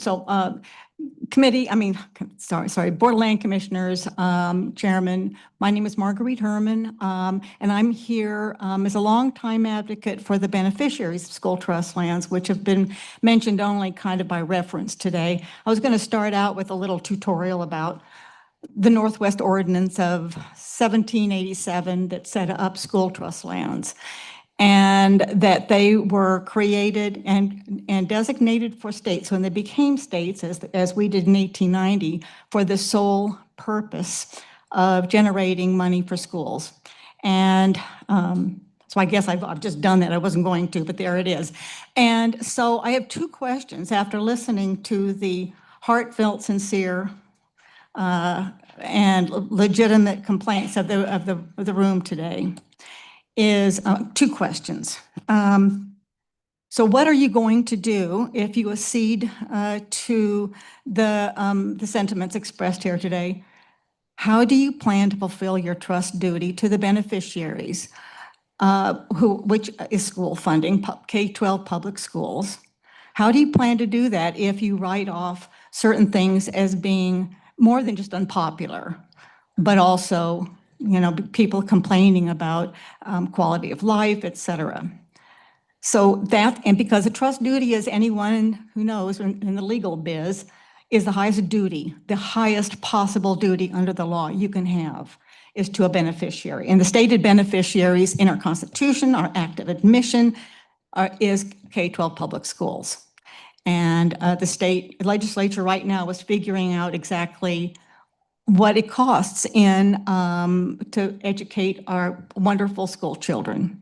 So how are you going to do that if you write off certain things for whatever reason?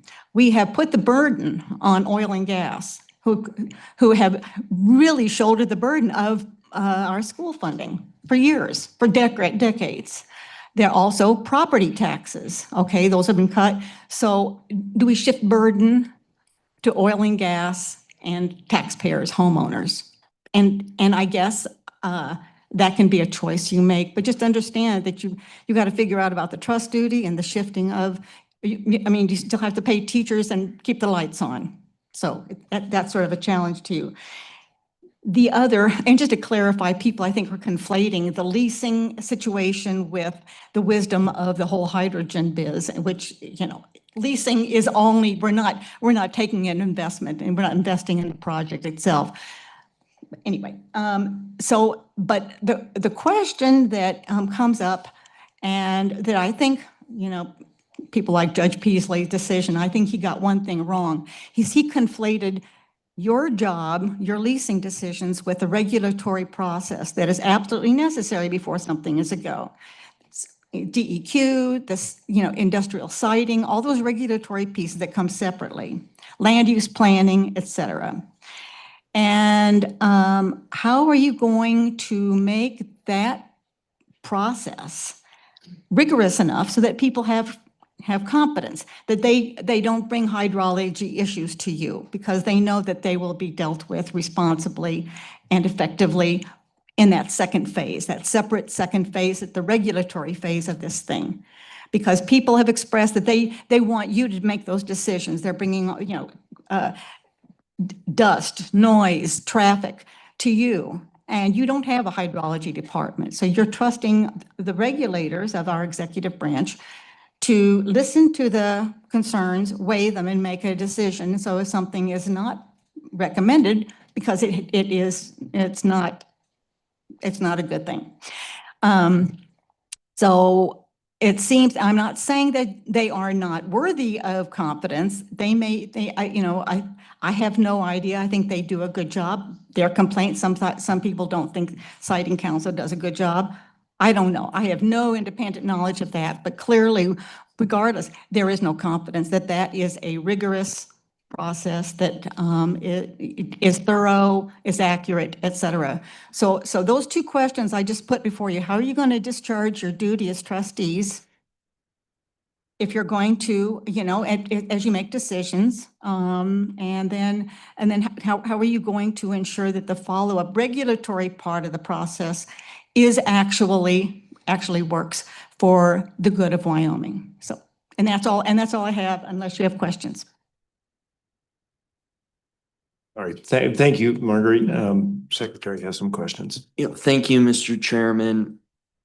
Ms. Herman, I just want to delve a little deeper because your analysis, and you come to the board a lot, is that, well, and this is the analysis that we've seen from, at times, remember in the aftermath of the approval of this wind lease, from members of this board, which is that money comes in, thumbs up. That means that's consistent with the fiduciary duty. That's basically the only form of analysis. Money in, thumbs up. And there are so many problems with analyzing the fiduciary duty in that way. So I guess one of the questions I want to ask, is there any other considerations other than money coming in? For example, one of the problems with this lease, Sidewinder and Pronghorn, we brought this up, is that the rights of the lease can be assigned to another entity at any time by a foreign company. We have no idea whether they could assign the rights of the lease to a subsidiary that goes broke, that has no assets, and we have no ability to claw back and get funding for bonding, et cetera, et cetera.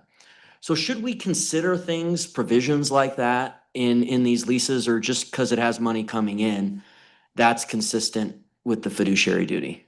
Well, Mr. Chairman, I appreciate you reiterating some of the points made here today.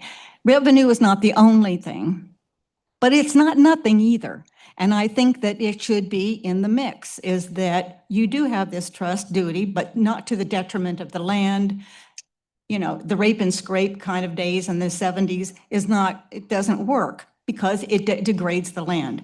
Although I have witnessed this board make political decisions that, like when they refused to close, this poor grazing lessee said, please close my land, close this land to recreational shooting. And the board didn't do it. It was destroying the land, it was hurting the lessee, and didn't do it because recreational shooters, won the political day.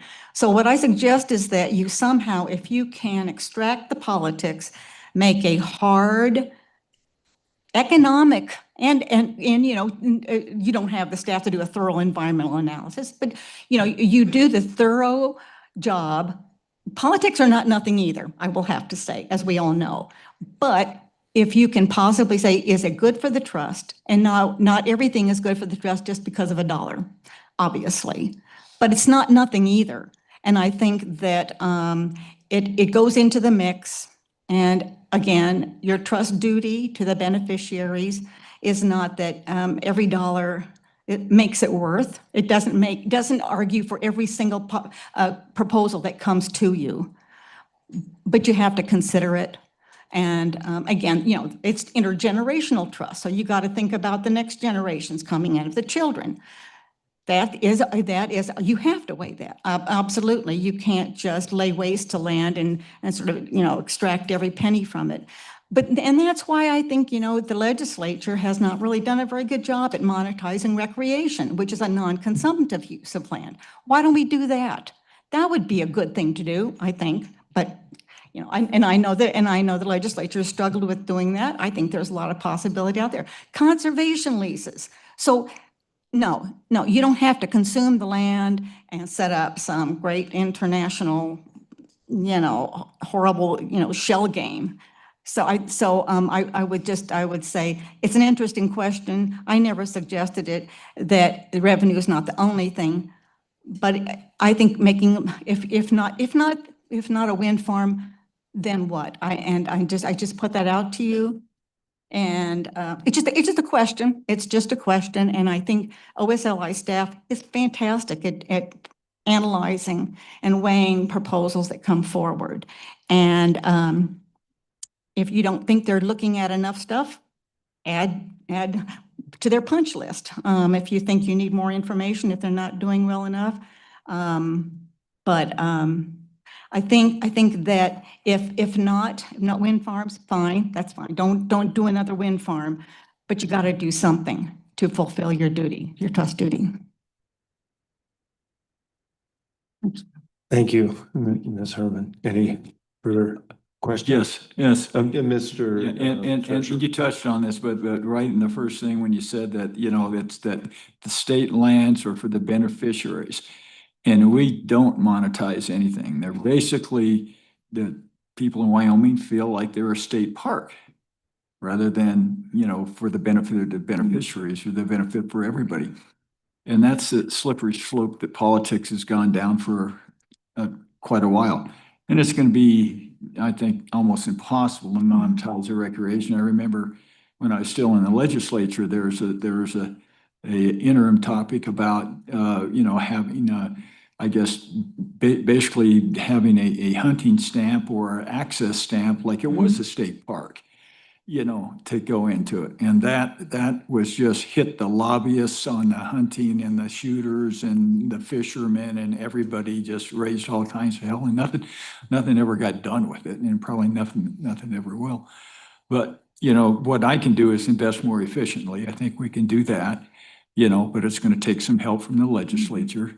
And I think that the secretary and I have hopefully came to, I think, an understanding about something that might work on that regard. But just one thing on the water, it's basically 448 gallons a minute or 1 cubic foot per second for 312 days. That's how much water this thing takes at 200 million gallons a year. So that's actually kind of quantifies it, where it's not nebulous. But yeah, we have to figure out how we can monetize some of this stuff in the future, and definitely do a better job protecting those assets from, as you described it, a shell game, and we do that in some regards, but you look at the oil and gas people, they do the same thing. They'll get an operator in there. I think they did it on coal bed methane, and one guy sold it out to somebody, some LLC. They didn't have any things, and we ended up getting stuck with the bonding and reclamation requirements. And so, yeah, we've got to be a lot smarter, and we need to do some really deep dives. But I think you explained our problems. $400 to $500 million extra dollars will have to go into education because of the last lawsuit a year. That's something that we have to really understand, that liability is out there. And at the same time, we're taking property taxes away. We're not keeping them, and I don't believe in the increase of property taxes that we've got. That's too burdensome of a tax, so that has to be redone.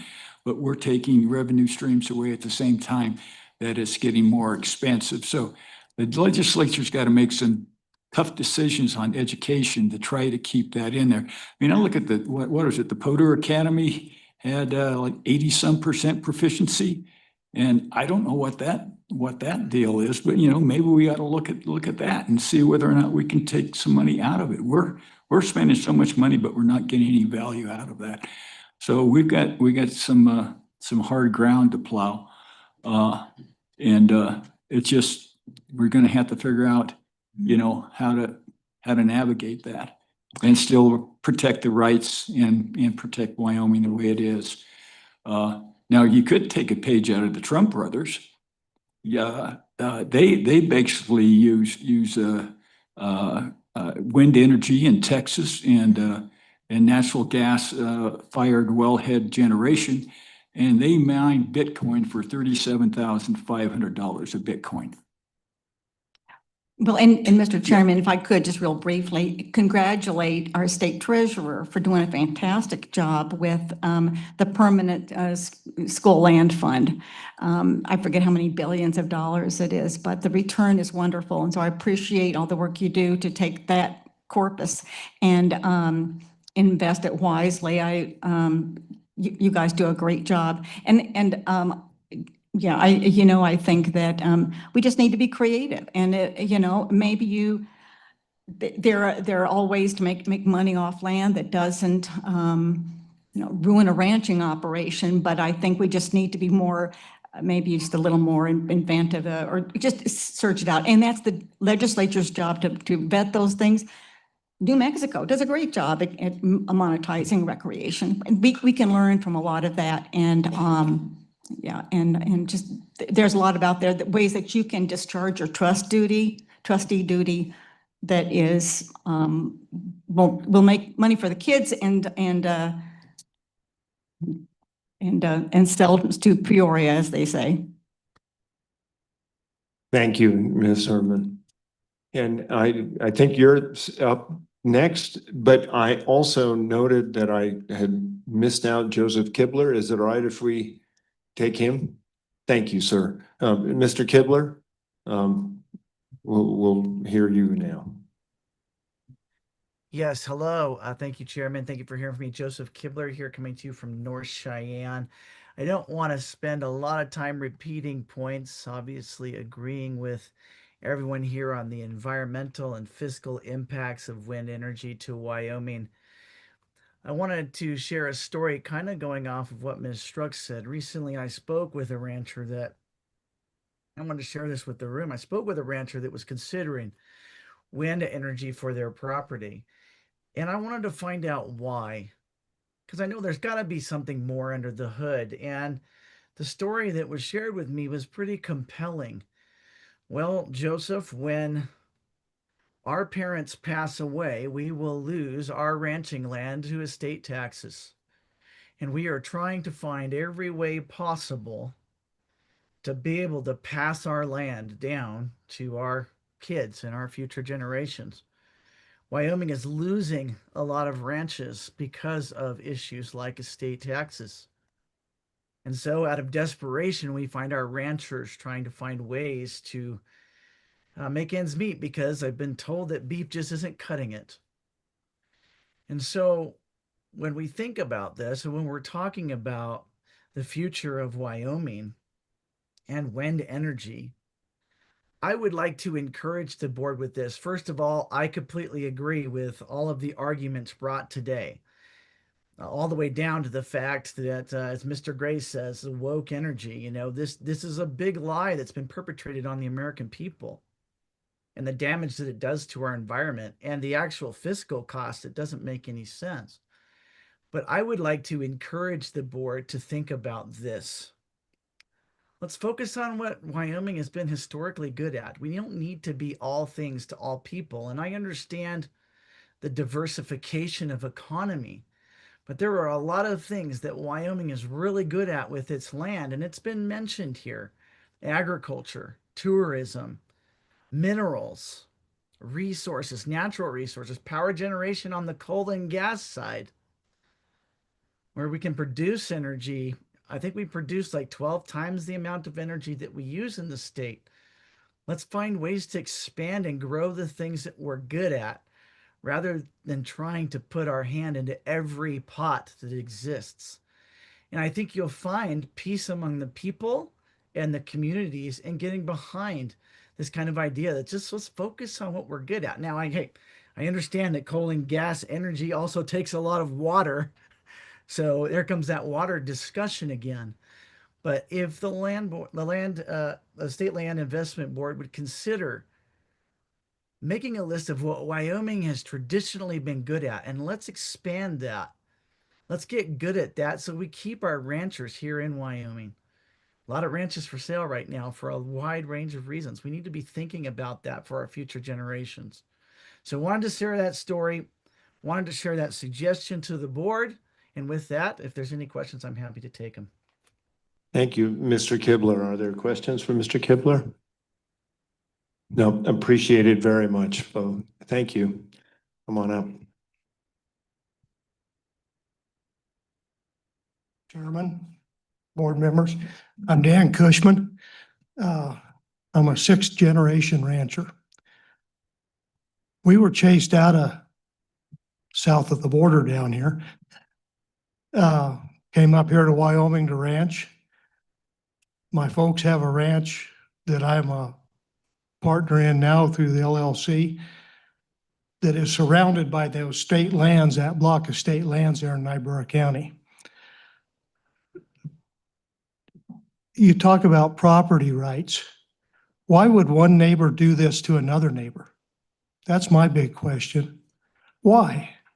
And you are our neighbor here on the state land board. You control those lands. Through those lands and that, then you depreciate the value of that ranch. We came up here to get away from that kind of nonsense. Another big problem is you talk about property rights. I can't build a pig feedlot right next to my neighbor's property and the runoff go onto his property and destroy his property value. Isn't this the same thing? It is. Another thing you haven't looked at, and you talk about for the schools and for the kids. My wife's a school teacher. She's worked for the Niobrara County School District for quite a number of years. And the enrollment there keeps going down in Niobrara County. One of the reasons is it takes more land for ranchers to ranch.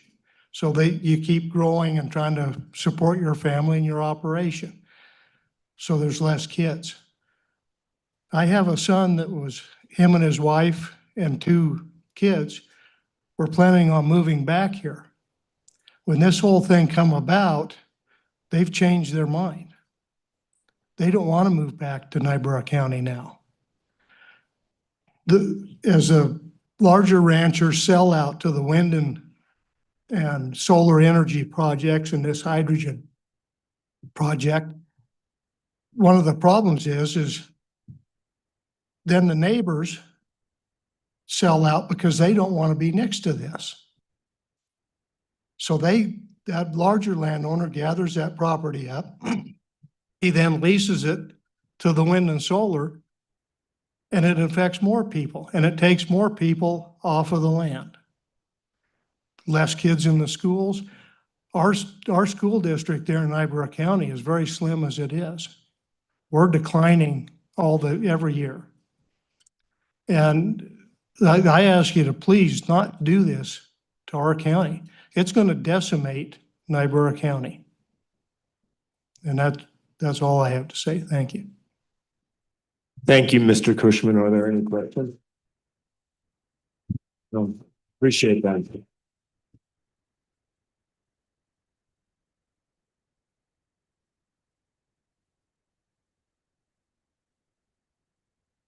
This will be brief, and I'm not talking about gravel. So maybe a solution, and I know this has been mentioned before. My name's Carolyn Griffith. I'm with the Casper Mountain Preservation Alliance, and this can't be fun. This feels like you could take the word windmill out and put gravel pit. It's the same thing we've been hearing for 2 years, and you've been hearing for 2 years. And basically, I think it comes down to one thing that might help, and this is from a citizen standpoint, is that if we could just get notice ahead of time, instead of a pop goes the weasel, here's the lease that's been awarded, and now you can react to it, and now you're stuck in a position where you can't do anything else about it, and you're hearing how we're concerned about our water supplies, our wells, our cattle, or whatever. And there's some legislation that's weak, you know, that can't protect us. And we'd like to be in a position where we all believe that business owners and developers are going to do what's right for Wyoming and do what's right for the citizens that live around the properties that are the state has stewardship over. But the fact is, that's not the case for everybody. Some of them make decisions that they do use, like Senator Boner said, I think they're using the loopholes that are there to get around some of the permitting processes. And in my case, it's specific to gravel and the LMOs, and they have to get game and fish approval to make sure that antelope or mule deer or some other species isn't going through there that's going to be damaged. But they don't have to tell the homeowner who has a well that could be damaged ahead of time. You don't have to get permits for that. So anyways, there's some loopholes that are being worked around. And if we only knew ahead of time, before you get in the spot where you've already awarded these leases, not so that we can fight and argue and fuss, and I could use another word there, but so that we could inform. And then it doesn't become this angry mob. We've had an opportunity to have our voices heard ahead of time before the decisions were made. And I just beg, I think we're all begging for that, and just to help avoid this battle. So I thank you for your time and for consideration. Thank you very much.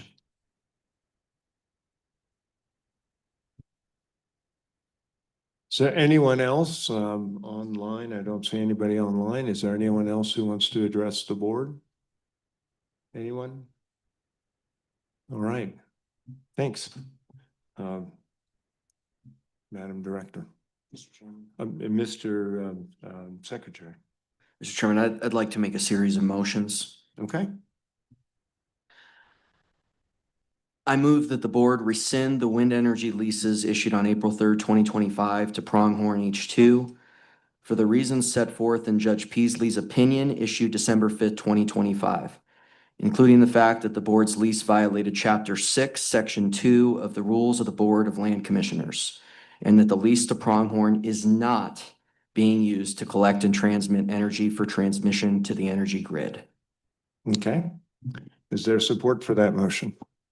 Mr. Chairman, may I ask a question? Oh, sorry, I guess I have a question after. Yeah, you seconded? Okay.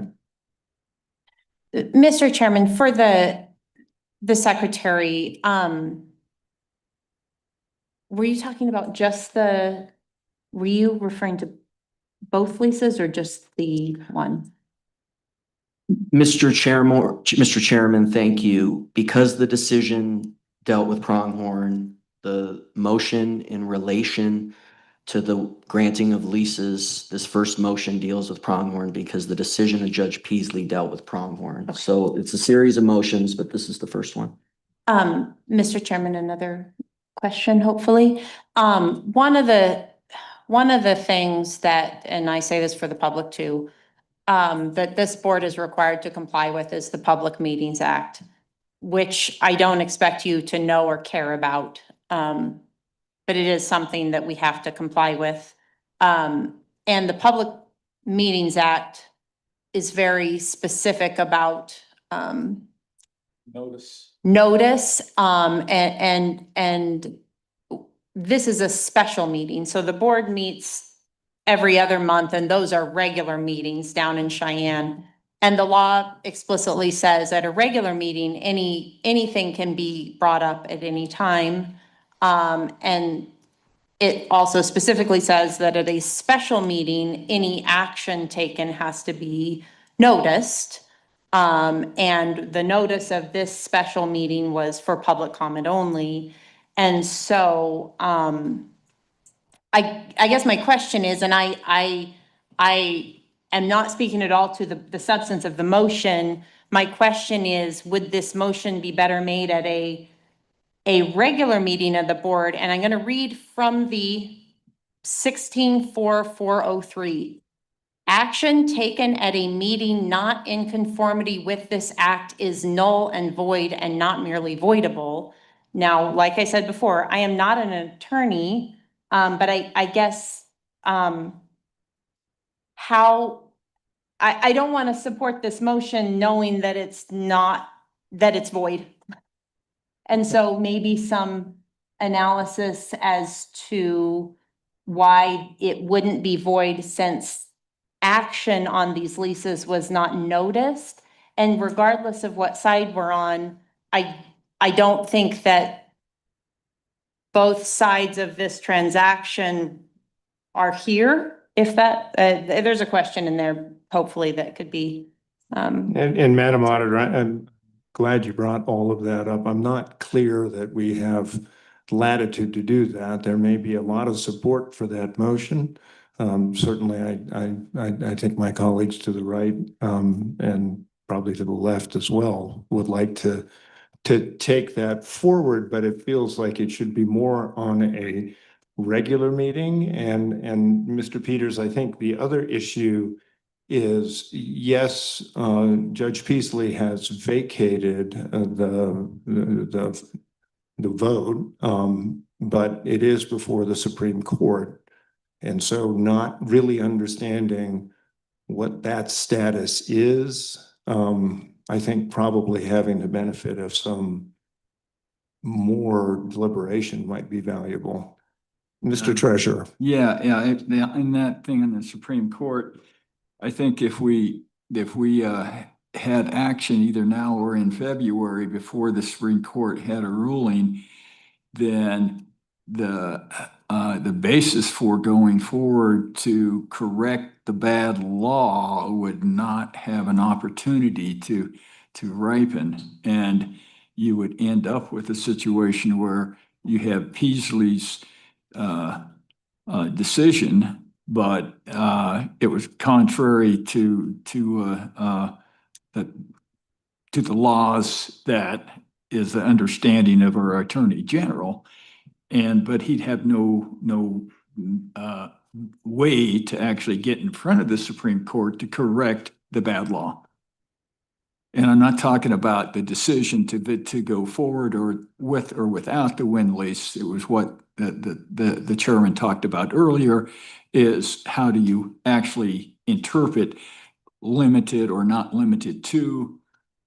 The way that it should have been interpreted is that limited, it's essentially it's unlimited how you can look at something. You don't have to say and not limited to put a laundry list in there. And when you're in the legislature, you try not to use not limited to, because when you put the laundry list in there, people start thinking about, well, this is all you can do, and that's not how the law is interpreted. But if we don't get that clarification in the junior court, then we're looking at a situation where we basically upset the apple cart.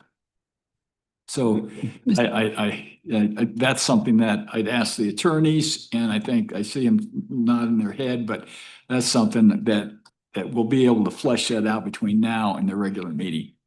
And I know Mr. Secretary would like to respond. I'd like to respond to that. A couple things here, Mr. Chairman. You know, I'd like to lead with my concern about the way this noticing has been done for some time and some of the rulings we've seen on this. I mean, at the last meeting, we actually had a ruling from the Attorney General's office that taking public comment is inconsistent with the Public Meetings Act, which is kind of in absurd. an executive session. No, that was also done in an article. He went to an article and gave the statements he made in the executive session.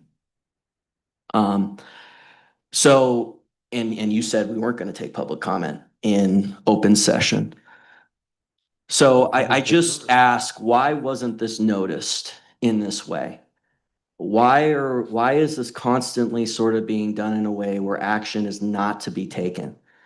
And where we have this comment and now we can't take action. And it gets back to Mr. Giesi's comment, which is that I'm tired of the politicians that set this up where action is never taken. And this is a common tactic where something happens, people say that they don't like it, as they should. It was noticed very poorly last year.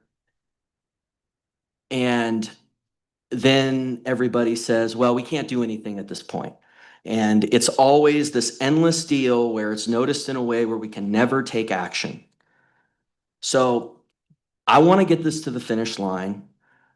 I think we need to have a special meeting before the February meeting. I don't want some action by the AG that is going to undercut us. We have a decision from Judge Peasley that is on the table right now where the pronghorn lease has been declared null and void. We can go ahead and rescind that lease because a judge has declared it null and void. And then the appeal to the Supreme Court, which was done without board action, is moot. And that's what I think we need to be doing. Now, to respond to the treasurer's comments, which was another thing that was stated in executive session, but then later the AG actually went to the media and said what he said in executive session, which is that, well, we have to appeal this because it has including implications on every single lease and every single area in the green books and Wyoming state law. Every single use of including is going to be predicated on this decision and from Judge Peasley. That is incorrect. Appealing this actually jeopardizes that, then it becomes binding law and precedential in every single case. But right now, this is with respect to the pronghorn lease. And that was acknowledged. And so it's actually the opposite from the argumentation that we've gotten. Just like when in the aftermath of approving this lease, you told me that it's inconsistent with the fiduciary duty to say no to this lease. And the judge actually said, no, it's inconsistent with the fiduciary duty to say yes to this lease. So we have to actually dig into these issues and unpack sort of the actual meaning here and not just use sort of cheap lines to prevent action from being taken. So I think we need to come back here and do this special meeting properly noticed within the next week or two and get this done so we don't have some sort of intervening action that undercuts the board like the Attorney General did a couple weeks ago. Mr. Chairman? Mr. Just clarification. I think Mr. Secretary, you're saying we should come back here and have a board action to vacate that based on the district court's ruling. Then you said, and then we should appeal it. No, I didn't say that. We say we vacate it and then the appeal is moot, is what I said. And so the fact that the AG has undercut us, his appeal is moot because we have vacated the lease, because in the intervening period, we have followed the judge's ruling and we have acknowledged that it is inconsistent with the board's rules. It's pretty simple. Problem, Mr. Chairman. If the appeal is moot, then you've got bad law on the books as a precedent. Mr. Chairman, that's the last thing I responded to, which is that the whole notion of including going out the window because of Judge Peasley's decision is incorrect. In fact, it's actually on the table now because this is a binding precedent potentially from the Wyoming Supreme Court rather than specifically in relation to the pronghorn project. Mr. Secretary, if it doesn't get to the Supreme Court, I'm trying to understand how it is a binding precedent. Mr. Chairman, that's my point, is that including is not in jeopardy because of Judge Peasley's decision. Judge Peasley's decision is within respect to the use of including within the rule, not the use of including in every single area of the Wyoming state law, the green books, or the rules. That is just incorrect analysis. And it's been acknowledged in previous sessions we've had. So I just reject that whole idea that the board has to move forward with this because including in every single use in the green books is on the table if we don't do this. We have a decision on the table right now from Judge Peasley saying that the lease is null and void. We should rescind the lease. The appeal that the Attorney General did without the board's approval is then moot. How do we rescind something that is already vacated? Mr. Chairman, absolutely you can do that. It's consistent with the order. You rescind it. You rescind it. I'm just trying to follow your logic. Yeah, sir. it's And pretty I am consistent with common sense. trying to understand I think we have a particular issue with special sessions that makes life a little bit difficult here. I'm happy to entertain moving ahead. I have complaints from Platte County about the commissioners there not following probably proper procedure. That could happen here. I have an issue very similar to what you're talking about with complaints in Hot Springs County that we're trying to figure out because of a series of gymnastics that have to do with the way a particular lawsuit resolved and didn't resolve in the interim. And I guess what I'm asking for is a little bit of time to understand what the implications are and come to the regular meeting. I don't believe any of the impetus to rescind that meeting will diminish in the interim. I do think that we'll have a chance to make a wiser decision based on that understanding, and we won't be in violation of special meetings law. But that is up to this board. And it would then be up to whomever wants to challenge it in court. Yeah, Mr. And Chair, then I also saw the I superintendent. want to respond to you. You can respond. I'm just giving the order, sir. Yeah. That you respond all you want, and then we'll go to the Okay, superintendent. thank you. You know, Mr. Chairman, as was done on this Crusoe deal, we could have a special meeting and properly notice it with relation to the rescission of the Pronghorn lease. And I guess I would ask, why could Crusoe go on a special meeting with 5 days' notice, but we can't have a special meeting to rescind this wind lease? If we want to go to the regular meeting, I guess I could, but I just really reject you saying now that we can't have a special meeting properly noticed to do this in a week or two, but we can do Crusoe. You seemed very thrilled about that. And I assume they ran that by you in relation to the noticing. I mean, and so we got to get this done because I don't want more undercutting. What was done by the Attorney General was really problematic. And I don't want, I'd rather get this done so we can handle this. Mr. Chairman. Madam Superintendent. Thank you, Mr. Chairman. All right, I'm interested in figuring out how we move forward here. And so what we need to identify is what mechanisms can be used to make a decision on this lease. I never want to overpromise and underdeliver, and I'm not going to make some wild motion that's going to get struck down by a court. We need to do this properly. And so the question I have for our legal counsel is, was this meeting noticed in a way that we can make a motion regarding the lease? Yes or no?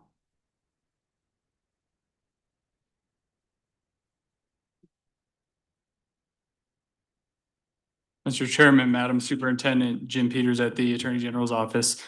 This meeting was noticed as mentioned as a special meeting, and as Madam Auditor pointed out, special meetings are limited to the discussion, deliberation, action. Any action is limited to the items that are specifically noticed. Related to this matter, the meeting notice says, I want to make sure I get this correct. I believe it says public comment on wind leasing.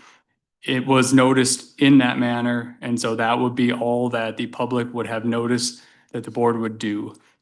It would be our thought that any action taken that is unrelated to public comment or any action taken related to wind leasing or any other matters would be outside of what has been noticed for this particular special meeting.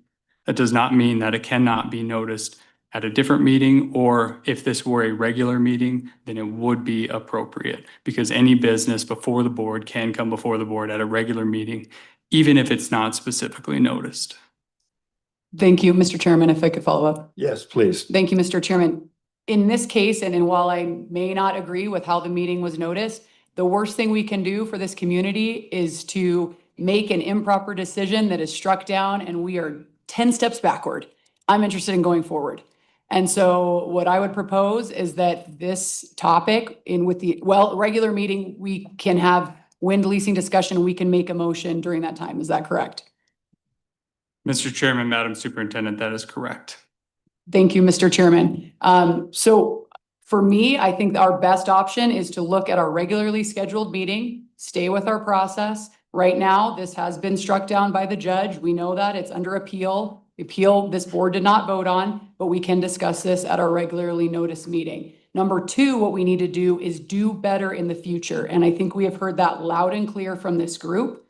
We need to evaluate our state lands in general, which the governor did mention about how we are handling these parcels and what our communities want. We need to create greater public notice of these proposals as they come up. And I want to put together a group to work on that and roll up our sleeves and do that and provide suggestions to this board to improve. This process needs to be improved moving forward. And I think that those are the two action items that we need to have. And at our regularly scheduled meeting, which is in less than 1 month, we will discuss this and we can propose action. I've already been working with legal counsel to determine what the best means to do that is. Again, you make a motion that is just struck down immediately by court. It does not help anyone in this room. We have to do it right. That's good governance. And that's what I think we can do at our next meeting. Thank you. Yeah, Mr. Chairman. Mr. Secretary. Mr. Chairman, and that's fine. We can do it the next meeting, but I hope in the next month, we don't have an attorney general and a court system that is undercutting us. That's the last thing that I want.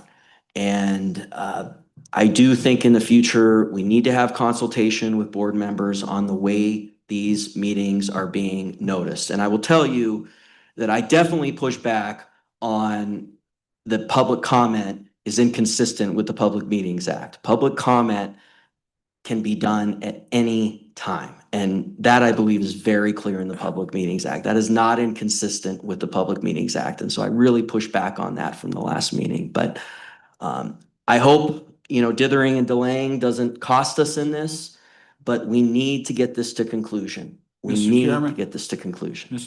Mr. Chairman. Mr. Treasurer. And in the meantime, I'd ask our AG representatives to give us an analysis about the effect of the Peasley thing as far as a precedent in future situations where it's the same way. I think there's two ways to rectify that. One is you go to the Supreme Court and we get it reversed. Or two, we put a preamble in all of our statutes that says that limited to or not limited to or whatever just means that it's not limited. Similar to what I believe the treasurer said. I mean, the former treasurer, the governor said on the Texas law. So I think there's two ways to address that. One is through the Supreme Court, and one is to actually put it in the statute so we don't have these conversations again. All right. Thank you, Mr. Treasurer. Mr. Peters, and then I'll recognize the auditor. I think you're reaching, aren't you? Yeah, okay. Mr. Peters, can you tell us if the Pronghorn developer has also appealed this ruling? Mr. Chairman, yes, Pronghorn has also appealed this decision. Thank you. Madam Auditor. Mr. Chairman, and I know I think we're pretty clear on that this can be brought up at any regular meeting and action can be taken with or without notice, but I do hope we notice it, just saying that out loud, since I can't make a motion. So, thank you. That's all. Mr. Secretary. Mr. Chairman, just want to respond to a potential underlying sort of assumption with your question. And maybe I'm reading the question wrong, and you can correct me if I'm reading it wrong, but there was a notion in your question that Pronghorn appealing is material to that motion that I sort of had drafted, put on the table. I just disagree with that because we have the ability to rescind, and then at that point their appeal becomes moot because we've rescinded based on Judge Peasley's ruling before the appeal ripens. So I just wanted to make sure I don't know why you asked that question, but I think maybe I was getting on a potential reason and I wanted to respond on that, so. Yeah, I'm not an attorney, so part of my question really goes to giving us the time to understand exactly what that means. So.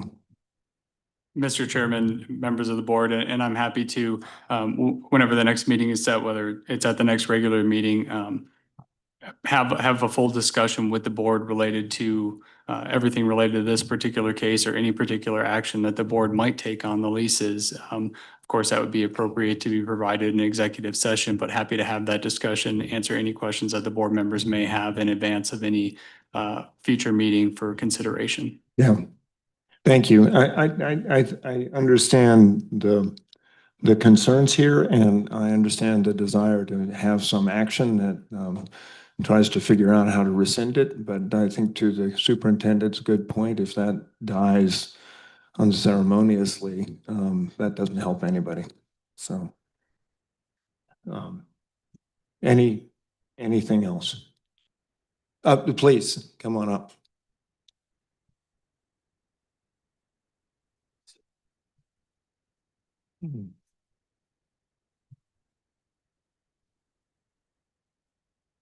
I just wanted to say that this decision that you're making is one of the reasons why a lot of people don't like government. I mean, for me, you set the agenda up so we couldn't have the vote. That's how I see it. Thank you, sir. All right.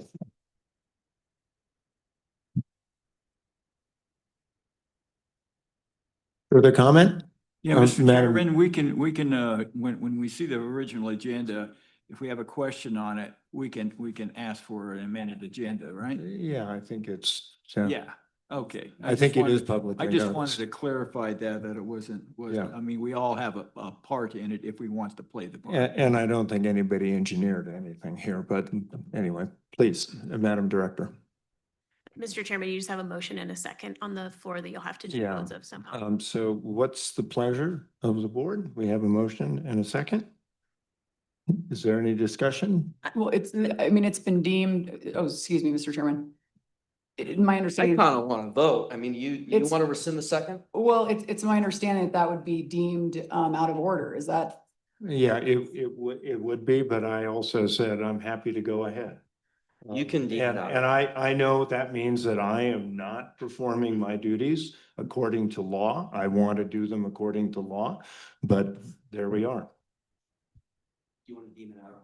Is that, what do you have? I'm happy to deem it out of order because I think we have a way to deal with it. So, and I think the way to deal with it is to go to the regular meeting, which is in a little bit of time. I think we are not anticipating, I don't believe, any kind of action between here and there. And I see Tommy, Representative Strzok. Well, that's okay. I think most of them here know me as Tommy, so I think that's okay. Thank you, Chairman. The only thing I want to say, the people came, they spoke, they stayed because they want to know how you all feel. I think that's the main thing. Okay. Thank you. Yeah, wavering, Tommy. I'm wavering right now because there's a lot of good testimony. And the one thing I might sway me to saying adios to me because people is really looking at the money that will go to the beneficiaries. And if it's only just, a few $1 million, that's something that I'm like. Yeah, so Tommy, I can tell you I'm wavering, but I'm not quite there yet. So I'm gonna look at the testimony a little more, especially the fiduciary part that would go to the beneficiaries through the trust fund. And Representative, I'm going to just wager here, and they can all correct me if I want. This board would rescind that lease. There's no question in my mind. And so I don't know if you can take that to the bank, but it's probably as close to the bank. You probably put it in stable token. What I would say is that I hope we bring the same degree of scrutiny to, I mean, this has been my issue forever. When we have transmission lines that go across the land, as we just did for not green stuff, but for just normal stuff, that we don't trample on people's property rights. I think the issue that we've talked about here today about property rights and value, well, the state also has a value, and And I believe strongly that we've got to figure out how to be able to say, if you've moved your property to state land because you get to use recreation on it, somehow the state's got to be able to also get some benefit from that as well. And that's not an easy thing to do, but I think that is something that the state's going to have to reckon with. You know, so when I first got my ranch, I grew up on a ranch, still run it, but then Dad was dumb as a post, I thought, and then he got smarter. When I first got my ranch, I had 2 neighbors. I now have 64. And I'm concerned about what they might think about how that land goes. And so I think these are issues we're going to be wrestling with for some time. Mr. Secretary. Mr. Chairman, I want to note one other thing. The Wyoming Attorney General is appointed by you and serves at your pleasure. And I would ask you to please instruct the Attorney General not to undercut the will of the board over the next 4 weeks. And Mr. Secretary, I'm happy to do that. I want to explain that the Attorney General and I talked about the issues that were made unclear by Judge Peasley's inverted ruling. It may be the right one, and I'm happy to do that. But the reason why we wanted to make sure it was clarified is so that we didn't end up with crazy issues. I told him that in my mind, we should probably think about that. He said what he said, which is it's the Attorney General's job to represent the state. I will tell him that he cannot undercut the will or the decision power of this board. In the next, even in the intervening period before we have that Yeah, motion. and I don't understand what he would do. There are some things he could do. And I don't want to give ideas, but You know, and I think to cast aspersions on the Attorney General, former justice, is, I just don't think that's a good idea, Mr. Secretary. Mr. Chairman, hold on, please. I take deep umbrage at you saying I cast aspersion. I take He deep umbrage stepped at in you. and there are. Step outside. You want to step outside? Are you threatening me? No, I'm asking if you want to step outside. Are you threatening me? I've never seen anything. Mr. Chairman. That is a stand. Mr. Chairman. Look, Mr. Chairman, back to the issues. Please stop interrupting. Mr. Chairman, I just asked that we have the Attorney General not undercut the will of the board in the next month before we hear this. And that was answered. Thank you. Mr. Chairman, Mr. Chairman. Yes. And you know, I know there's at least 2 of us on here that have ran bills to make the Attorney General elected. So they didn't serve at the whim and the will of the governor. And I'm not the one that requested that. Mr. Chairman. Madam Superintendent. Thank you, Mr. Chairman. All right, this has been very unproductive the last couple of minutes. I'd like to get us back on track here. Because the chair has not ordered it out of line to have that motion, but because our attorneys have told us that they cannot defend that, I will rescind my second, not because I don't believe we should look towards action, but because, did you rule it out? I did. Oh, Yeah. okay. All right. So since it's been ruled out of order, we know where we're at here. Mr. Chairman, I would move to adjourn the meeting. It's been moved. It's been seconded. Thank you. I appreciate everyone being here. Thanks.